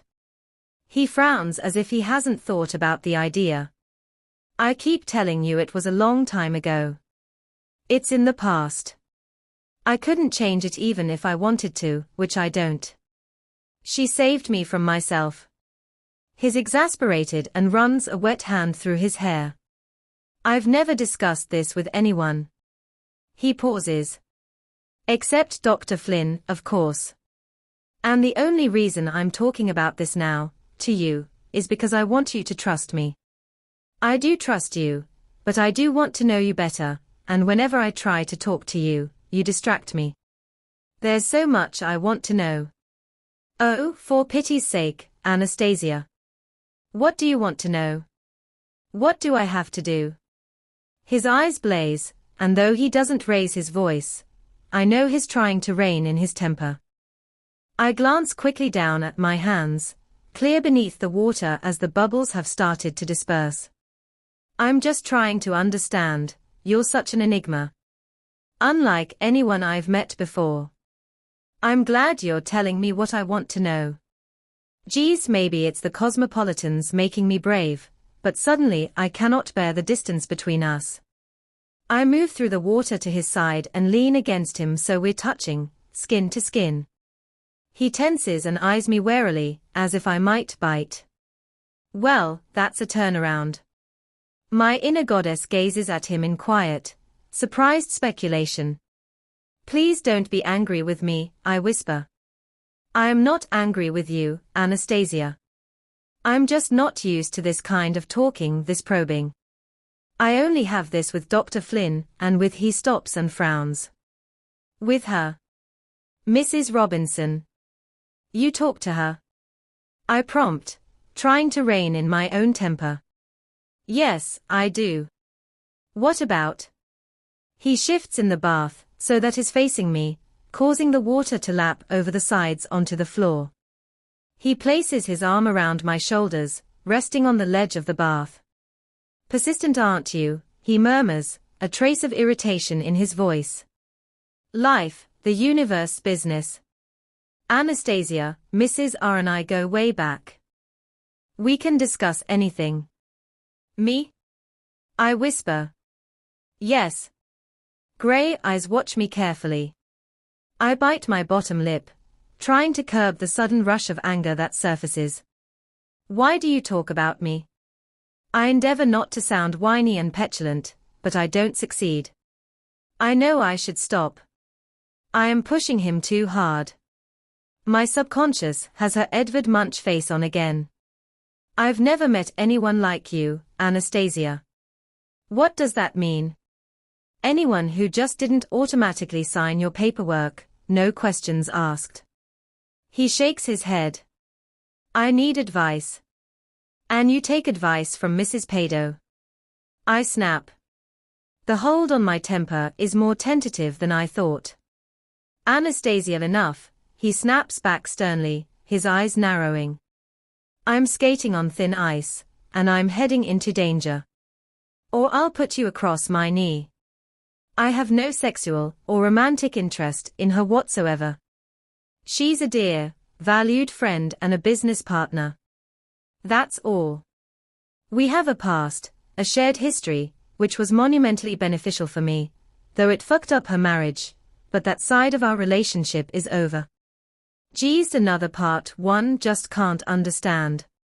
She was married as well. How did they get away with it for so long? And your parents never found out? No, he growls. I've told you this. And I know that's it. I cannot ask him any further questions about her, because he will lose it with me. Are you done? He snaps. For now. He takes a deep breath and visibly relaxes in front of me, like a great weight is lifted from his shoulders or something.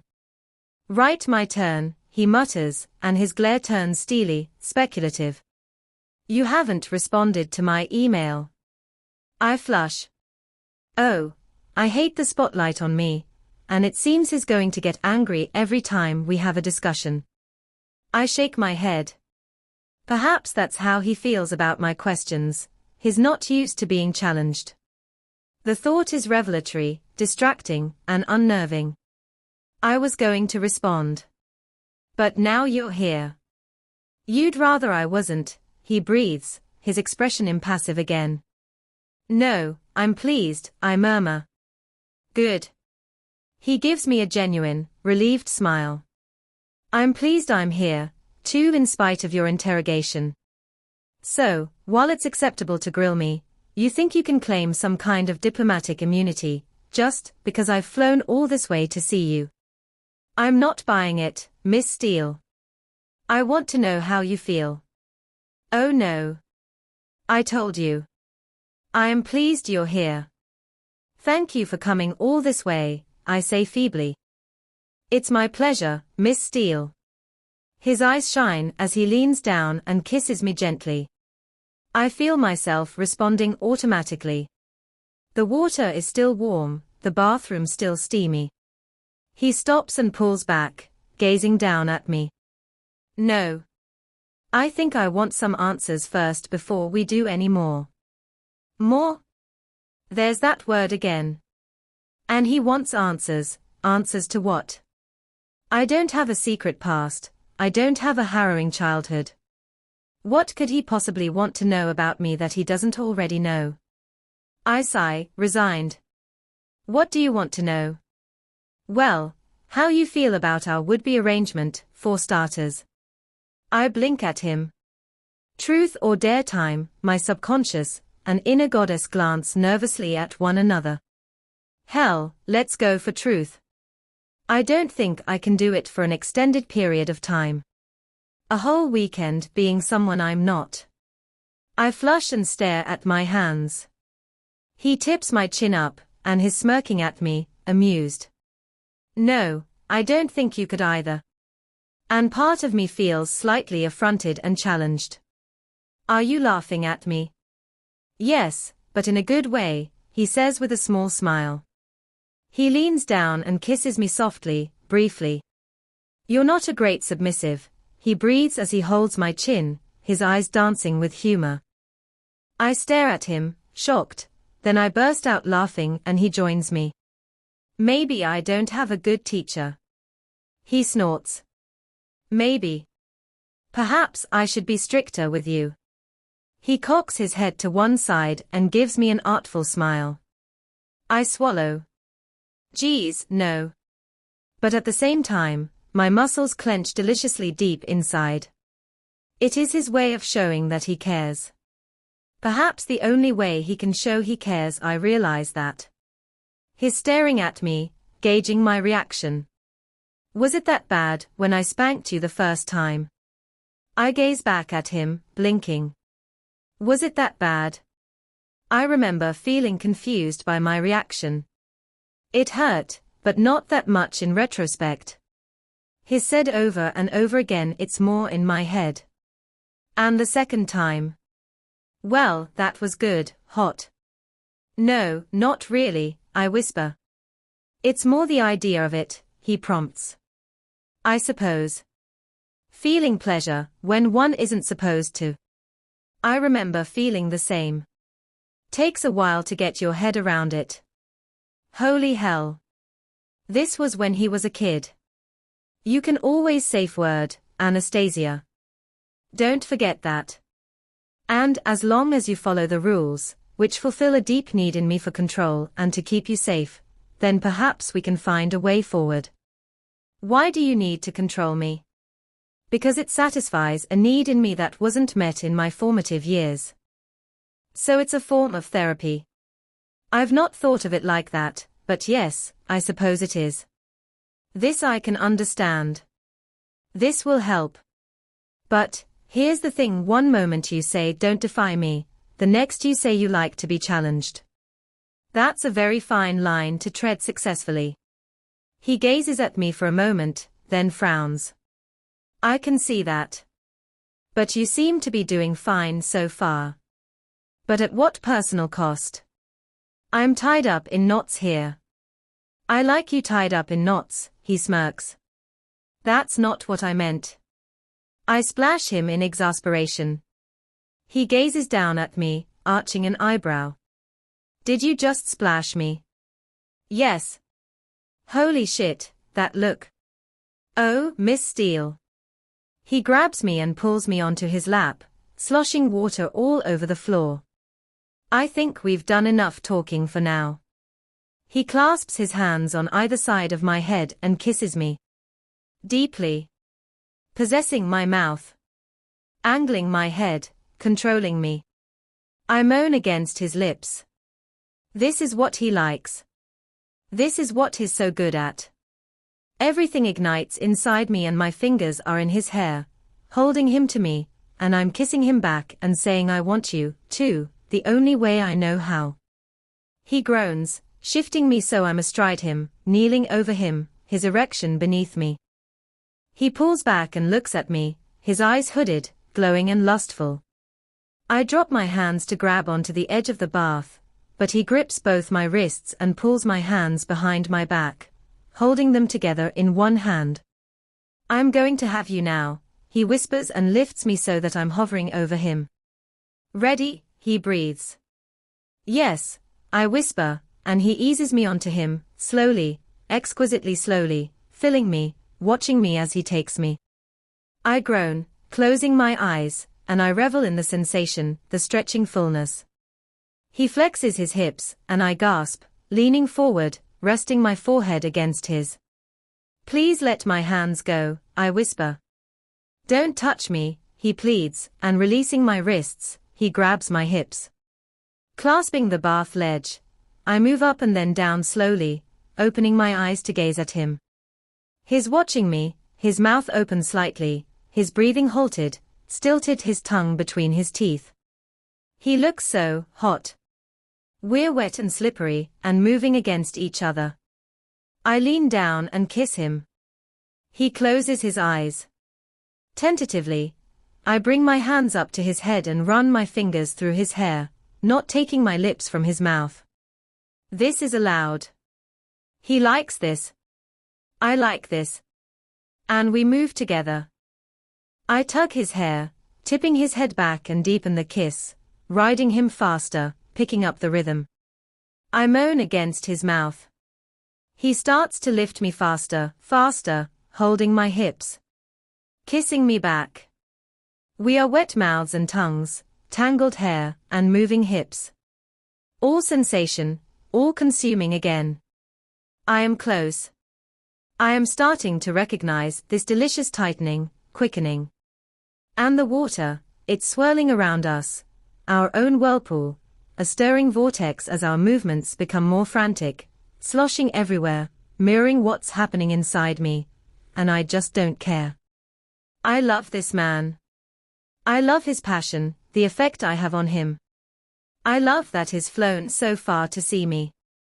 I love that he cares about me, he cares.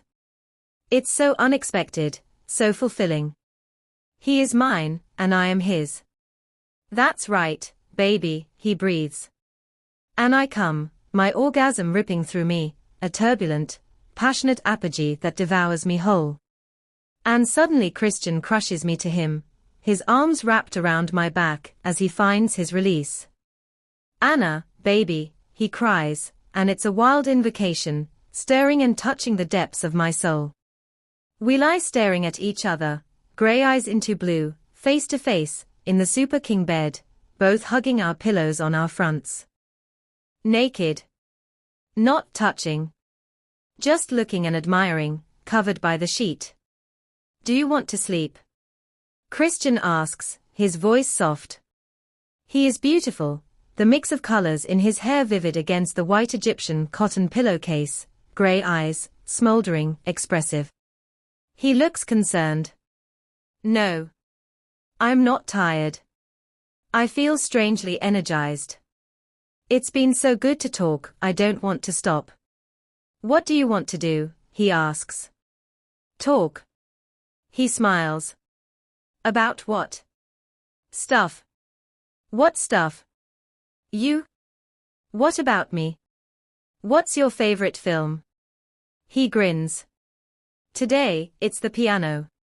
His grin is infectious. Of course. Silly me. Such a sad, exciting score, which no doubt you can play. So many accomplishments, Mr. Gray. And the greatest one is you, Miss Steele. So I am number 17. He frowns at me, not comprehending. 17. Number of women you've had sex with. His lips quirk up, his eyes shining with incredulity. Not exactly. You said 15, my confusion is obvious. I was referring to the number of women in my playroom. I thought that's what you meant.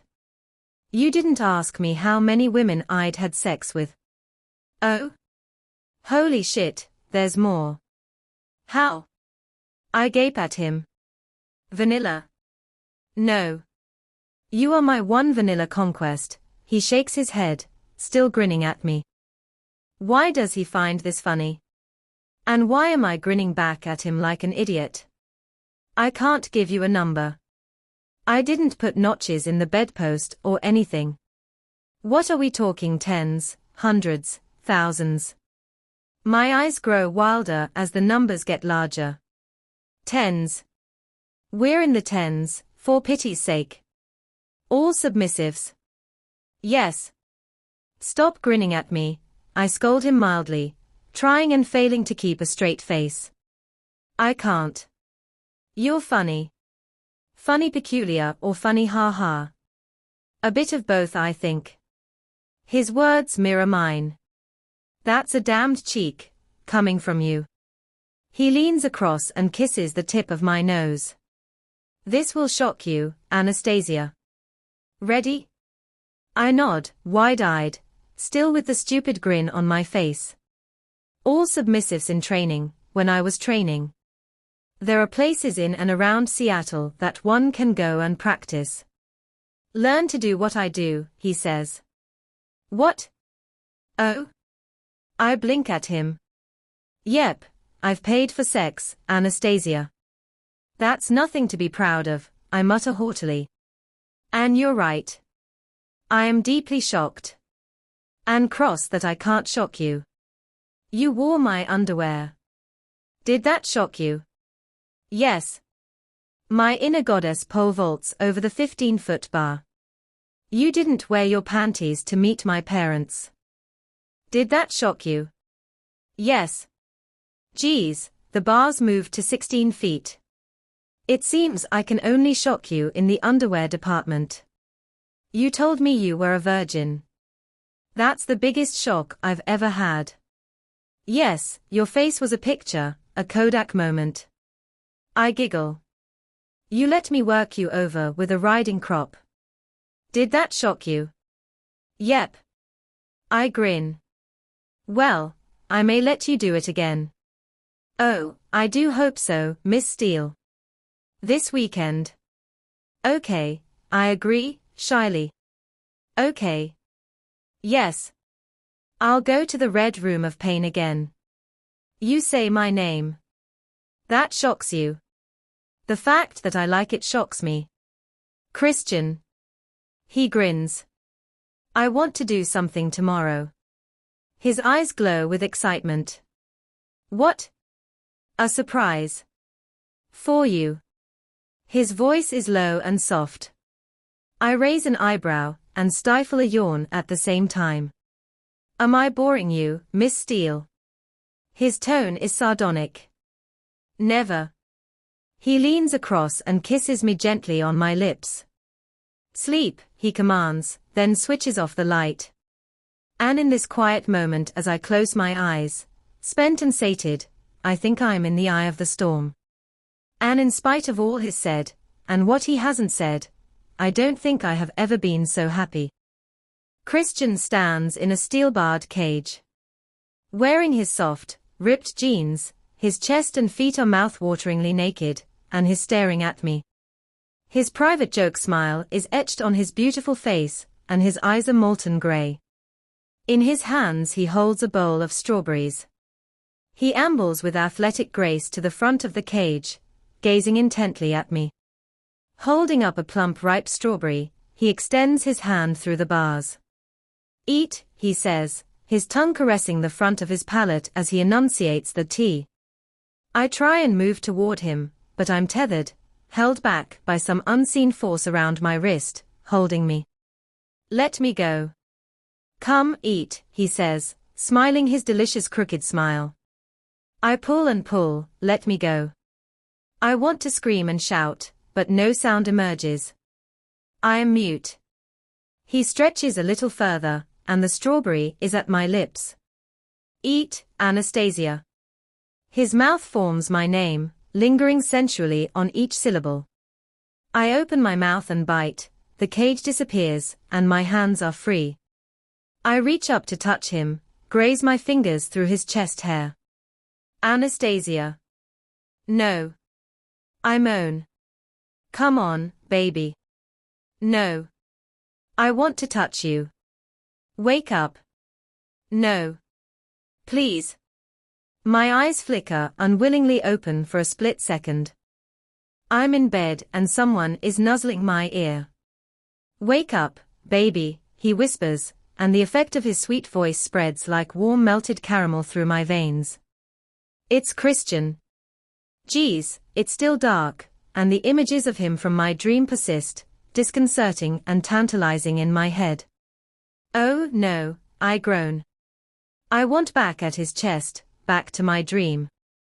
Why is he waking me?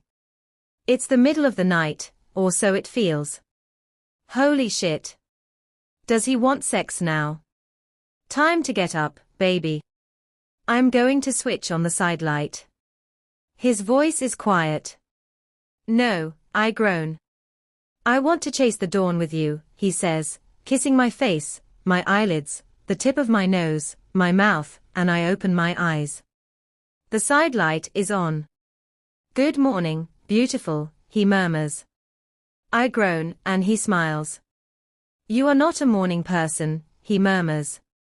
Through the haze of light, I squint and see Christian leaning over me, smiling. Amused. Amused at me. Dressed in black. "I thought you wanted sex," I grumble. "Anastasia, I always want sex with you." "It's heartwarming to know that you feel the same," he says dryly. I gaze at him as my eyes adjust to the light, but he still looks amused, thank heavens. Of course I do, just not when it's so late. It's not late, it's early.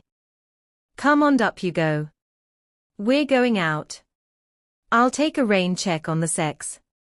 I was having such a nice dream, I whine. Dream about what? He asks patiently. You? I blush. What was I doing this time?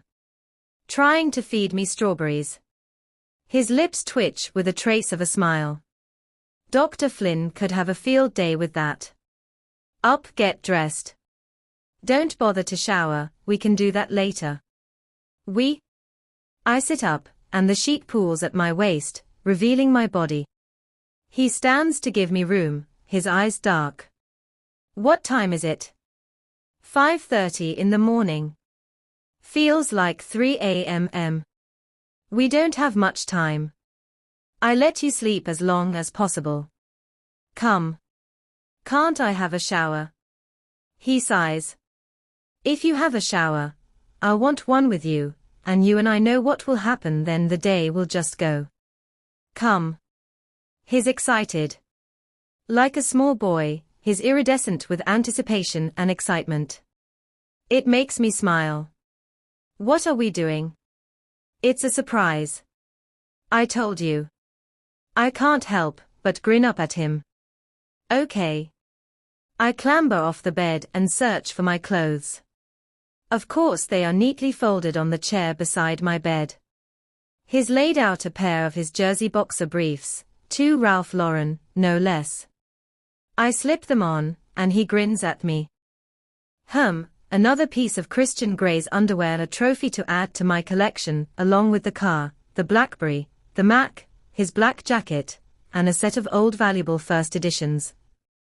I shake my head at his largesse, and I frown as a scene from Tess crosses my mind, the strawberry scene. It evokes my dream. To hell with Dr. Flynn. Freud would have a field day, and then he'd probably expire trying to deal with 50 Shades. I'll give you some room now that you're up.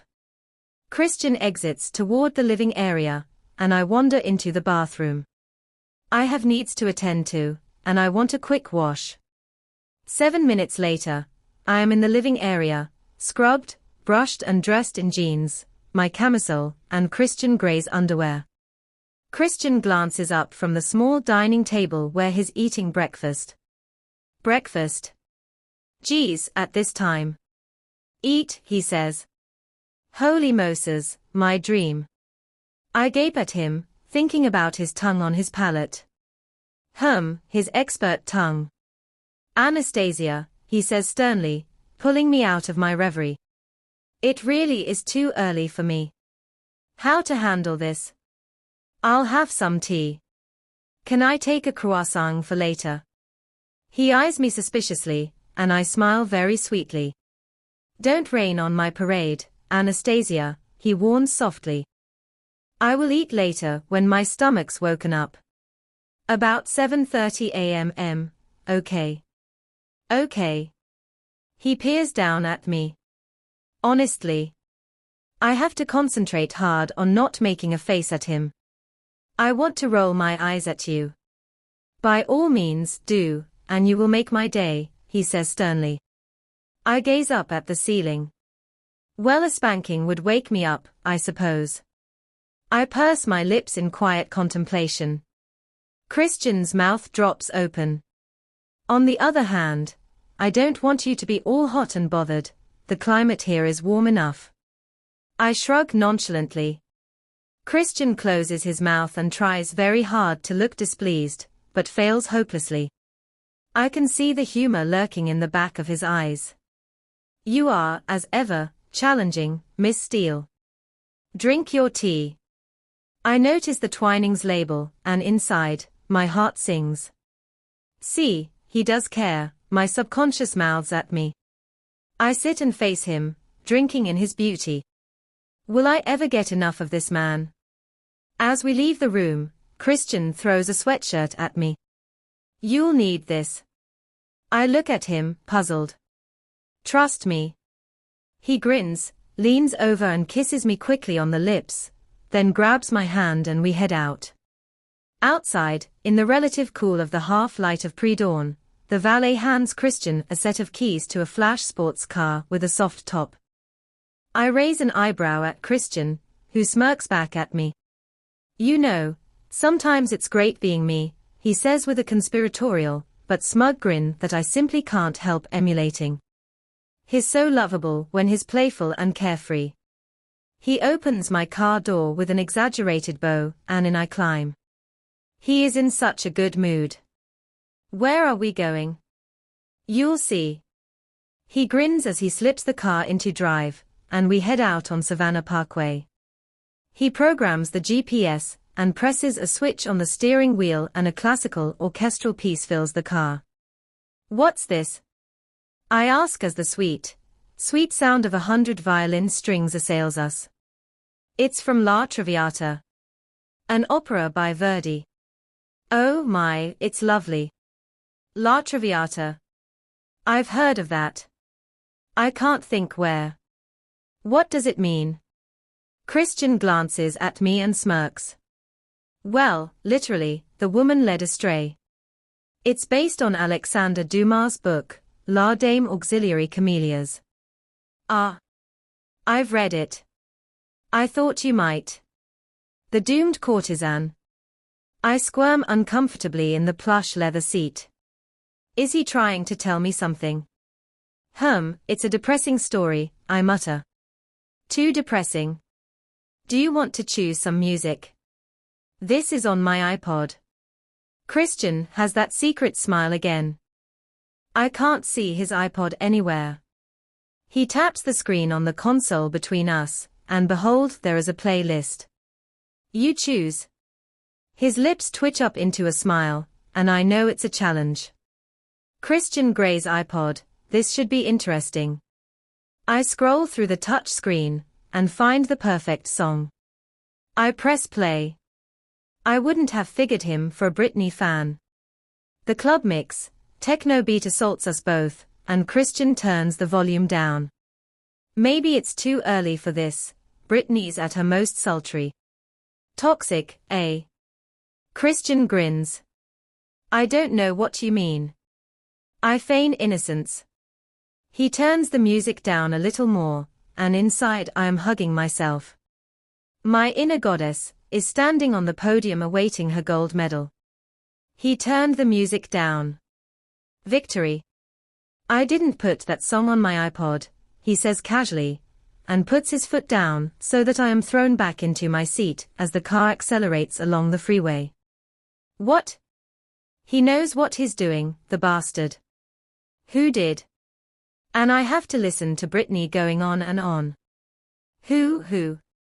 The song ends and the iPod shuffles to Damien Rice being mournful. Who? I stare out of the window, my stomach churning. Who? It was Layla, he answers my unspoken thoughts. How does he do that? Layla. An ex, who put the song on my iPod. Damien warbles away in the background as I sit stunned. An ex-submissive. An ex one of the 15. I ask. Yes. What happened to her? We finished. Why? Oh geez. It's too early for this kind of conversation. But he looks relaxed, happy even, and what's more, talkative. She wanted more. His voice is low, introspective even, and he leaves the sentence hanging between us, ending it with that powerful little word again. And you didn't? I ask before I can employ my brain-to-mouth filter. Shit, do I want to know? He shakes his head.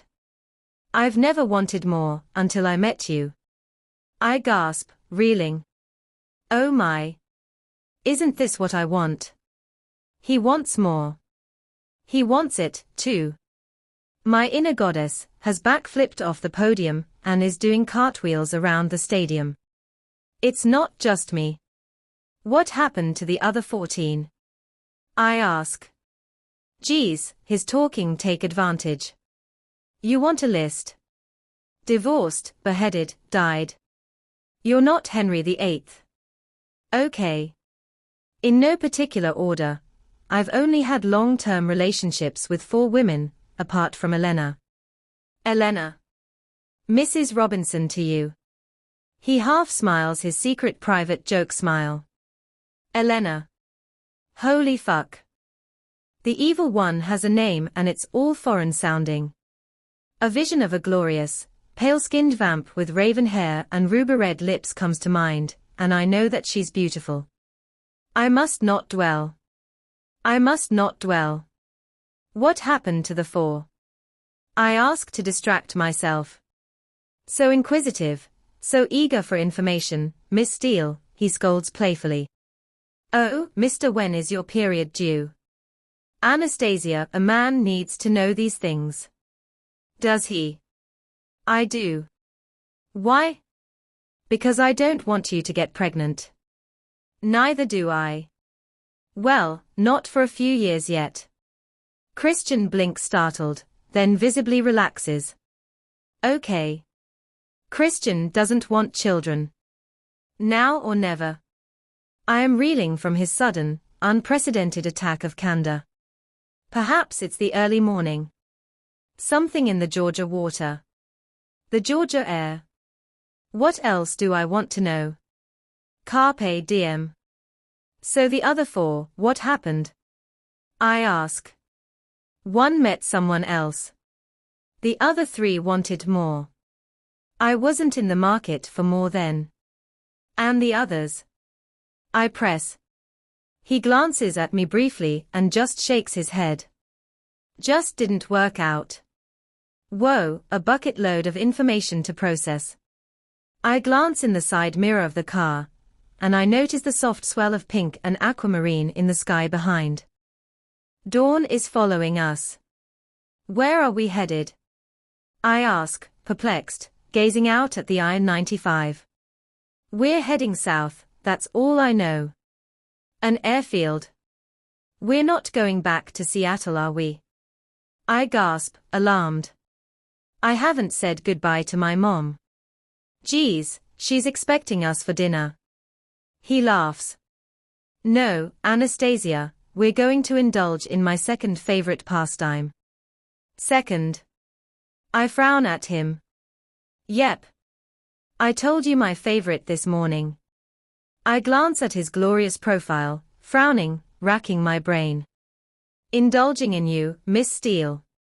That's got to be top of my list. Any way I can get you. Oh?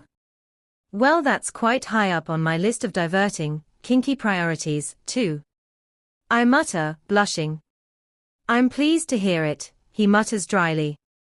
So, airfield. He grins at me. Soaring. The term rings a vague bell. He's mentioned it before. We're going to chase the dawn, Anastasia.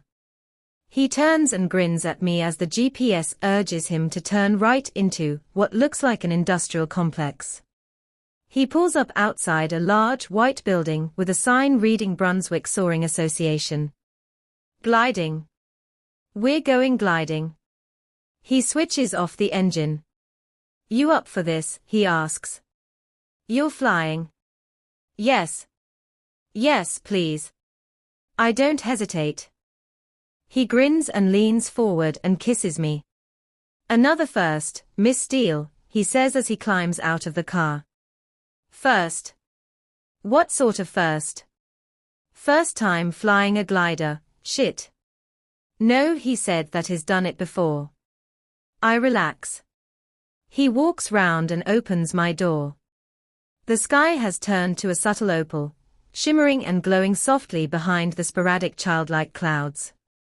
Dawn is upon us. Taking my hand, Christian leads me round the building to a large stretch of tarmac where several planes are parked. Waiting beside them is a man with a shaved head and a wild look in his eye, accompanied by Taylor. Taylor. Does Christian go anywhere without that man? I beam at him, and he smiles kindly back at me. Mr. Gray, this is your tow pilot, Mr. Mark Benson, says Taylor. Christian and Benson shake hands and strike up a conversation, which sounds very technical about wind speed, directions, and the like. Hello, Taylor, I murmur shyly. Miss Steele. He nods a greeting at me, and I frown. Anna, he corrects himself. He's been hell on wheels the last few days. Glad we're here, he says conspiratorially. Oh, this is news. Why? Surely not because of me. Revelation Thursday. Must be something in the Savannah water that makes these men loosen up a bit. Anastasia, Christian summons me. Come. He holds out his hand. See you later. I smile at Taylor, and giving me a quick salute, he heads back to the parking lot. Mr. Benson, this is my girlfriend, Anastasia Steele. Pleased to meet you, I murmur as we shake hands. Benson gives me a dazzling smile. Likewise, he says, and I can tell from his accent that he's British. As I take Christian's hand, there's a mounting excitement in my belly. Wow, gliding. We follow Mark Benson out across the tarmac toward the runway. He and Christian keep up a running conversation. I catch the gist. We will be in a Blanik L-23, which is apparently better than the L-13, although this is open to debate. Benson will be flying a Piper Pawnee. He's been flying tail draggers for about 5 years now. It all means nothing to me, but glancing up at Christian, he is so animated, so in his element, it's a pleasure to watch him. The plane itself is long, sleek, and white with orange stripes. It has a small cockpit with 2 seats, one in front of the other. It's attached by a long white cable to a small, conventional single-propeller plane. Benson opens the large, clear perspex dome that frames the cockpit, allowing us to climb in. First we need to strap on your parachute. Parachute. I'll do that. Christian interrupts him and takes the harness off Benson, who smiles amenably at him. I'll fetch some ballast, Benson says and heads toward the plane. You like strapping me into things, I observe dryly. Miss Steele, you have no idea. Here, step into the straps. I do as I'm told, placing my arm on his shoulder. Christian stiffens slightly but doesn't move. Once my feet are in the loops, he pulls the parachute up, and I place my arms through the shoulder straps. Deftly he fastens the harness and tightens all the straps. There, you'll do, he says mildly, but his eyes are gleaming. Do you have your hair tie from yesterday? I nod. You want me to put my hair up? Yes. I quickly do as I'm asked. In you go, Christian commands. He's still so bossy. I go to climb into the back. No, front. Pilot sits at the back. But won't you be able to see? I'll see plenty. He grins. I don't think I have ever seen him so happy, bossy, but happy. I clamber in, settling down into the leather seat. It is surprisingly comfortable. Christian leans over, pulls the harness over my shoulders, reaches between my legs for the lower belt, and slots it into the fastener that rests against my belly. He tightens all the restraining straps. Twice in one morning, I am a lucky man, he whispers and kisses me quickly. This won't take long, 20, 30 minutes at most. Thermals aren't great this time of the morning, but it's so breathtaking up there at this hour. I hope you're not nervous. Excited. I beam. Where did this ridiculous grin come from? Actually, part of me is terrified. My inner goddess, she's under a blanket behind the sofa. Good. He grins back, stroking my face, then disappears from view. I hear and feel his movements as he climbs in behind me. Of course he's strapped me in so tightly I can't move round to see him, typical. We are very low on the ground. In front of me is a panel of dials and levers and a big stick thing. I leave well alone. Mark Benson appears with a cheerful grin, as he checks my straps and leans in and checks the cockpit floor. I think it's the ballast. Yep, that's secure. First time, he asks me. Yes. You'll love it. Thanks, Mr. Benson. Call me Mark. He turns to Christian. Okay. Yep. Let's go. I am so glad I haven't eaten anything. I am beyond excited, and I don't think my stomach would be game for food, excitement, and leaving the ground.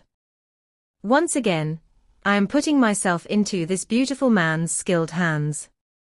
Mark shuts the cockpit lid, strolls over to the plane in front, and climbs in. The Piper's single propeller starts, and my nervous stomach relocates itself to my throat. Geez. I'm really doing this. Mark taxis slowly down the runway, and as the cable takes the strain, we suddenly jolt forward. We're off. I hear chatter over the radio set behind me. I think it's Mark talking to the tower, but I can't make out what he's saying.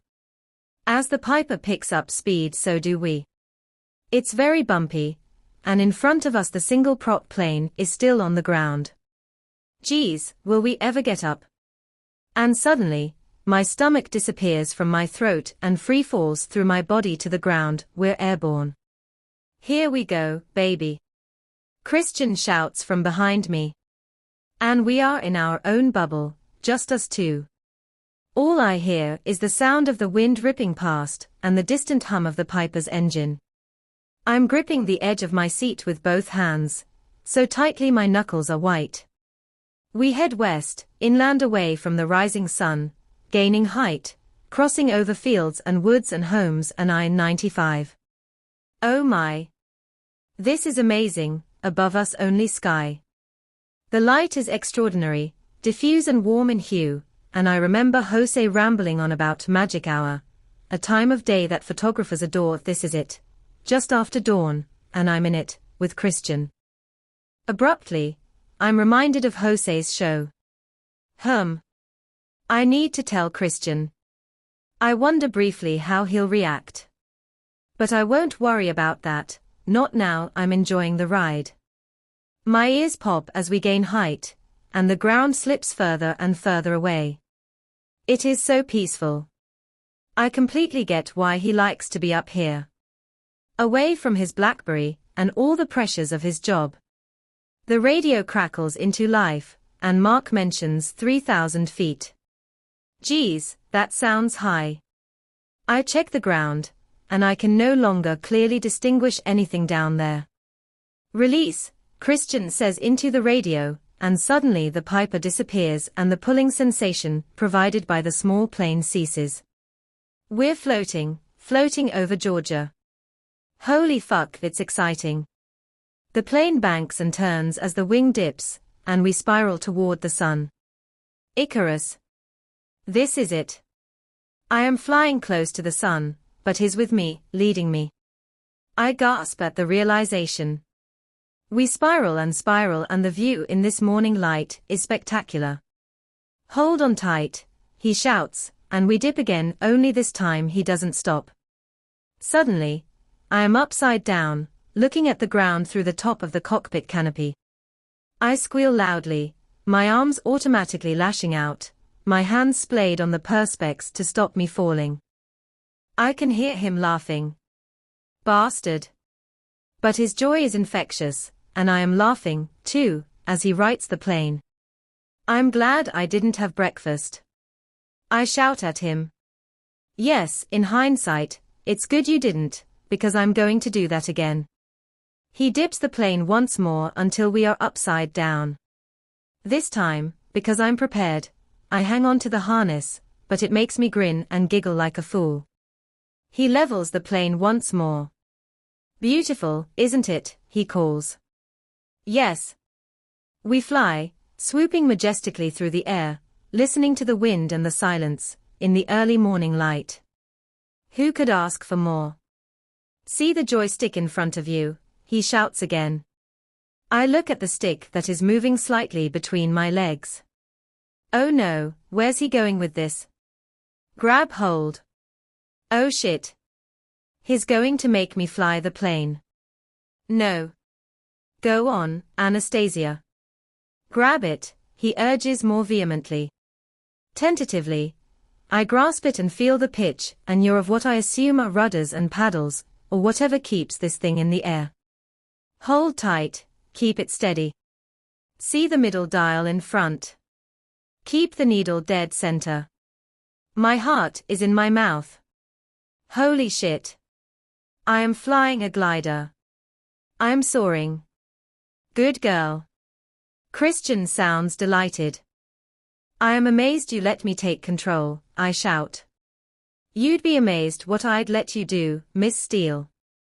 Back to me now.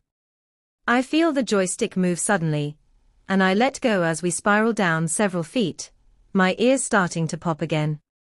The ground is getting closer, and it feels like we could be hitting it shortly. Geez, that's scary. BMA, this is BGN Papa 3 Alpha, entering left downwind runway 7 to the grass, BMA. Christian sounds his usual authoritative self. The tower squawks back at him over the radio, but I don't understand what they say. We sail round again in a wide circle, sinking slowly to the ground. I can see the airport, the landing strips, and we're flying back over I-95. Hang on, baby. This can get bumpy. After another circle we dip, and suddenly we are on the ground with a brief thump, racing along the grass. Holy shit. My teeth chatter as we bump at an alarming speed along the ground, until we finally come to a stop. The plane sways slightly, then dips to the right. I take a deep lungful of air while Christian leans over and opens the cockpit lid, clambering out and stretching. "How was that?" he asks, and his eyes are a shining, dazzling silver gray. He leans down to unbuckle me. "That was extraordinary." "Thank you," I whisper. "Was it more?" he asks, his voice tinged with hope. "Much more," I breathe, and he grins. "Come." He holds out his hand for me, and I clamber out of the cockpit. As soon as I'm out, he grabs me and holds me flush against his body. Suddenly his hand is in my hair, tugging it so my head tips back, and his other hand travels down to the base of my spine. He kisses me, long, hard, and passionately, his tongue in my mouth. His breathing is mounting, his odor. Holy cow, his erection, we're in a field. But I don't care. My hands twist in his hair, anchoring him to me. I want him, here, now, on the ground. He breaks away and gazes down at me, his eyes now dark and luminous in the early morning light, full of raw, arrogant sensuality. "Wow!" He takes my breath away. "Breakfast," he whispers, making it sound deliciously erotic. How can he make bacon and eggs sound like forbidden fruit? It's an extraordinary skill. He turns, clasping my hand, and we head back toward the car. "What about the glider?" "Someone will take care of that," he says dismissively. "We'll eat now." His tone is unequivocal. Food. He's talking food, when really all I want is him. "Come." He smiles. I have never seen him like this, and it's a joy to behold. I find myself walking beside him, hand in hand, with a stupid, goofy grin plastered on my face. It reminds me of when I was 10 and spent the day in Disneyland with Ray. It was a perfect day, and this is sure shaping out to be the same. Back in the car, as we head back along I-95 towards Savannah, my phone alarm goes off. Oh yes, my pill. "What's that?" Christian asks, curious, glancing at me. I fumble in my purse for the packet. "Alarm for my pill," I mutter as my cheeks flush. His lips quirk up. "Good, well done." I hate condoms. I flush some more. He's as patronizing as ever. "I like that you introduced me to Mark as your girlfriend," I murmur. "Isn't that what you are?" He raises an eyebrow. "Am I? I thought you wanted a submissive." "So did I, Anastasia, and I do. But I've told you, I want more, too." Oh my. He's coming round, and hope surges through me, leaving me breathless. "I'm very happy that you want more," I whisper. "We aim to please, Miss Steele." He smirks as we pull into the International House of Pancakes. "Ipe?" I grin back at him. I don't believe it. Who would have thought? Christian Grey at Ipe. It's 8:30 a.m., but quiet in the restaurant. It smells of sweet batter, fried food, and disinfectant. Not such an enticing aroma. Christian leads me to a booth. "I would never have pictured you here," I say as we slide into a booth. My dad used to bring us to one of these whenever my mom went away to a medical conference. It was our secret. He smiles at me, grey eyes dancing, then picks up a menu, running a hand through his wayward hair as he stares down at it. Oh, I want to run my hands through that hair. I pick up a menu and examine it. I realize I'm starving. "I know what I want," he breathes, his voice low and husky. I glance up at him, and he's staring at me in that way that tightens all the muscles in my belly and takes my breath away, his eyes dark and smoldering. Holy shit. I gaze at him, my blood singing in my veins answering his call. I want what you want, I whisper. He inhales sharply.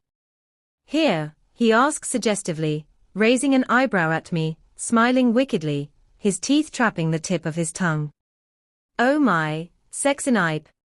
His expression changes, growing darker. Don't bite your lip, he orders. Not here, not now. His eyes harden momentarily, and for a moment, he looks so deliciously dangerous. If I can't have you here, don't tempt me. Hi, my name's Leandra. What can I get for you, folks, today, this morning? Her voice trails off, stumbling over her words, as she gets an eyeful of Mr. Beautiful opposite me. She flushes scarlet, and a small ounce of sympathy for her bubbles unwelcome into my consciousness, because he still does that to me. Her presence allows me to escape briefly from his sensual glare. Anastasia, he prompts me, ignoring her, and I don't think anyone could squeeze as much carnality into my name as he does at that moment. I swallow, praying that I don't go the same color as poor Leandra. I told you, I want what you want. I keep my voice soft, low, and he looks at me hungrily. Geez, my inner goddess swoons. Am I up to this game? Leandra looks from me to him and back again. She's practically the same color as her shiny red hair. Shall I give you folks another minute to decide? No. We know what we want. Christian's mouth twitches with a small, sexy smile. We'll have 2 portions of the original buttermilk pancakes with maple syrup and bacon on the side, 2 glasses of orange juice, 1 black coffee with skim milk, and 1 English breakfast tea, if you have it, says Christian, not taking his eyes off me. Thank you, sir. Will that be all? Leandra whispers, looking anywhere but at the 2 of us. We both turn to stare at her, and she flushes crimson again and scuttles away. You know it's really not fair. I glance down at the Formica tabletop, tracing a pattern in it with my index finger, trying to sound nonchalant. What's not fair? How you disarm people. Women. Me? Do I disarm you? I snort. All the time. It's just looks, Anastasia, he says mildly. No, Christian, it's much more than that. His brow creases. You disarm me totally, Miss Steele. Your innocence. It cuts through all the crap. Is that why you've changed your mind? Changed my mind. Yes, about, us. He strokes his chin thoughtfully with his long, skilled fingers. I don't think I've changed my mind per se. We just need to redefine our parameters, redraw our battle lines, if you will. We can make this work, I'm sure. I want you submissive in my playroom. I will punish you if you digress from the rules. Other than that, well, I think it's all up for discussion. Those are my requirements, Miss Steele. What say you to that? So I get to sleep with you. In your bed. Is that what you want? Yes. I agree then.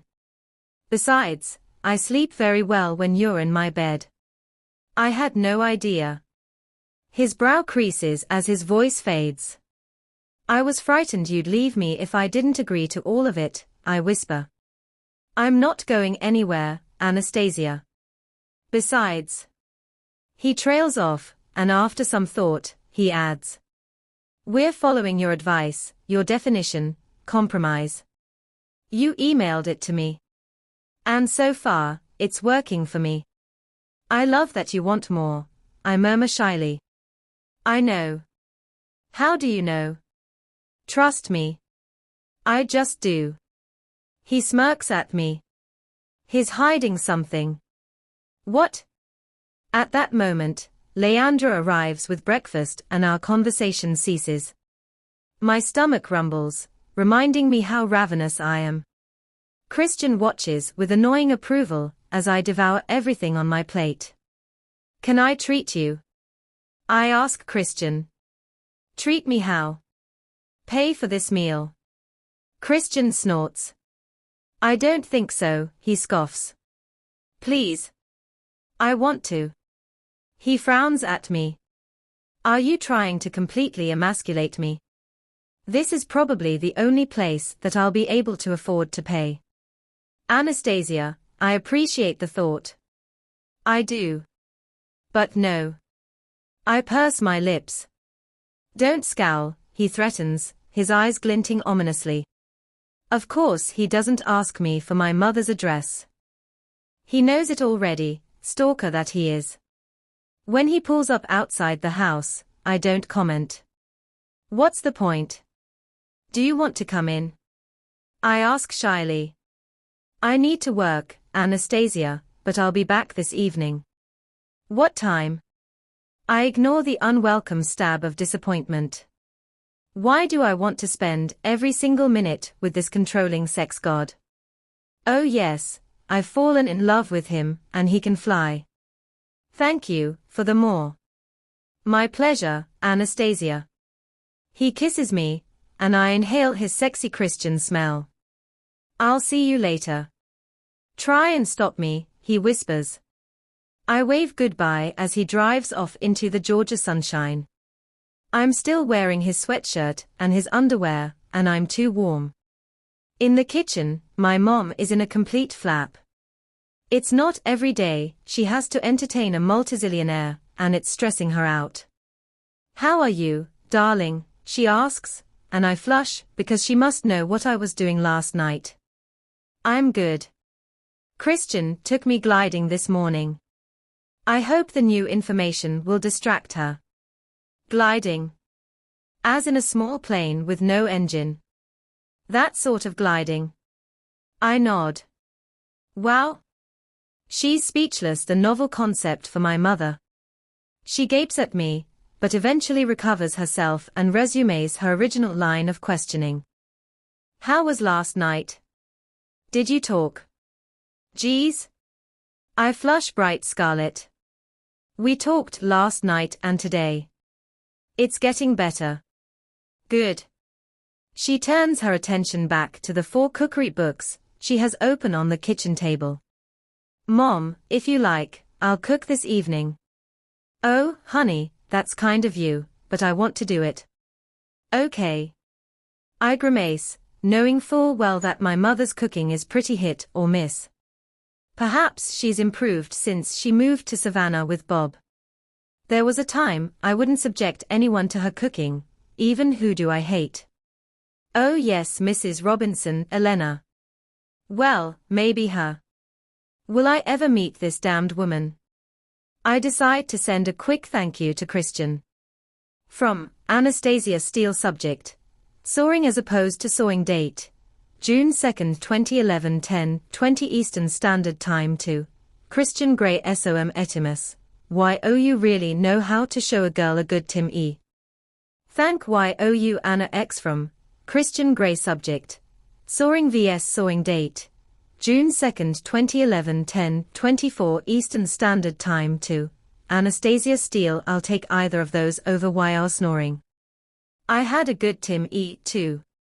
But I always do when I'm with YOU. Christian Grey, CEO, Grey Enterprises Holdings Incorporated. From Anastasia Steele, subject: snoring, date June 2, 2011, 10:26 Eastern Standard Time. To Christian Grey, I do not snore. And if I do, it's very ungallant of YOU to point it out. You are no gentleman, Mr. Grey. And YOU are in the deep south, too. Anna. From Christian Grey, subject: SOM Niliqui, date June 2, 2011, 10:28 Eastern Standard Time. To Anastasia Steele, I have never claimed to be a gentleman, Anastasia, and I think I have demonstrated that point to YOU on numerous occasions. I am not intimidated by YR shouty capitals. But I will confess to a SM all white lie. No, YOU don't snore, but YOU do talk. And it's fascinating. What happened to MY Kiss? Christian Grey, CAD and CEO, Grey Enterprises Holdings Incorporated. Holy shit. I know I talk in my sleep. Kate has told me enough times. What the hell have I said? Oh no. From Anastasia Steele. Subject: Spill the Beans. Date: June 2, 2011, 10:32 Eastern Standard Time. To Christian Grey: You are a cad and a scoundrel, definitely no gentleman. So, what did I say? No kisses for YOU until YOU talk. From Christian Grey. Subject: Sleeping Talking Beauty. Date: June 2, 2011, 10:35 Eastern Standard Time. To Anastasia Steele: It would be most ungallant of me to say, and I have already been chastised for that. But if YOU behave yourself, I'm a tell YOU this evening. I do have to go into eating now. Laters, baby. Christian Grey, CEO, Cad and Scoundrel, Grey Enterprises Holdings Incorporated. Right? I shall maintain radio silence until this evening. I fume. Geez. Supposing I've said I hate him, or worse still, that I love him, in my sleep. Oh, I hope not. I am not ready to tell him that, and I'm sure he's not ready to hear it, if he ever wants to hear it. I scowl at my computer and decide that whatever I cook, I will make bread. My mom has decided on gazpacho soup and a barbecue with steaks marinated in olive oil, garlic, and lemon. Christian likes meat, and it's simple to do. Bob has volunteered to man the barbecue grill. What is it about men and fire? I ponder as I trail after my mother through the supermarket with the shopping cart. As we browse the raw meat cabinet, my phone rings. I scramble for it, thinking it may be Christian. I don't recognize the number. Hello. I answer breathlessly. Anastasia Steele. Yes. It's Elizabeth Morgan from SIP. Oh hi. I'm calling to offer you the job of assistant to Mr. Jack Hyde. We'd like you to start on Monday. Wow. That's great. Thank you. You know the salary details. Yes. Yes, I accept your offer. I'd love to come and work for you. Excellent. We'll see you Monday, at 8:30 a.m. See you then. Goodbye. And thank you. I beam at my mom. You have a job. I nod gleefully, and she squeals and hugs me in the middle of public supermarket. Congratulations, darling. We have to buy some champagne. She's clapping her hands and jumping up and down. Is she 42 or 12? I glance down at my phone and frown. There's a missed call from Christian. He never phones me. I call him straight back. Anastasia, he answers immediately. Hi, I murmur shyly. I have to return to Seattle. Something's come up. I am on my way to Hilton Head now. Please apologize to your mother, I can't make dinner. He sounds very businesslike. Nothing serious, I hope. I have a situation, which I have to deal with. I'll see you Friday. I'll send Taylor to collect you from the airport, if I can't come myself. He sounds cold. Angry even. But for the first time, I don't immediately think it's me. Okay. I hope you sort out your situation. Have a safe flight. You too, baby, he breathes, and with those words, my Christian is back briefly. Then he hangs up. Oh no. The last situation he had was my virginity.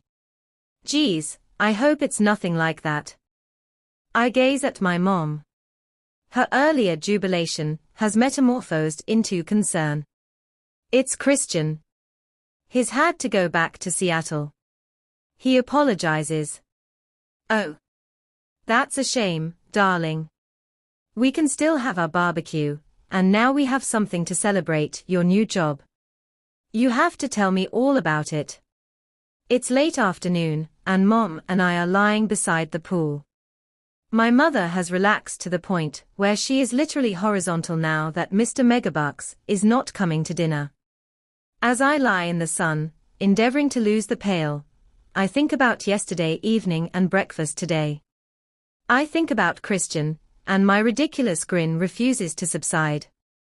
It keeps creeping across my face, unbidden and disconcerting, as I recall our various conversations and what we did, what he did.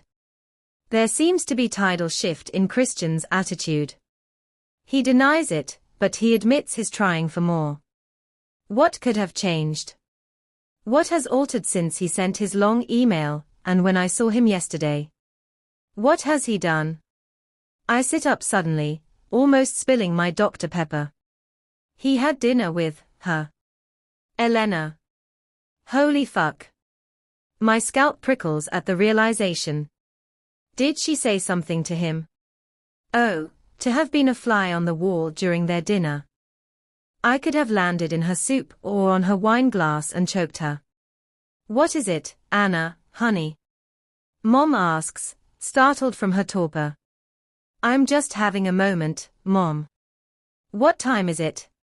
About 6:30 p.m., darling. He won't have landed yet. Can I ask him?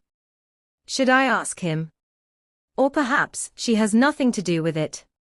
I fervently hope so. What did I say in my sleep? Crap.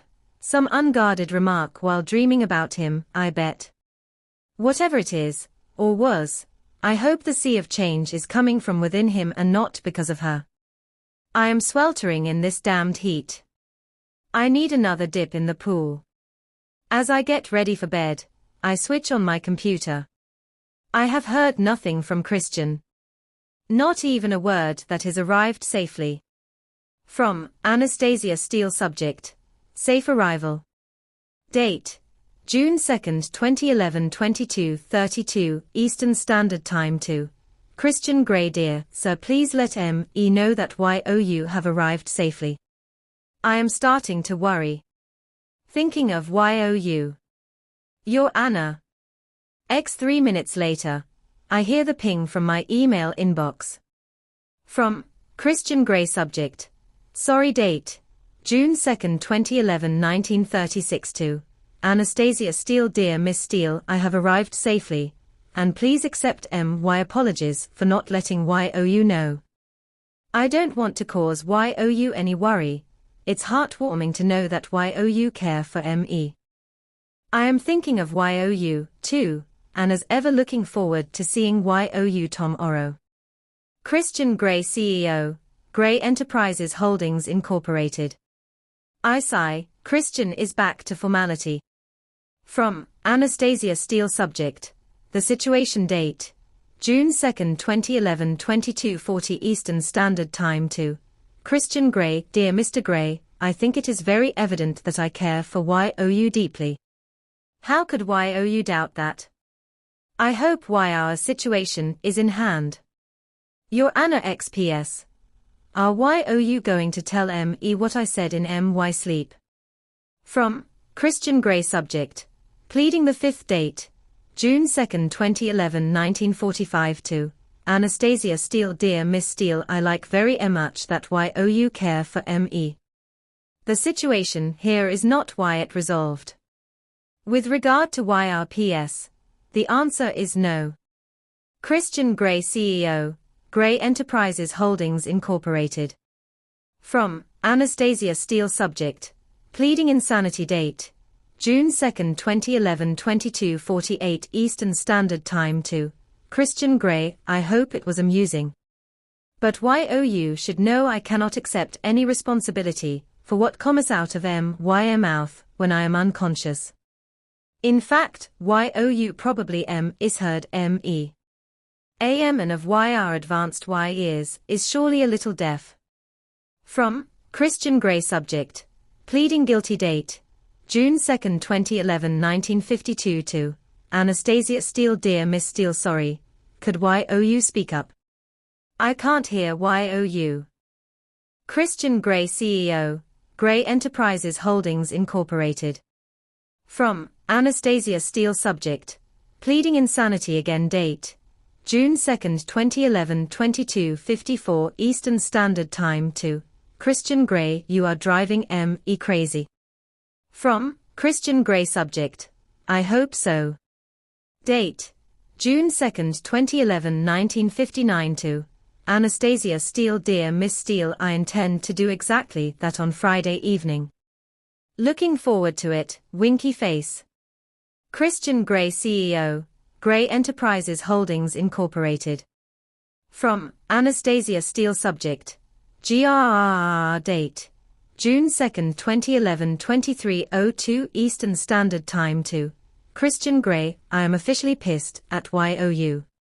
Good night. Miss A. R. Steele. From Christian Grey. Subject: Wildcat. Date: June 2, 2011, 20:05 To Anastasia Steele. You growling at me. Miss Steele, I possess a cat of my own for growlers. Christian Grey, CEO, Grey Enterprises Holdings Incorporated. Cat of his own. I've never seen a cat in his apartment. No, I am not going to answer him. Oh, he can be so exasperating sometimes. 50 Shades of Exasperating. I clamber into bed and lie glaring at the ceiling as my eyes adjust to the dark. I hear another ping from my computer. I am not going to look. No, definitely not. No, I am not going to look. Gah. Like the fool I am, I cannot resist the law of Christian Grey's words. From Christian Grey. Subject: What you said in Our Sleep. Date: June 2, 2011, 2022 Anastasia Steele. Anastasia, I'd rather hear you say the words that you uttered in Our Sleep when you conscious. That's why I won't tell you. Go to sleep. You'll need to be rested with what I have in for you. Tom Oro. Christian Grey, CEO, Grey Enterprises Holdings Incorporated. Oh no. What have I said?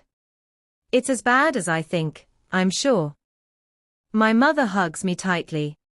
Follow your heart, darling, and please, please try not to overthink things. Relax and enjoy yourself. You are so young, sweetheart. You have so much of life to experience yet, just let it happen. You deserve the best of everything. Her heartfelt words are comforting, whispered in my ear. She kisses my hair. Oh, Mom. Hot, unwelcome tears prick my eyes as I cling to her. Darling, you know what they say. You have to kiss a lot of frogs before you find your prince. I give her a lopsided, bittersweet smile. I think I've kissed a prince, Mom. I hope he doesn't turn into a frog. She gives me her most endearing, motherly, absolute, unconditional love smile, and I marvel at the love I feel for this woman as we hug again. Anna, they're calling your flight. Bob's voice is anxious. Will you visit, Mom? Of course, darling, soon. Love you. Me too. Her eyes are red with unshed tears as she releases me. I hate leaving her. I hug Bob and, turning, head to the gate. I do not have time for the first-class lounge today. I will myself not to glance back. But I do, and Bob is holding my mom, and tears are streaming down her face. I can no longer hold mine back. I put my head down and proceed to the gate, keeping my eyes on the shiny, white floor, blurred through my watery tears. Once on board, in the luxury of first class, I curl up in my seat and try to compose myself. It is always painful to wrench myself away from Mom. She is scatty, disorganized, but newly insightful, and she loves me. Unconditional love, what every child deserves from its parents. I frown at my wayward thoughts, and pulling out my BlackBerry, stare at it despondently. What does Christian know of love? Seems he didn't get the unconditional love he was entitled to during his very early years. My heart twists, and my mother's words waft like a zephyr through my mind. Yes, Anna. Hell, what do you need? A neon sign flashing on his forehead.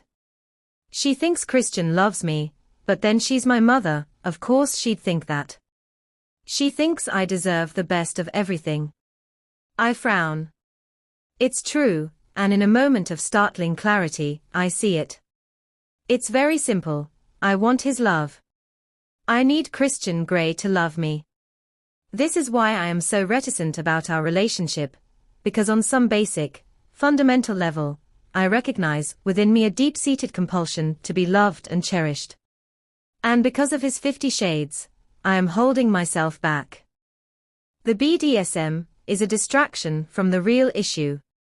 The sex is amazing, he's wealthy, he's beautiful, but this is all meaningless without his love, and the real heart fail is that I don't know if he's capable of love. He doesn't even love himself. I recall his self-loathing, her love being the only form he found acceptable. Punished, whipped, beaten, whatever their relationship entailed, he feels undeserving of love. Why does he feel like that? How can he feel like that? His words haunt me. It's very hard to grow up in a perfect family when you're not perfect. I close my eyes, imagining his pain, and I can't begin to comprehend it. I shudder as I remember that I may have divulged too much. What have I confessed to Christian in my sleep? What secrets have I revealed? I stare at the BlackBerry in the vague hope that it will give me some answers. Rather unsurprisingly, it is not very forthcoming. As we haven't taken off yet, I decide to email my 50 Shades. From Anastasia Steele. Subject: Homeward bound. Date: June 3, 2011, 12:53 Eastern Standard Time. To Christian Grey. Dear Mr. Grey, I am once again ensconced in first class, for which I thank YOU. I am counting the minutes until I see YOU this evening, and perhaps torturing the truth out of YOU about my nocturnal ADM-issions. Your Anna X. From Christian Grey. Subject: Homeward bound. Date: June 3, 2011, 9:58 To Anastasia Steele. Anastasia, I look forward to seeing YOU.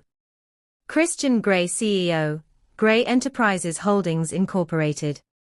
His response makes me frown. It sounds clipped and formal, not his usual witty, pithy style. From Anastasia Steele. Subject: Homeward bound. Date: June 3, 2011, 13:01 Eastern Standard Time. To Christian Grey. Dearest Mr. Grey, I hope everything is okay. Read the situation. The tone of our email is worrying. Anna X. From Christian Grey. Subject: Homeward bound. Date: June 3, 2011, 10:04 To Anastasia Steele. Anastasia, the situation could be better. Have YOU taken off Wyatt? If so, YOU should not be emailing. You are putting yourself at risk, in direct contravention of the rule regarding our personal safety. I meant what I said about punishments. Christian Grey, CEO, Grey Enterprises Holdings Incorporated. Crap. Okay. Geez. What is eating him? Perhaps the situation. Maybe Taylor's gone AWOL, maybe he's dropped a few million on the stock market, whatever the reason. From Anastasia Steele. Subject: Overreaction. Date: June 3, 2011, 13:06 Eastern Standard Time. To Christian Grey. Dear Mr. Grum, the aircraft doors are still open. We are delayed, but only by 10 minutes. My welfare and that of the passengers around me is vouchsafed. Stow our twitchy palm for now. Miss Steele. From Christian Grey. Subject: Apologies, twitchy palm stowed. Date: June 3, 2011, 10:08 To Anastasia Steele. I'm ISSYOU, and YRSM art mouth, Miss Steele. I want YOU safely home. Christian Grey, CEO, Grey Enterprises Holdings Incorporated. From Anastasia Steele. Subject: Apology accepted. Date: June 3, 2011, 13:10 Eastern Standard Time. To Christian Grey. They are shutting the doors. You won't hear another peep from me, especially given our deafness. Laters. Anna X. I switch off the BlackBerry, unable to shake my anxiety. Something is up with Christian. Perhaps the situation is out of hand. I sit back, glancing up at the locker where my bags are stowed. I managed this morning, with my mother's help, to buy Christian a small gift to say thank you for first class and for the gliding. I smile at the memory of the soaring. That was something else. I don't know yet if I'll give my silly gift to him. He might think it's childish, and if he's in a strange mood, maybe not. I am both eager to return and apprehensive of what awaits me at my journey's end. As I mentally flick through all the scenarios that could be the situation, I become aware that once again the only empty seat is beside me. I shake my head as the thought crosses my mind that Christian might have purchased the adjacent seat so that I couldn't talk to anyone. I dismiss the idea as ridiculous. No one could be that controlling, that jealous, surely. I close my eyes as the plane taxis towards the runway. I emerge into the SeaTac arrivals terminal 8 hours later to find Taylor waiting and holding up a board that reads Miss A. Steele. Honestly. But it's good to see him. Hello, Taylor. Miss Steele, he greets me formally, but I see a hint of smile in his sharp brown eyes. He looks his usual immaculate self, smart charcoal suit, white shirt, and charcoal tie. I do know what you look like, Taylor. You don't need a board, and I do wish you'd call me Anna. Anna. Can I take your bags, please? No, I can manage. Thank you. His lips tighten perceptibly. But, if you'd be more comfortable taking them, I stammer. Thank you. He grabs my backpack, and my newly acquired wheelie case for the clothes my mother has bought me. This way, I sigh. He's so polite. I remember, though I would like to erase it from my memory, that this man has bought me underwear. In fact, and the thought unsettles me, he's the only man who's ever bought me underwear. Even Ray's never had to endure that hardship. We walk in silence to the black Audi SUV outside in the airport parking lot, and he holds the door open for me. I clamber in, wondering if wearing such a short skirt for the return to Seattle was a good idea. It was cool and welcome in Georgia. Here I feel exposed. Once Taylor has stowed my bags in the trunk, we set off for Escala. The journey is slow, caught up in rush hour traffic. Taylor keeps his eyes on the road ahead. Taciturn does not begin to describe him. I can bear the silence no longer. How's Christian, Taylor? Mr. Gray is preoccupied, Miss Steele. Oh, this must be the situation. I am mining a seam of gold. Preoccupied? Yes, I frown at Taylor, and he glances at me in the rearview mirror. Our eyes meet. He's saying no more. Geez, he can be as tight-lipped as the control freak himself. Is he okay? I believe so. Are you more comfortable calling me Miss Steele? Yes. Oh, okay. Well, that curtails our conversation, and we continue in silence. I begin to think that Taylor's recent slip, when he told me that Christian had been hell on wheels, was an anomaly. Perhaps he's embarrassed about it, worried that he's been disloyal. The silence is suffocating. Could you put some music on, please? Certainly. What would you like to hear? Something soothing. I see a smile play on Taylor's lips as our eyes meet briefly again in the mirror. Yes.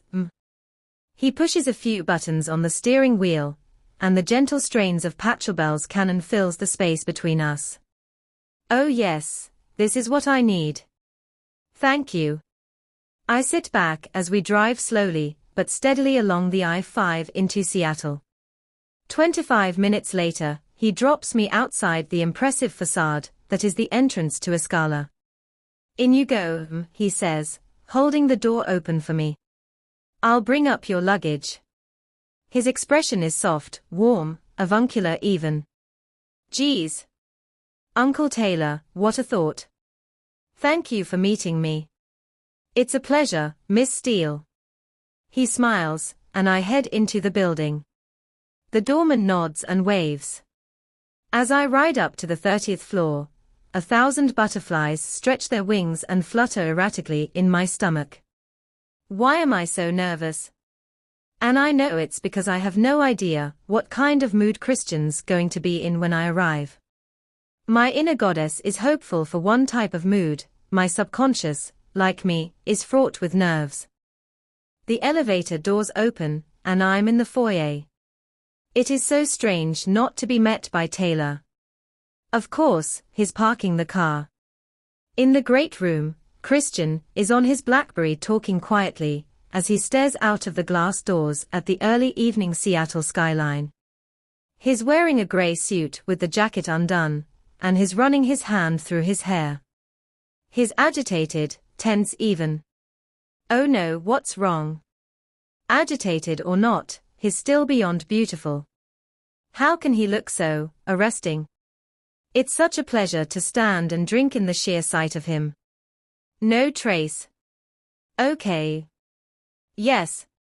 He turns and sees me, and his whole demeanor changes. From tension to relief to something else. A look that calls directly to my inner goddess. A look of sensual carnality, gray eyes blazing. My mouth goes dry and desire blooms in my body. Whoa.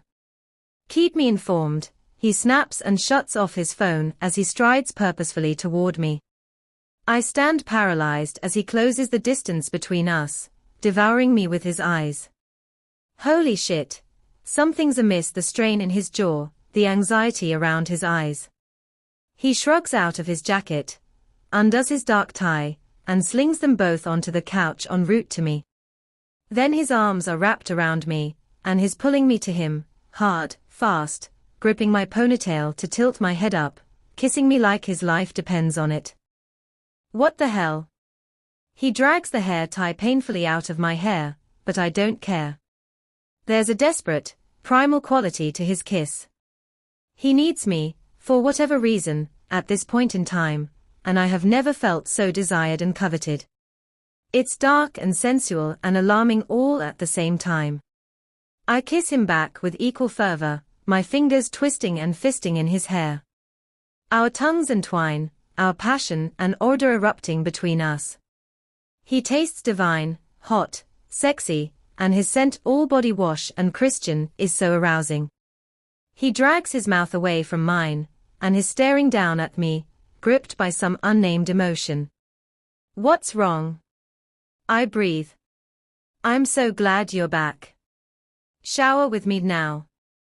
I can't decide if it's a request or a command. Yes, I whisper, and he grabs my hand, leading me out of the big room into his bedroom to his bathroom. Once there, he releases me and sets the water running in the far too spacious shower. Turning slowly, he gazes at me, eyes hooded. I like your skirt. It's very short, he says, his voice low. You have great legs. He steps out of his shoes and reaches down to take each of his socks off, never taking his eyes off me. I am rendered speechless by the look of hunger in his eyes. Wow, to be this wanted by this Greek god. I mirror his actions and step out of my black flats. Suddenly, he reaches for me, backing me up against the wall. Kissing me, my face, my throat, my lips, running his hands into my hair. I feel the cool, smooth-tiled wall at my back, as he pushes himself against me so that I'm flattened between his heat and the chill of the ceramic.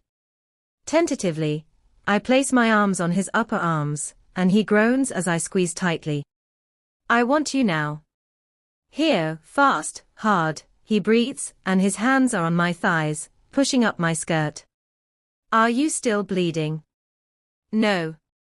I flush. Good. His thumbs hook over my white cotton panties, and abruptly he drops to his knees as he tugs them off. My skirt is now rucked up so that I'm naked from the waist down and panting, wanting. He grabs my hips, pushing me against the wall again, and kisses me at the apex of my thighs. Grabbing my upper thighs, he forces my legs apart. I groan loudly, feeling his tongue circling my clitoris. Oh my. Tipping my head back involuntarily, I moan as my fingers find their way into this hair. His tongue is relentless, strong and insistent, leaving me swirling round and round, again and again non-stop. It's exquisite, the intensity of feeling it's almost painful. My body starts to quicken, and he releases me. What? No. My breathing is ragged as I pant, gazing at him with delicious anticipation. He grabs my face with both hands, holding me firmly, and he kisses me hard, thrusting his tongue into my mouth, so I can taste my arousal. Unzipping his fly, he frees himself, grabs the backs of my thighs, and lifts me. Wrap your legs around me, baby, he commands, his voice urgent, strained. I do as I'm told and wrap my arms around his neck, and he moves quickly and sharply, filling me. Ah! He gasps, and I groan. Holding my behind, his fingers digging into my soft flesh, he begins to move, slowly at first a steady even tempo, but as his control unravels, he speeds up, faster and faster. Ah! I tip my head back and concentrate on the invading, punishing, heavenly sensation, pushing me, onward, higher, up, and when I can take no more, I explode around him, spiraling into an intense, all-consuming orgasm. He lets go with a deep growl, and he buries his head in my neck as he buries himself inside me, groaning loudly and incoherently as he finds his release. His breathing is erratic, but he kisses me tenderly, not moving, still inside me, and I blink, unseeing into his eyes. As he comes into focus, he gently pulls out of me, holding me steady while I place my feet on the floor. The bathroom is now cloudy with steam and hot. I feel overdressed. You seem pleased to see me, I murmur with a shy smile. His lips quirk up. Yes, Miss Steele, I think my pleasure is pretty self-evident. Come, let me get you in the shower. He undoes the next 3 buttons of his shirt, removes the cufflinks, tugs it over his head, and discards it on the floor. Removing his suit pants and boxer briefs, he kicks them to one side. He begins to undo the buttons on my blouse while I watch him, yearning to reach out and stroke his chest, but I contain myself. How was your journey? He asks mildly.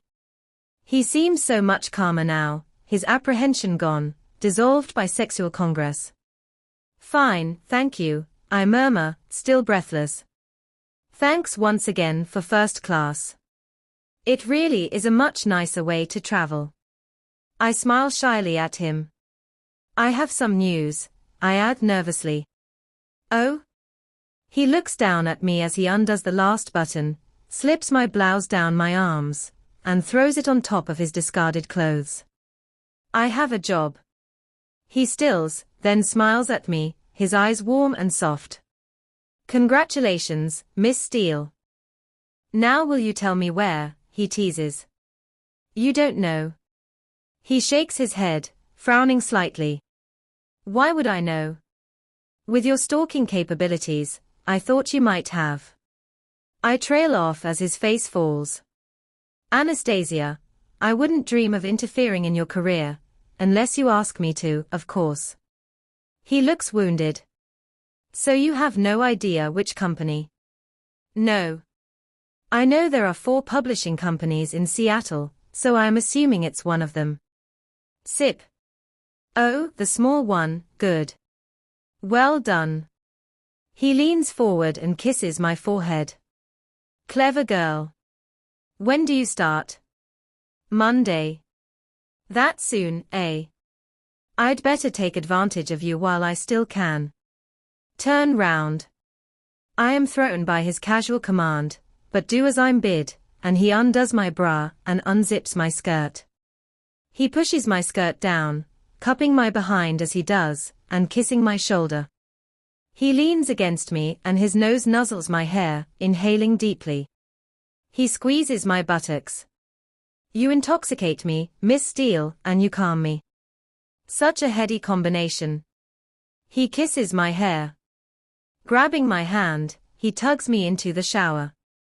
Oh, I squeal. The water is practically scalding.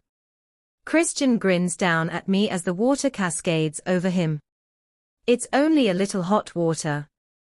And actually he's right. It feels heavenly, washing off the sticky Georgia morning and the stickiness from our lovemaking. Turn round, he orders, and I comply, turning to face the wall. I want to wash you, he murmurs and reaches for the body wash. He squirts a little into his hand. I have something else to tell you, I murmur as his hands start on my shoulders. Oh, yes, he asks mildly. I steel myself with a deep breath. My friend Jose's photography show is opening Thursday in Portland. He stills, his hands hovering over my breasts. I have emphasized the word friend. Yes, what about it? He asks sternly. I said I would go. Do you want to come with me? After what feels like a monumental amount of time, he slowly starts washing me again. What time? The opening is at 7:30 p.m. He kisses my ear. Okay. Inside my subconscious relaxes and then collapses, slumped into an old battered armchair. Were you nervous about asking me? Yes. How can you tell? Anastasia, your whole body's just relaxed, he says dryly. Well, you just seem to be, on the jealous side. Yes, I am, he says darkly. And you'd do well to remember that. But thank you for asking. We'll take Charlie Tango. Oh, the helicopter of course, silly me. More flying, cool. I grin. Can I wash you? I ask. I don't think so, he murmurs, and he kisses me gently on my neck to take the sting out of his refusal. I pout at the wall as he caresses my back with soap. Will you ever let me touch you? I ask boldly. He stills again, his hand on my behind. Put your hands on the wall, Anastasia.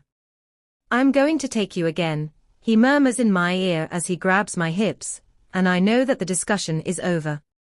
Later, we are seated at the breakfast bar, dressed in bathrobes, having consumed Mrs. Jones's rather excellent pasta al vongole. More wine?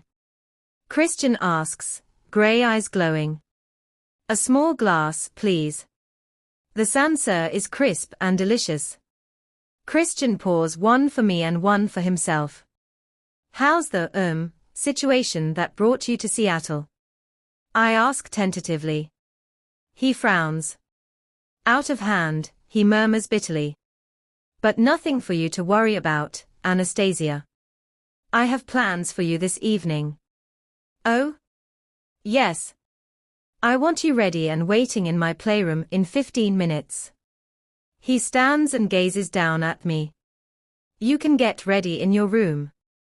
Incidentally, the walk-in closet is now full of clothes for you.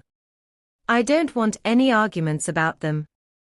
He narrows his eyes, daring me to say something. When I don't, he stalks off to his study. Me? Argue. With you, 50 shades. It's more than my backside's worth. I sit on the bar stool, momentarily stupefied, trying to assimilate this morsel of information. He's bought me clothes. I roll my eyes in an exaggerated fashion, knowing full well he can't see me. Car, phone, computer, clothes, it'll be a damn condo next, and then I really will be his mistress. Ho! My subconscious has her snarky face on. I ignore her and make my way upstairs toward my room. So, it is still mine, why? I thought he'd agreed to let me sleep with him. I suppose he's not used to sharing his personal space, but then, neither am I. I console myself with the thought that at least I have somewhere to escape from him. Examining the door, I find that it has a lock but no key. I wonder briefly if Mrs. Jones has a spare. I'll ask her.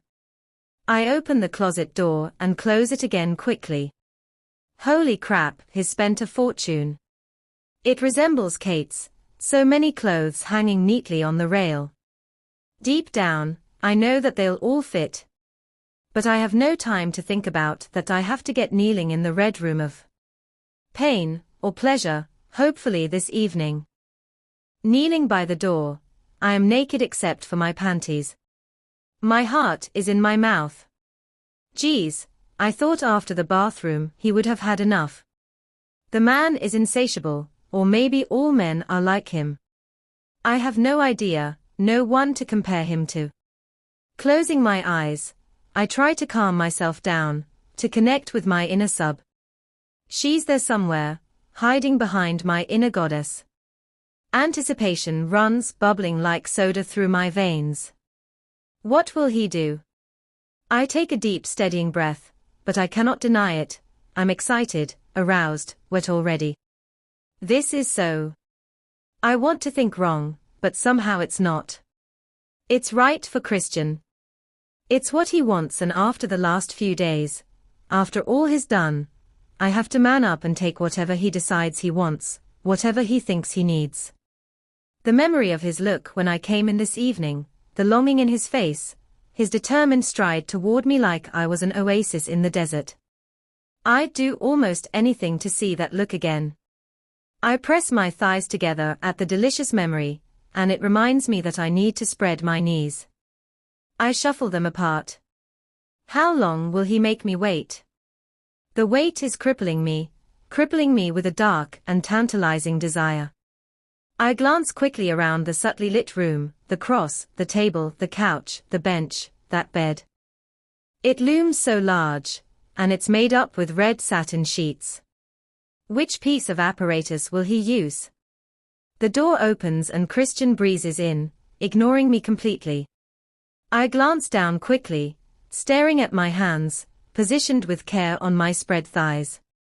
Placing something on the large chest beside the door, he strolls casually toward the bed. I indulge myself in a quick glimpse at him, and my heart almost lurches to a stop. He's naked except for those soft ripped jeans, top button casually undone. Geez, he looks so freaking hot. My subconscious is frantically fanning herself, and my inner goddess is swaying and writhing to some primal carnal rhythm. She's so ready. I lick my lips instinctively. My blood pounds through my body, thick and heavy with salacious hunger. What is he going to do to me? Turning, he nonchalantly walks back to the chest of drawers. Opening one, he begins to remove items and place them on the top. My curiosity burns, blazes even, but I resist the overwhelming temptation to sneak a quick peek. When he finishes what he's doing, he comes to stand in front of me. I can see his naked feet, and I want to kiss every inch of them, run my tongue over his instep, suck each of his toes. Holy shit. You look lovely, he breathes. I keep my head down, conscious that he's staring at me while I am practically naked. I feel the flush as it slowly spreads over my face. He bends down and cups my chin, forcing my face up to meet his gaze. You are one beautiful woman, Anastasia. And you're all mine, he murmurs. Stand up. His command is soft, full of sensual promise. Shakily, I get to my feet. Look at me, he breathes, and I stare up into his smoldering grey gaze. It is his dom gaze, cold, hard, and sexy as hell, 7 shades of sin in one enticing look. My mouth dries, and I know I will do anything he asks. An almost cruel smile plays across his lips. We don't have a signed contract, Anastasia. But we've discussed limits. And I want to reiterate, we have safe words, okay? Holy fuck, what has he got planned that I need safe words? What are they? He asks authoritatively. I frown slightly at his question, and his face hardens perceptibly. What are the safe words, Anastasia? He says slowly and deliberately. Yellow, I mumble. And he prompts, his mouth setting in a hard line. Red, I breathe. Remember those. And I can't help it. I raise my eyebrow at him and am about to remind him of my GPA, but the sudden frosty glint in his icy grey eyes stops me in my tracks. Don't start with your smart mouth in here, Miss Steele. Or I will fuck it with you on your knees. Do you understand? I swallow instinctively. Okay. I blink rapidly, chastened. Actually, it's his tone of voice, rather than the threat, that intimidates me. Well? Yes, sir, I mumble hastily. Good girl, he pauses as he stares at me. My intention is not that you should safe word, because you're in pain. What I intend to do to you will be intense. Very intense, and you have to guide me. Do you understand? Not really. Intense. Wow. This is about touch, Anastasia. You will not be able to see me or hear me. But you'll be able to feel me. I frowned, not hear him. How is that going to work? He turns, and I hadn't noticed that above the chest is a sleek, flat, matte black box. As he waves his hand in front, the box splits in half. 2 doors slide open, revealing a CD player and a host of buttons. Christian presses several of these buttons in sequence. Nothing happens, but he seems satisfied. I am mystified. When he turns to face me again, he wears his small "I have a secret" smile. I am going to tie you to that bed, Anastasia. But I'm going to blindfold you first, and he reveals his iPod in his hand. You will not be able to hear me. All you will hear is the music I am going to play for you. Okay. A musical interlude.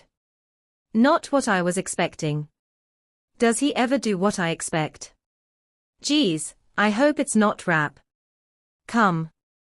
Taking my hand, he leads me over to the antique 4-poster bed. There are shackles attached at each corner, fine metal chains with leather cuffs, glinting against the red satin. Oh boy, I think my heart is going to leave my chest, and I'm melting from the inside out, desire coursing through me. Could I be any more excited? Stand here. I am facing the bed. He leans down and whispers in my ear. Wait here. Keep your eyes on the bed. Picture yourself lying here bound and totally at my mercy. Oh my. He moves away for a moment, and I can hear him near the door fetching something. All my senses are hyper-alert, my hearing more acute. He's picked up something from the rack of whips and paddles by the door. Holy cow. What is he going to do? I feel him behind me. He takes my hair, pulls it into a ponytail behind me, and starts to braid it. While I like your pigtails, Anastasia, I am too impatient to be at you right now. So one will have to do. His voice is low, soft. His deft fingers skim my back occasionally as they work down my hair, and each casual touch is like a sweet, electric shock against my skin. He fastens the end with a hair tie, then gently tugs the braid so that I'm forced to step back flush against him. He pulls again to the side so that I angle my head, giving him easier access to my neck. Leaning down, he nuzzles my neck, tracing his teeth and tongue from the base of my ear to my shoulder. He hums softly as he does, and the sound resonates through me. Right down. Right down there, inside me. Unbidden, I groan quietly. Hush now, he breathes against my skin. He holds up his hands in front of me, his arms touching mine. In his right hand is a flogger. I remember the name from my first introduction to this room. Touch it, he whispers, and he sounds like the devil himself. My body flames in response. Tentatively, I reach out and brush the long strands. It has many long fronds, all soft suede with small beads at the end. I will use this. It will not hurt, but it will bring your blood to the surface of your skin and make you very sensitive. Oh, he says it won't hurt. What are the safe words, Anastasia? Yellow and red, sir, I whisper. Good girl. Remember, most of your fear is in your mind. He drops the flogger on the bed, and his hands move to my waist. You won't be needing these, he murmurs and hooks his fingers into my panties, and sweeps them down my legs. I step unsteadily out of them, supporting myself on the ornate post of the bed. Stand still, he orders, and he kisses my behind and then gently nips me twice, making me tense. Now lie down. Face up, he adds as he smacks me hard on the behind, making me jump. Hastily, I crawl onto the bed's hard, unyielding mattress and lie down, looking up at him. The satin of the sheet beneath me is soft and cool against my skin. His gaze is impassive, except for his eyes which glow with a barely leashed excitement. Hands above your head, he orders, and I do as I'm bid. Geez, my body hungers for him. I want him already. He turns, and out of the corner of my eye, I watch him saunter back over to the chest of drawers, returning with the iPod and what looks like an eye mask, similar to the one I used on my flight to Atlanta. The thought makes me want to smile, but I can't quite make my lips cooperate. I am too consumed with anticipation. I just know my face is completely immobile, my eyes huge, as I gaze at him. Sitting down on the edge of the bed, he shows me the iPod. It has a strange antenna device as well as headphones. How odd. I frown as I try to figure this out. This transmits what's playing on the iPod to the system in the room, Christian answers my unspoken query as he taps the small antenna. I can hear what you're hearing, and I have a remote control unit for it. He smirks his private joke smile and holds up a small, flat device that looks like a very hip calculator. He leans across me, inserting the earbuds gently into my ears, and puts the iPod down somewhere on the bed above my head. Lift your head, he commands, and I do so immediately. Slowly, he slides the mask on, pulling the elastic over the back of my head, and I'm blind. The elastic on the mask holds the earbuds in place. I can still hear him, though the sound is muffled as he rises from the bed. I'm deafened by my own breathing. It's shallow and erratic, reflecting my excitement. Christian takes my left arm, stretches it gently to the left-hand corner, and attaches the leather cuff around my wrist. His long fingers stroke the length of my arm once he's finished. Oh! His touch elicits a delicious, tickly shiver. I hear him move slowly round to the other side, where he takes my right arm and cuffs it. Again, his long fingers linger along my arm. Oh my! I am fit to burst already. Why is this so erotic? He moves to the bottom of the bed and grabs both of my ankles. Lift your head again, he orders. I comply, and he drags me down the bed, so that my arms are stretched out and almost straining at the cuffs. Holy cow, I cannot move my arms. A frisson of trepidation, mixed with tantalizing exhilaration, sweeps through my body, making me wetter. I groan. Parting my legs, he cuffs first my right ankle and then my left, so I am staked out, spread-eagled, and totally vulnerable to him. It's so unnerving that I can't see him. I listen hard. What's he doing? And I hear nothing, just my breathing and the pounding thud of my heart, as blood pulses furiously against my eardrums. Abruptly, the soft silent hiss and pop of the iPod springs into life.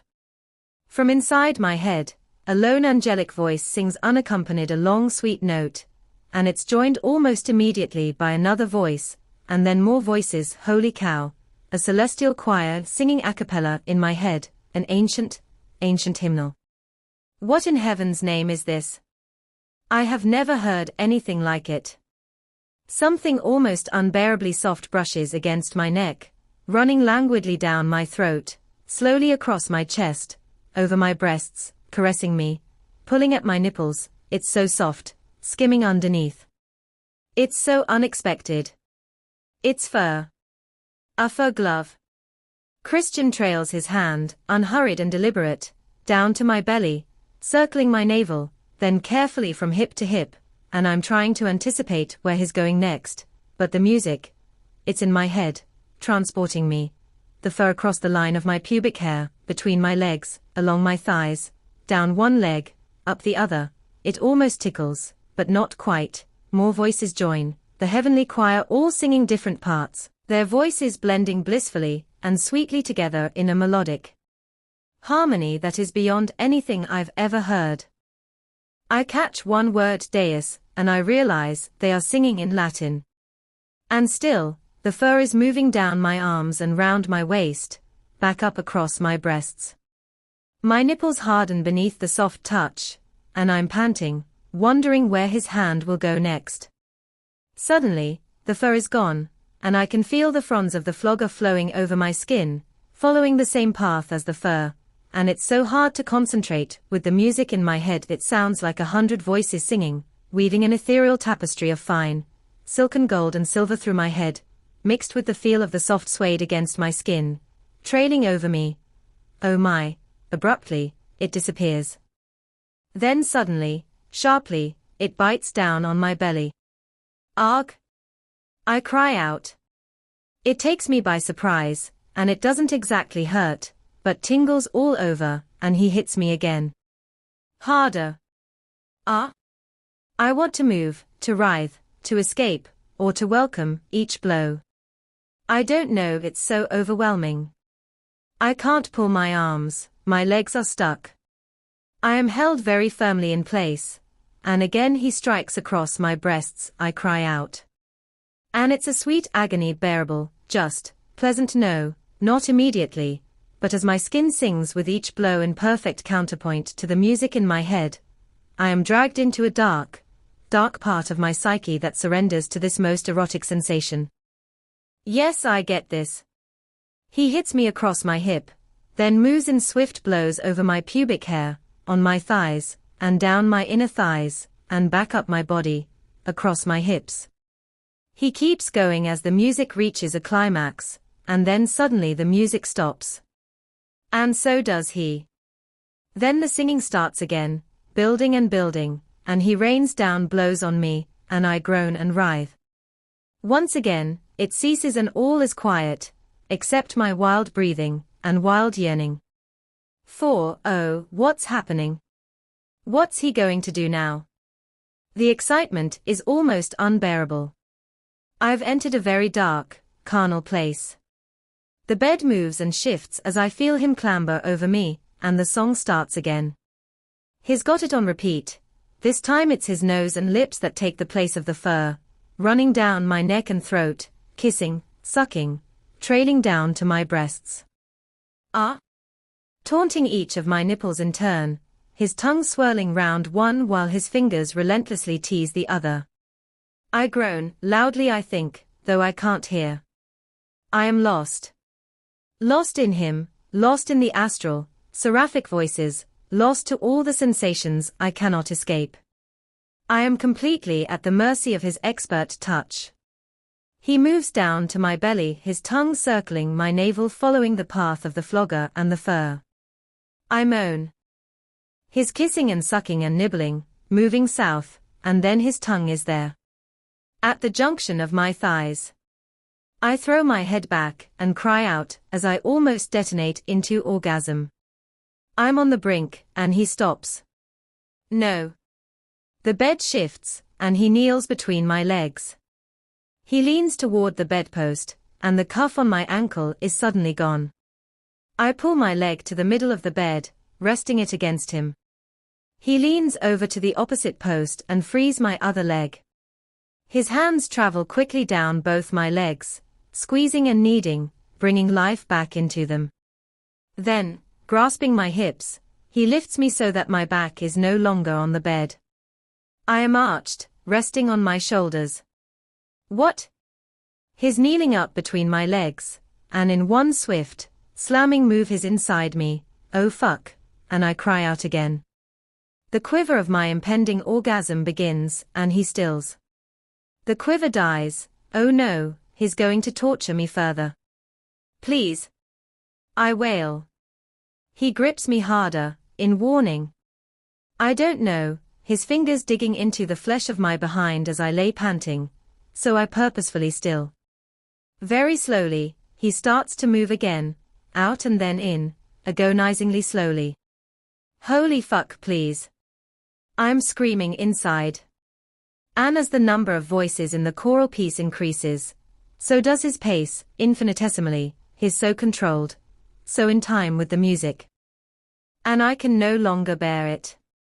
Please, I beg, and in one swift move, he lowers me back onto the bed, and he's lying on top of me, his hands on the bed beside my breasts as he supports his weight, and he thrusts into me.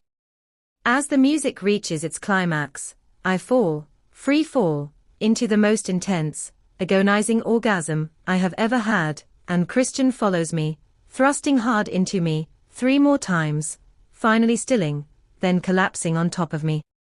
As my consciousness returns from wherever it's been, Christian pulls out of me. The music has stopped, and I can feel him stretch across my body as he undoes the cuff on my right wrist. I groan as my hand is freed.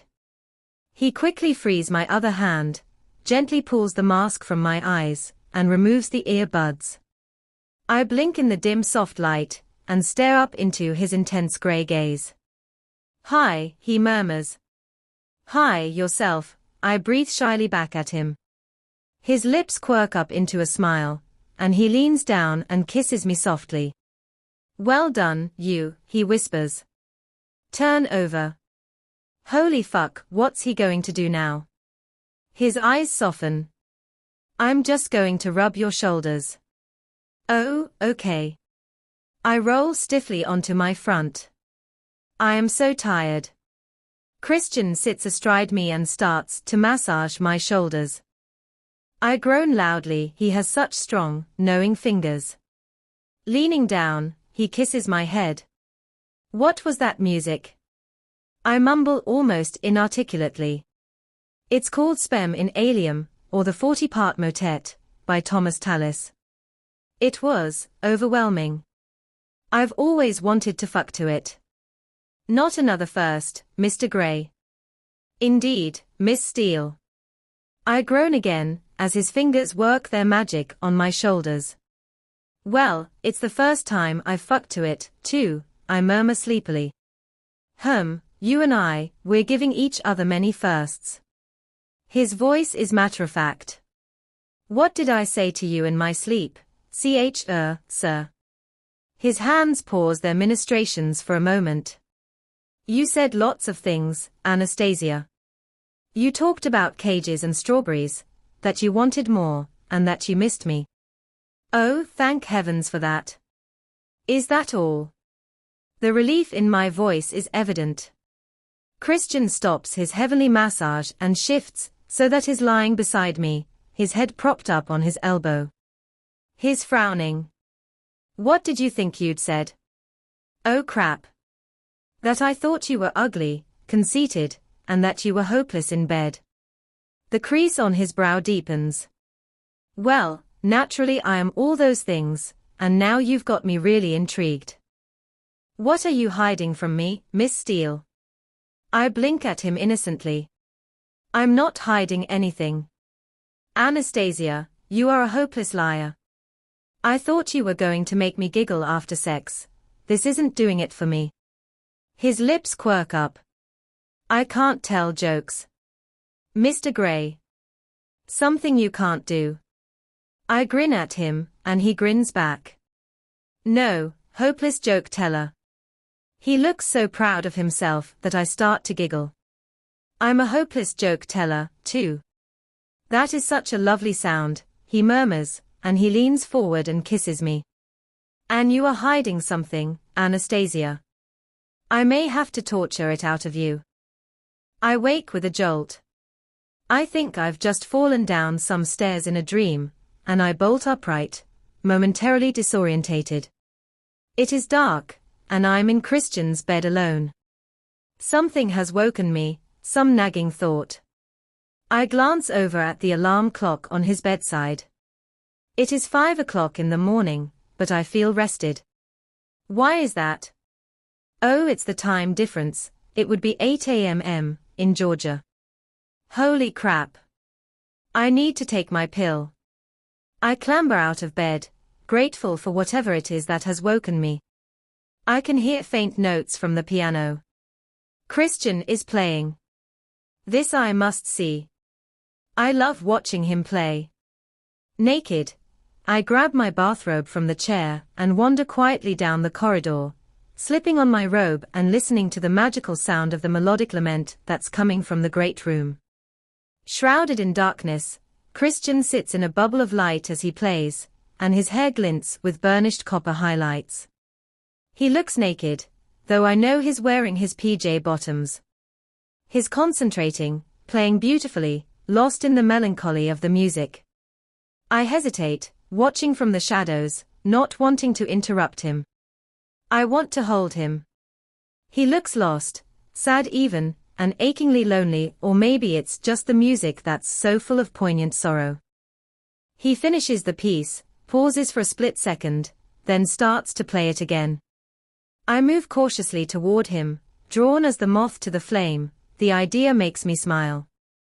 He glances up at me and frowns before his gaze returns to his hands. Oh crap, is he pissed off that I am disturbing him? You should be asleep, he scolds mildly. I can tell he's preoccupied with something. So should you, I retort, not quite as mildly. He glances up again, his lips twitching with a trace of a smile. Are you scolding me, Miss Steele? Yes, Mr. Gray, I am. Well, I can't sleep. He frowns once more as a trace of irritation or anger flashes across his face. With me? Surely not. I ignore his facial expression and very bravely sit down beside him on the piano stool, placing my head on his bare shoulder to watch his deft, agile fingers caress the keys. He pauses fractionally, and then continues to the end of the piece. What was that? I ask softly. Chopin. Opus 28, number 4. In E minor, if you're interested, he murmurs. I'm always interested in what you do. He turns and softly presses his lips against my hair. I didn't mean to wake you. You didn't. Play the other one. Other one? The Bach piece that you played the first night I stayed. Oh, the Mossello. He starts to play slowly and deliberately. I feel the movement of his hands in his shoulder as I lean against him and close my eyes. The sad, soulful notes swirl slowly and mournfully around us, echoing off the walls. It is a hauntingly beautiful piece, sadder even than the Chopin, and I lose myself to the beauty of the lament. To a certain extent, it reflects how I feel. The deep poignant longing I have to know this extraordinary man better, to try and understand his sadness. All too soon, the piece is at an end. Why do you only play such sad music? I sit upright and gaze up at him as he shrugs in answer to my question, his expression wary. So you were just 6 when you started to play? I prompt. He nods, his wary look intensifying. After a moment he volunteers. I threw myself into learning the piano to please my new mother. To fit into the perfect family. Yes, so to speak, he says evasively. Why are you awake? Don't you need to recover from yesterday's exertions? It's 8 o'clock in the morning for me. And I need to take my pill. He raises his eyebrows in surprise. Well remembered, he murmurs, and I can tell he's impressed. His lips quirk up in a half-smile. Only you would start a course of time-specific birth control pills in a different time zone. Perhaps you should wait half an hour and then another half hour tomorrow morning. So eventually you can take them at a reasonable time. Good plan, I breathe. So what shall we do for half an hour? I blink innocently at him. I can think of a few things, he grins, grey eyes bright. I gaze back impassively as my insides clench and melt under his knowing look. On the other hand, we could talk, I suggest quietly. His brow creases. I prefer what I have in mind. He scoops me onto his lap. You'd always rather have sex than talk, I laugh, steadying myself by holding onto his upper arms. True. Especially with you. He nuzzles my hair and starts a steady trail of kisses from below my ear to my throat. Maybe on my piano, he whispers. Oh my. My whole body tightens at the thought. Piano. Wow. I want to get something straight. I whisper as my pulse starts to accelerate, and my inner goddess closes her eyes, reveling in the feel of his lips on me. He pauses momentarily before continuing his sensual assault. Always so eager for information, Miss Steele. What needs straightening out? He breathes against my skin at the base of my neck, continuing his soft, gentle kisses. Us, I whisper as I close my eyes. What about us? He pauses his trail of kisses along my shoulder. The contract. He lifts his head to gaze down at me, a hint of amusement in his eyes, and sighs. He strokes his fingertips down my cheek. Well, I think the contract is moot, don't you? His voice is low and husky, his eyes soft. Moot? Moot. He smiles. I gape at him quizzically. But you were so keen. Well, that was before. Anyway, the rules aren't moot, they still stand. His expression hardens slightly. Before. Before what? Before, he pauses, and the wary expression is back. More? He shrugs. Oh? Besides, we've been in the playroom twice now, and you haven't run screaming for the hills. Do you expect me to? Nothing you do is expected, Anastasia, he says dryly. So, let me be clear. You just want me to follow the rules element of the contract all the time, but not the rest of the contract. Except in the playroom. I want you to follow the spirit of the contract in the playroom, and yes, I want you to follow the rules all the time. Then I know you'll be safe, and I'll be able to have you anytime I wish. And if I break one of the rules, then I'll punish you. But won't you need my permission? Yes, I will. And if I say no? He gazes at me for a moment, with a confused expression. If you say no, you'll say no. I'll have to find a way to persuade you. I pull away from him and stand. I need some distance.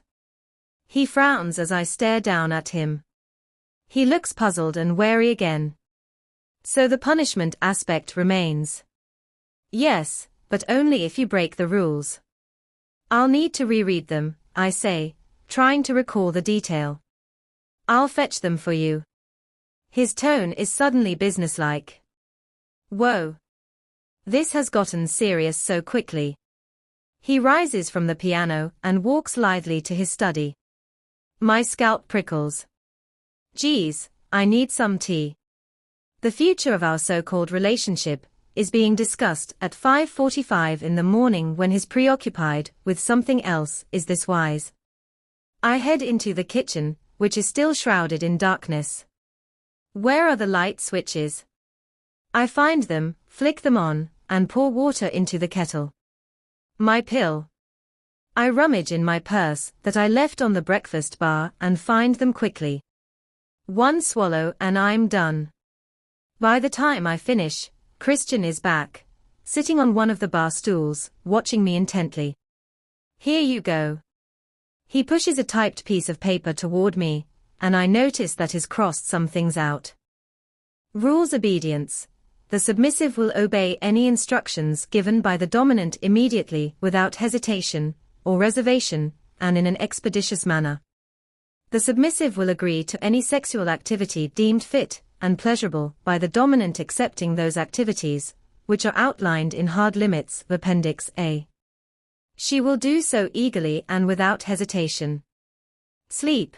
The submissive will ensure she achieves a minimum of 8-7 hours sleep a night, when she is not with the dominant.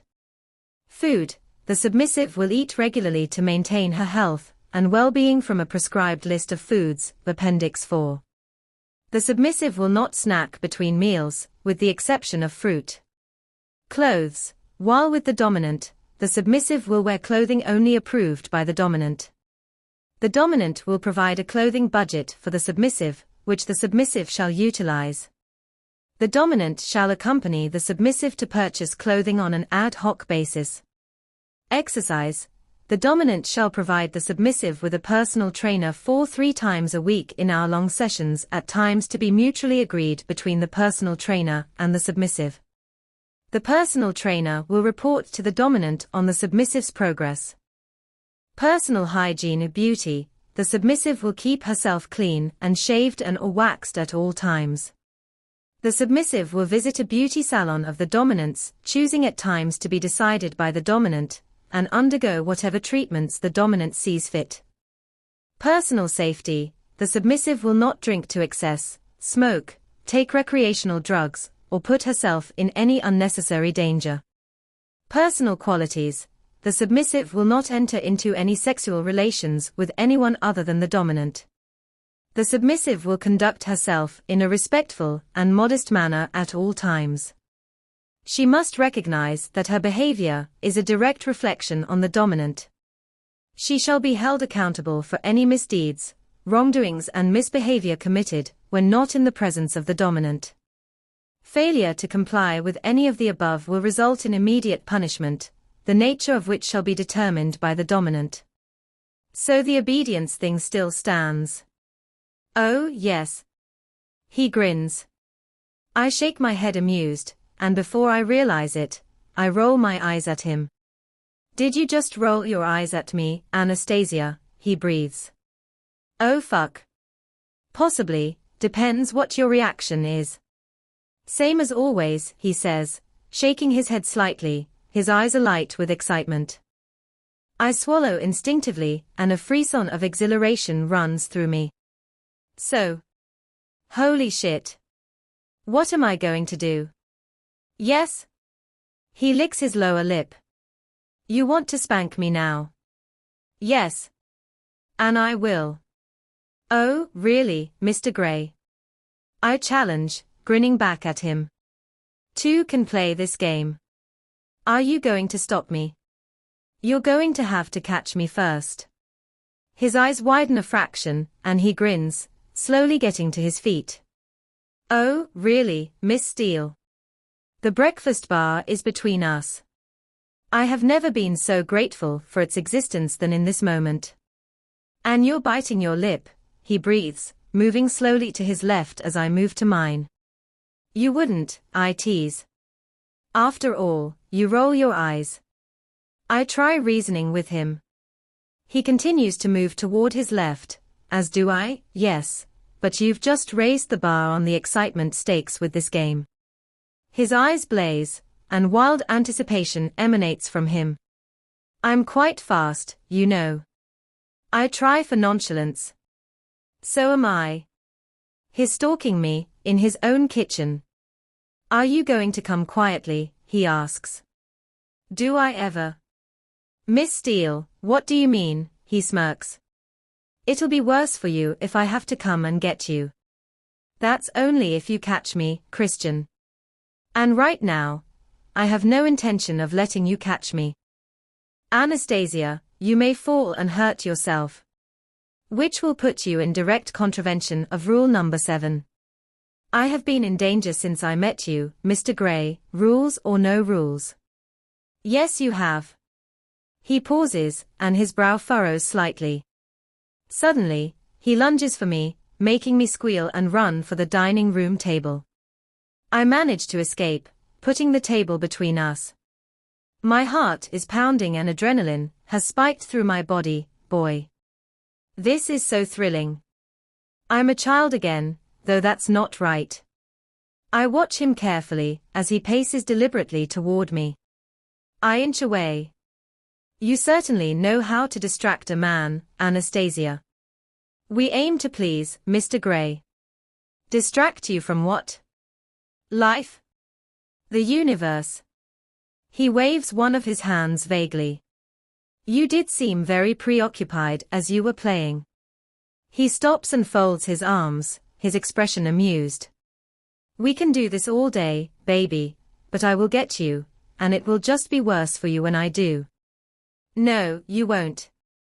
I must not be overconfident. I repeat this as a mantra. My subconscious has found her Nikes, and she's on the starting blocks. Anyone would think you didn't want me to catch you. I don't. That's the point. I feel about punishment the way you feel about me touching you. His entire demeanor changes in a nanosecond. Gone is playful Christian, and he stands staring at me as if I'd slapped him. He's ashen. That's how you feel, he whispers. Those 4 words, and the way he utters them, speaks volumes. Oh no. They tell me so much more about him and how he feels.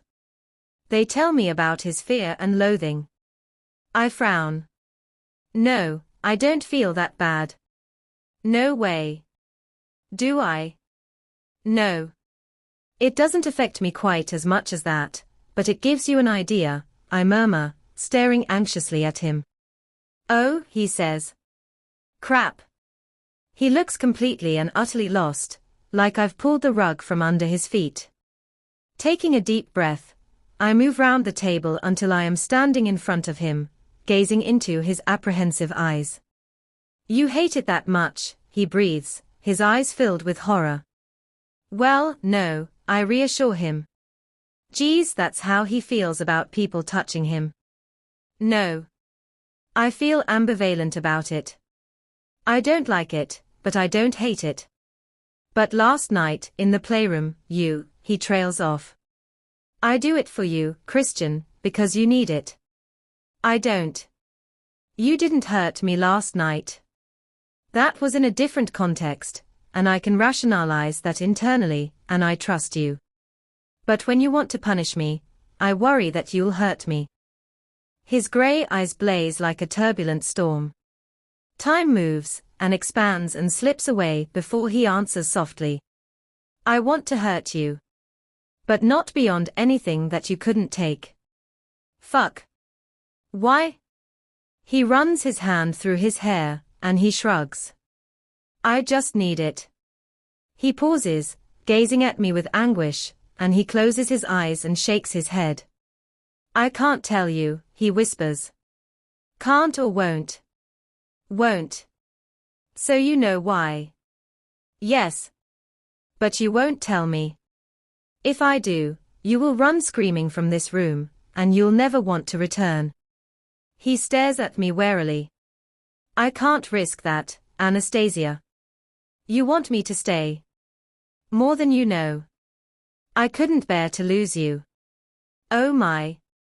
He gazes down at me, and suddenly, he pulls me into his arms and is kissing me passionately. It takes me completely by surprise, and I sense his panic and desperate need in his kiss. Don't leave me. You said you wouldn't leave me, and you begged me not to leave you, in your sleep, he murmurs against my lips. Oh, my nocturnal confessions. I don't want to go. And my heart clenches, turning itself inside out. This is a man in need. His fear is naked and obvious, but is lost, somewhere in his darkness.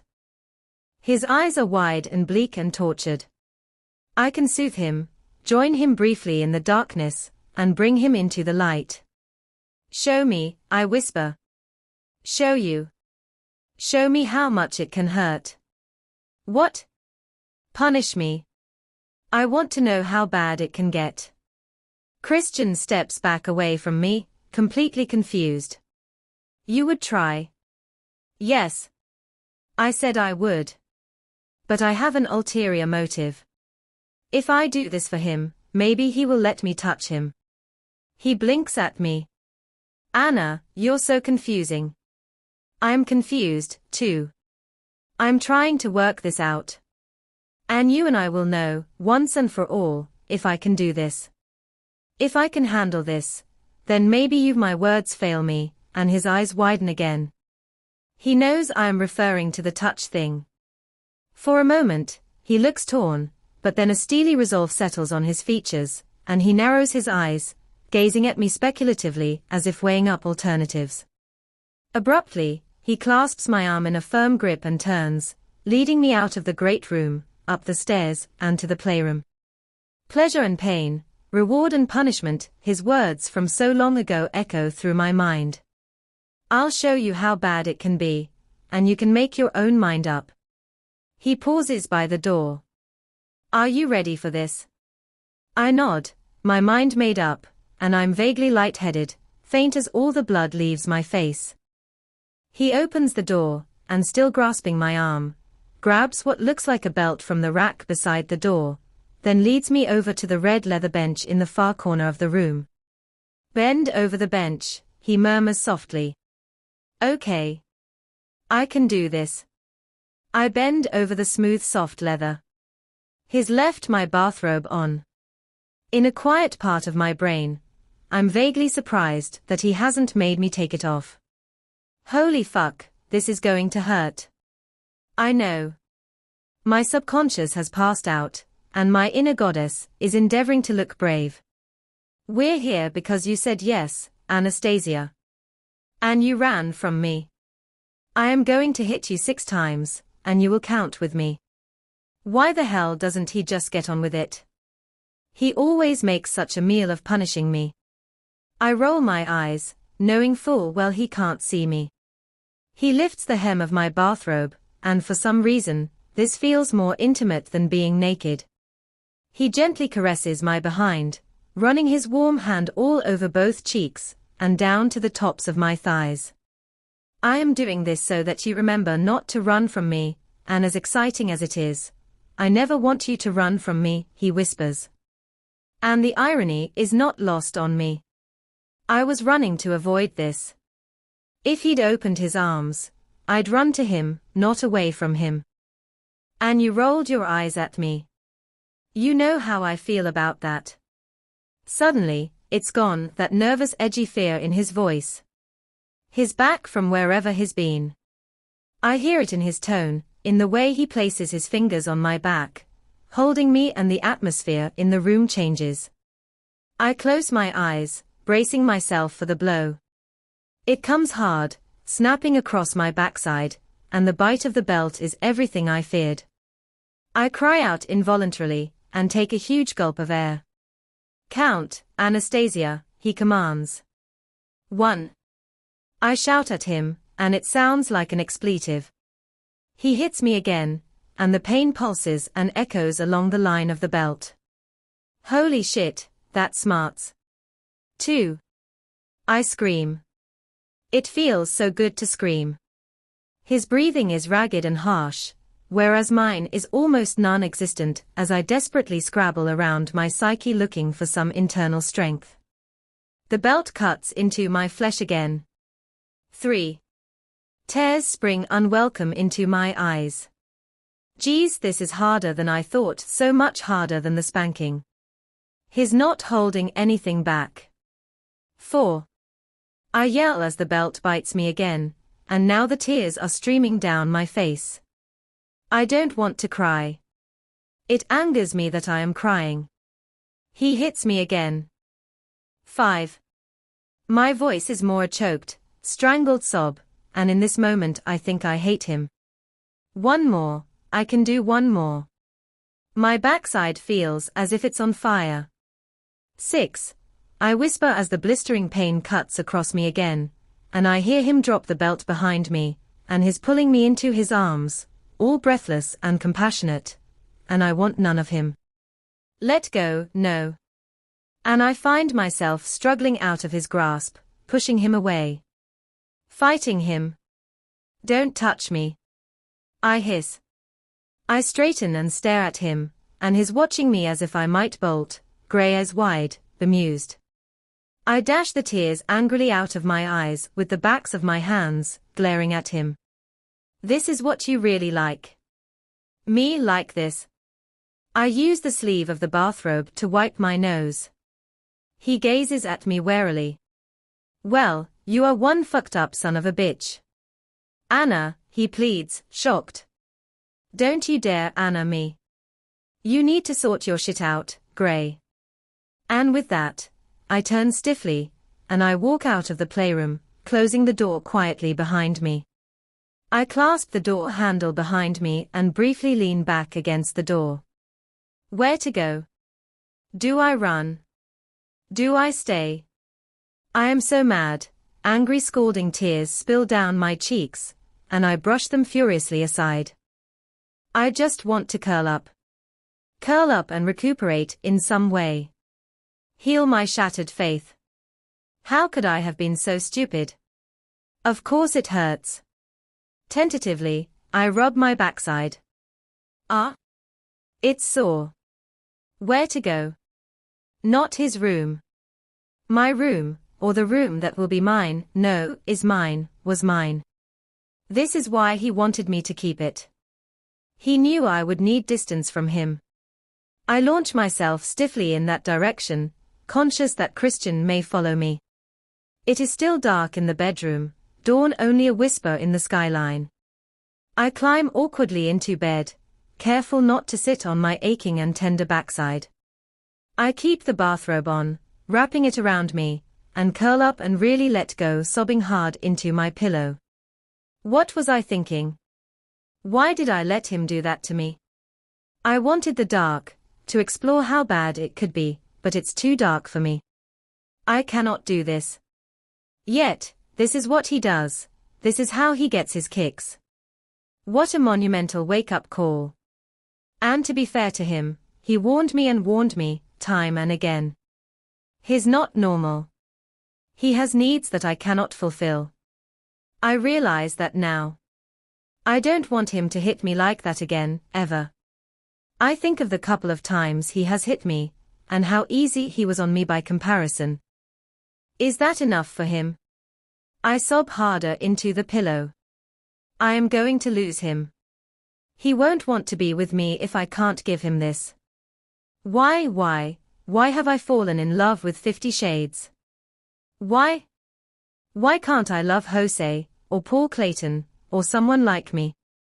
Oh, his distraught look as I left. I was so cruel, so shocked by the savagery. Will he forgive me, will I forgive him? My thoughts are all haywire and jumbled, echoing and bouncing off the inside of my skull. My subconscious is shaking her head sadly, and my inner goddess is nowhere to be seen. Oh, this is a dark morning of the soul for me. I'm so alone. I want my mom. I remember her parting words at the airport, follow your heart, darling, and please try not to overthink things. Relax and enjoy. You are so young, sweetheart, you have so much to experience, just let it happen. You deserve the best of everything. I did follow my heart, and I have a sore ass and an anguished, broken spirit to show for it. I have to go. That's it. I have to leave. He's no good for me, and I am no good for him. How can we possibly make this work? And the thought of not seeing him again practically chokes me, my 50 Shades. I hear the door click open. Oh no, he's here.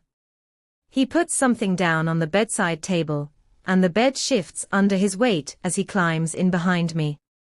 Hush, he breathes, and I want to pull away from him, move to the other side of the bed, but I'm paralyzed. I cannot move and lie stiffly, not yielding at all. Don't fight me, Anna, please, he whispers. Gently, he pulls me into his arms, burying his nose in my hair, kissing my neck. Don't hate me, he breathes softly against my skin, his voice achingly sad. My heart clenches anew and releases a fresh wave of silent sobbing. He continues to kiss me softly, tenderly, but I remain aloof and wary. We lie together like this, neither saying anything for ages. He just holds me, and very gradually, I relax and stop crying. Dawn comes and goes, and the soft light gets brighter as morning moves on, and still we lie quietly.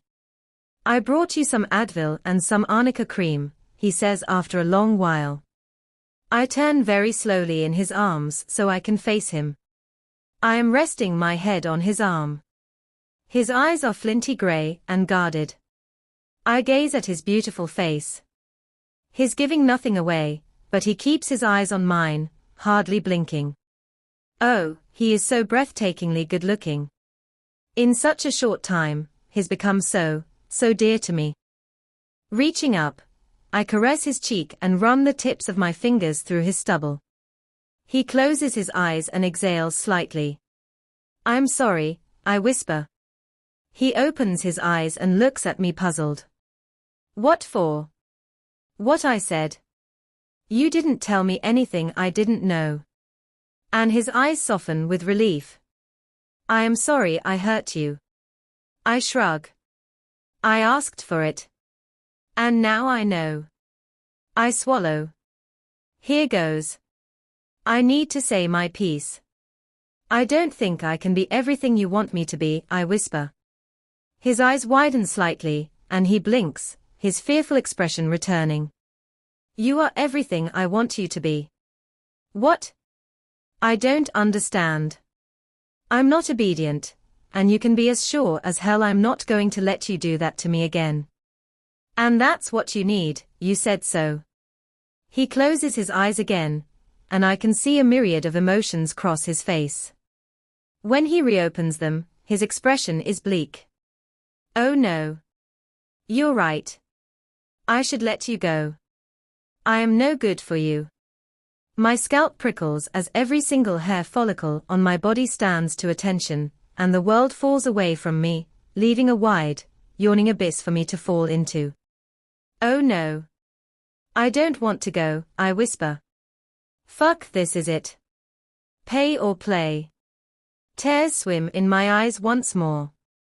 "I don't want you to go either," he whispers, his voice raw. He reaches up and gently strokes my cheek and wipes away a falling tear with his thumb. "I've come alive since I met you." His thumb traces the contours of my lower lip. "Me too," I whisper. "I've fallen in love with you, Christian."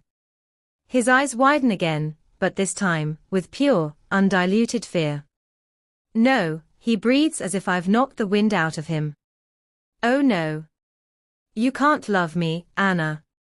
"No, that's wrong." He's horrified. "Wrong? Why's it wrong?" "Well, look at you. I can't make you happy." His voice is anguished. "But you do make me happy." I frown. "Not at the moment, not doing what I want to do." Holy fuck. This really is it. This is what it boils down to, incompatibility, and all those poor subs come to mind. We'll never get past that, will we? I whisper, my scalp prickling in fear. He shakes his head bleakly. I close my eyes. I cannot bear to look at him. "Well, I'd better go, then," I murmur, wincing as I sit up. "No, don't go." He sounds panicked. There's no point in me staying. Suddenly, I feel tired, really dog-tired, and I want to go now. I climb out of bed, and Christian follows. I'm going to get dressed. "I'd like some privacy," I say, my voice flat and empty as I leave him standing in the bedroom. Heading downstairs, I glance at the great room, thinking how only hours before I had rested my head on his shoulder as he played the piano. So much has happened since then. I have had my eyes opened and glimpsed the extent of his depravity, and I now know he's not capable of love, of giving or receiving love. My worst fears have been realized. And strangely, it's very liberating. The pain is such that I refuse to acknowledge it. I feel numb. I have somehow escaped from my body and am now a casual observer to this unfolding tragedy. I shower quickly and methodically, thinking only of each second in front of me. Now squeeze body wash bottle. Put body wash bottle back in rack. Rub cloth on face, on shoulders, on and on, all simple, mechanical actions, requiring simple mechanical thoughts. I finish my shower, and as I haven't washed my hair, I can dry myself quickly. I dress in the bathroom, taking my jeans and t-shirt out of my small suitcase. My jeans chafe against my backside, but quite frankly, It's a pain I welcome as it distracts my mind from what's happening to my splintering, shattered heart. I stoop to shut my suitcase and the bag holding Christian's gift catches my eye. A modeling kit for a Blarnick L-23 glider, something for him to build. Tears threaten. Oh no, happier times, when there was hope of more. I take it out of the case, knowing that I need to give it to him. Quickly, I rip a small piece of paper from my notebook, hastily scribble a note for him, and leave it on top of the box. I gaze at myself in the mirror. A pale and haunted ghost stares back at me. I scoop my hair into a ponytail, and ignore how swollen my eyelids are from the crying. My subconscious nods with approval. Even she knows not to be snarky right now. I cannot believe that my world is crumbling around me into a sterile pile of ashes, all my hopes and dreams cruelly dashed. No, don't think about it. Not now, not yet. Taking a deep breath, I pick up my case, and after placing the glider kit, and my note on his pillow, I head for the great room. Christian is on the phone. He's dressed in black jeans and t-shirt. His feet are bare. He said what? He shouts, making me jump. Well, he could have told us the fucking truth. What's his number? I need to call him. Welsh, this is a real fuck-up. He glances up and doesn't take his dark and brooding eyes off me. Find her, he snaps and presses the off switch. I walk over to the couch and collect my backpack, doing my best to ignore him. I take the Mac out of it and walk back toward the kitchen, placing it carefully on the breakfast bar, along with the BlackBerry and the car key. When I turn to face him, he's staring at me, stupefied with horror. I need the money that Taylor got for my Beetle. My voice is clear and calm, devoid of emotion, extraordinary. Anna, I don't want those things, they are yours, he says in disbelief. Please, take them. No, Christian. I only accepted them under sufferance, and I don't want them anymore. Anna, be reasonable, he scolds me, even now. I don't want anything that will remind me of you. I just need the money that Taylor got for my car. My voice is quite monotone. He gasps.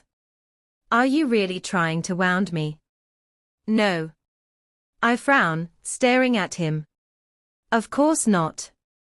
I love you. I'm not. I'm trying to protect myself, I whisper. Because you don't want me the way I want you. Please, Anna, take that stuff. Christian, I don't want to fight, I just need the money. He narrows his eyes, but I'm no longer intimidated by him. Well, only a little. I gaze impassively back, not blinking or backing down. Will you take a check? He says acidly. Yes. I think you're good for it. He doesn't smile, he just turns on his heel and stalks into his study. I take a last lingering look around his apartment, at the art on the walls, all abstracts, serene, cool, cold, even. Fitting, I think absently. My eyes stray to the piano. Geez, if I'd kept my mouth shut, we'd have made love on the piano. No, fucked, we would have fucked on the piano. Well, I would have made love. The thought lies heavy and sad in my mind. He has never made love to me, has he? It's always been fucking to him. Christian returns and hands me an envelope. Taylor got a good price. It's a classic car. You can ask him. He'll take you home. He nods in the direction over my shoulder. I turn, and Taylor is standing in the doorway, wearing his suit, as impeccable as ever. That's fine. I can get myself home, thank you. I turn to stare at Christian, and I see the barely contained fury in his eyes. Are you going to defy me at every turn? Why change a habit of a lifetime? I give him a small, apologetic shrug. He closes his eyes in frustration, and runs his hand through his hair. Please, Anna, let Taylor take you home. I'll get the car, Miss Steele, Taylor announces authoritatively. Christian nods at him, and when I glance around, Taylor has gone. I turn back to face Christian. We are 4 feet apart. He steps forward, and instinctively I step back. He stops, and the anguish in his expression is palpable, his grey eyes burning. I don't want you to go, he murmurs, his voice full of longing. I can't stay. I know what I want and you can't give it to me, and I can't give you what you need. He takes another step forward, and I hold up my hands. Don't, please. I recoil from him. There's no way I can tolerate his touch now, it will slay me. I can't do this. Grabbing my suitcase and my backpack, I head for the foyer. He follows me, keeping a careful distance. He presses the elevator button, and the doors open. I climb in. Goodbye, Christian, I murmur. Anna, goodbye, he says softly, and he looks utterly broken, a man in agonizing pain, reflecting how I feel inside. I tear my gaze away from him before I change my mind and try to comfort him. The elevator doors close and it whisks me down to the bowels of the basement, and to my own personal hell. Taylor holds the door open for me, and I climb into the back of the car. I avoid eye contact. Embarrassment and shame washes over me. I'm a complete failure. I had hoped to drag my 50 Shades into the light, but it's proved a task beyond my meager abilities. Desperately, I try to keep my emotions banked and at bay. As we head out onto 4th Avenue, I stare blankly out of the window, and the enormity of what I've done slowly washes over me. Shit, I've left him. The only man I've ever loved. The only man I've ever slept with. I gasp, and the levees burst. Tears course unbidden and unwelcome down my cheeks, and I wipe them away hurriedly with my fingers, scrambling in my bag for my sunglasses. As we pause at some traffic lights, Taylor holds out a linen handkerchief for me. He says nothing and doesn't look in my direction, and I take it with gratitude. Thank you, I mutter, and this small discreet act of kindness is my undoing. I sit back in the luxurious leather seats and weep. The apartment is achingly empty and unfamiliar. I have not lived here long enough for it to feel like home. I head straight to my room, and there, hanging limply at the end of my bed, is a very sad, deflated helicopter balloon. Charlie Tango, looking and feeling exactly like me. I grab it angrily off my bed rail, snapping the tie, and hug it to me. Oh, what have I done? I fall onto my bed, shoes and all, and howl. The pain is indescribable, physical, mental, metaphysical, it is everywhere, seeping into the marrow of my bones. Grief? This is grief, and I've brought it on myself. Deep down, a nasty, unbidden thought comes from my inner goddess, her lip curled in a snarl. The physical pain from the bite of a belt is nothing compared to this devastation. I curl up, desperately clutching the flat foil balloon and Taylor's handkerchief, and surrender myself to my grief. End of part 1.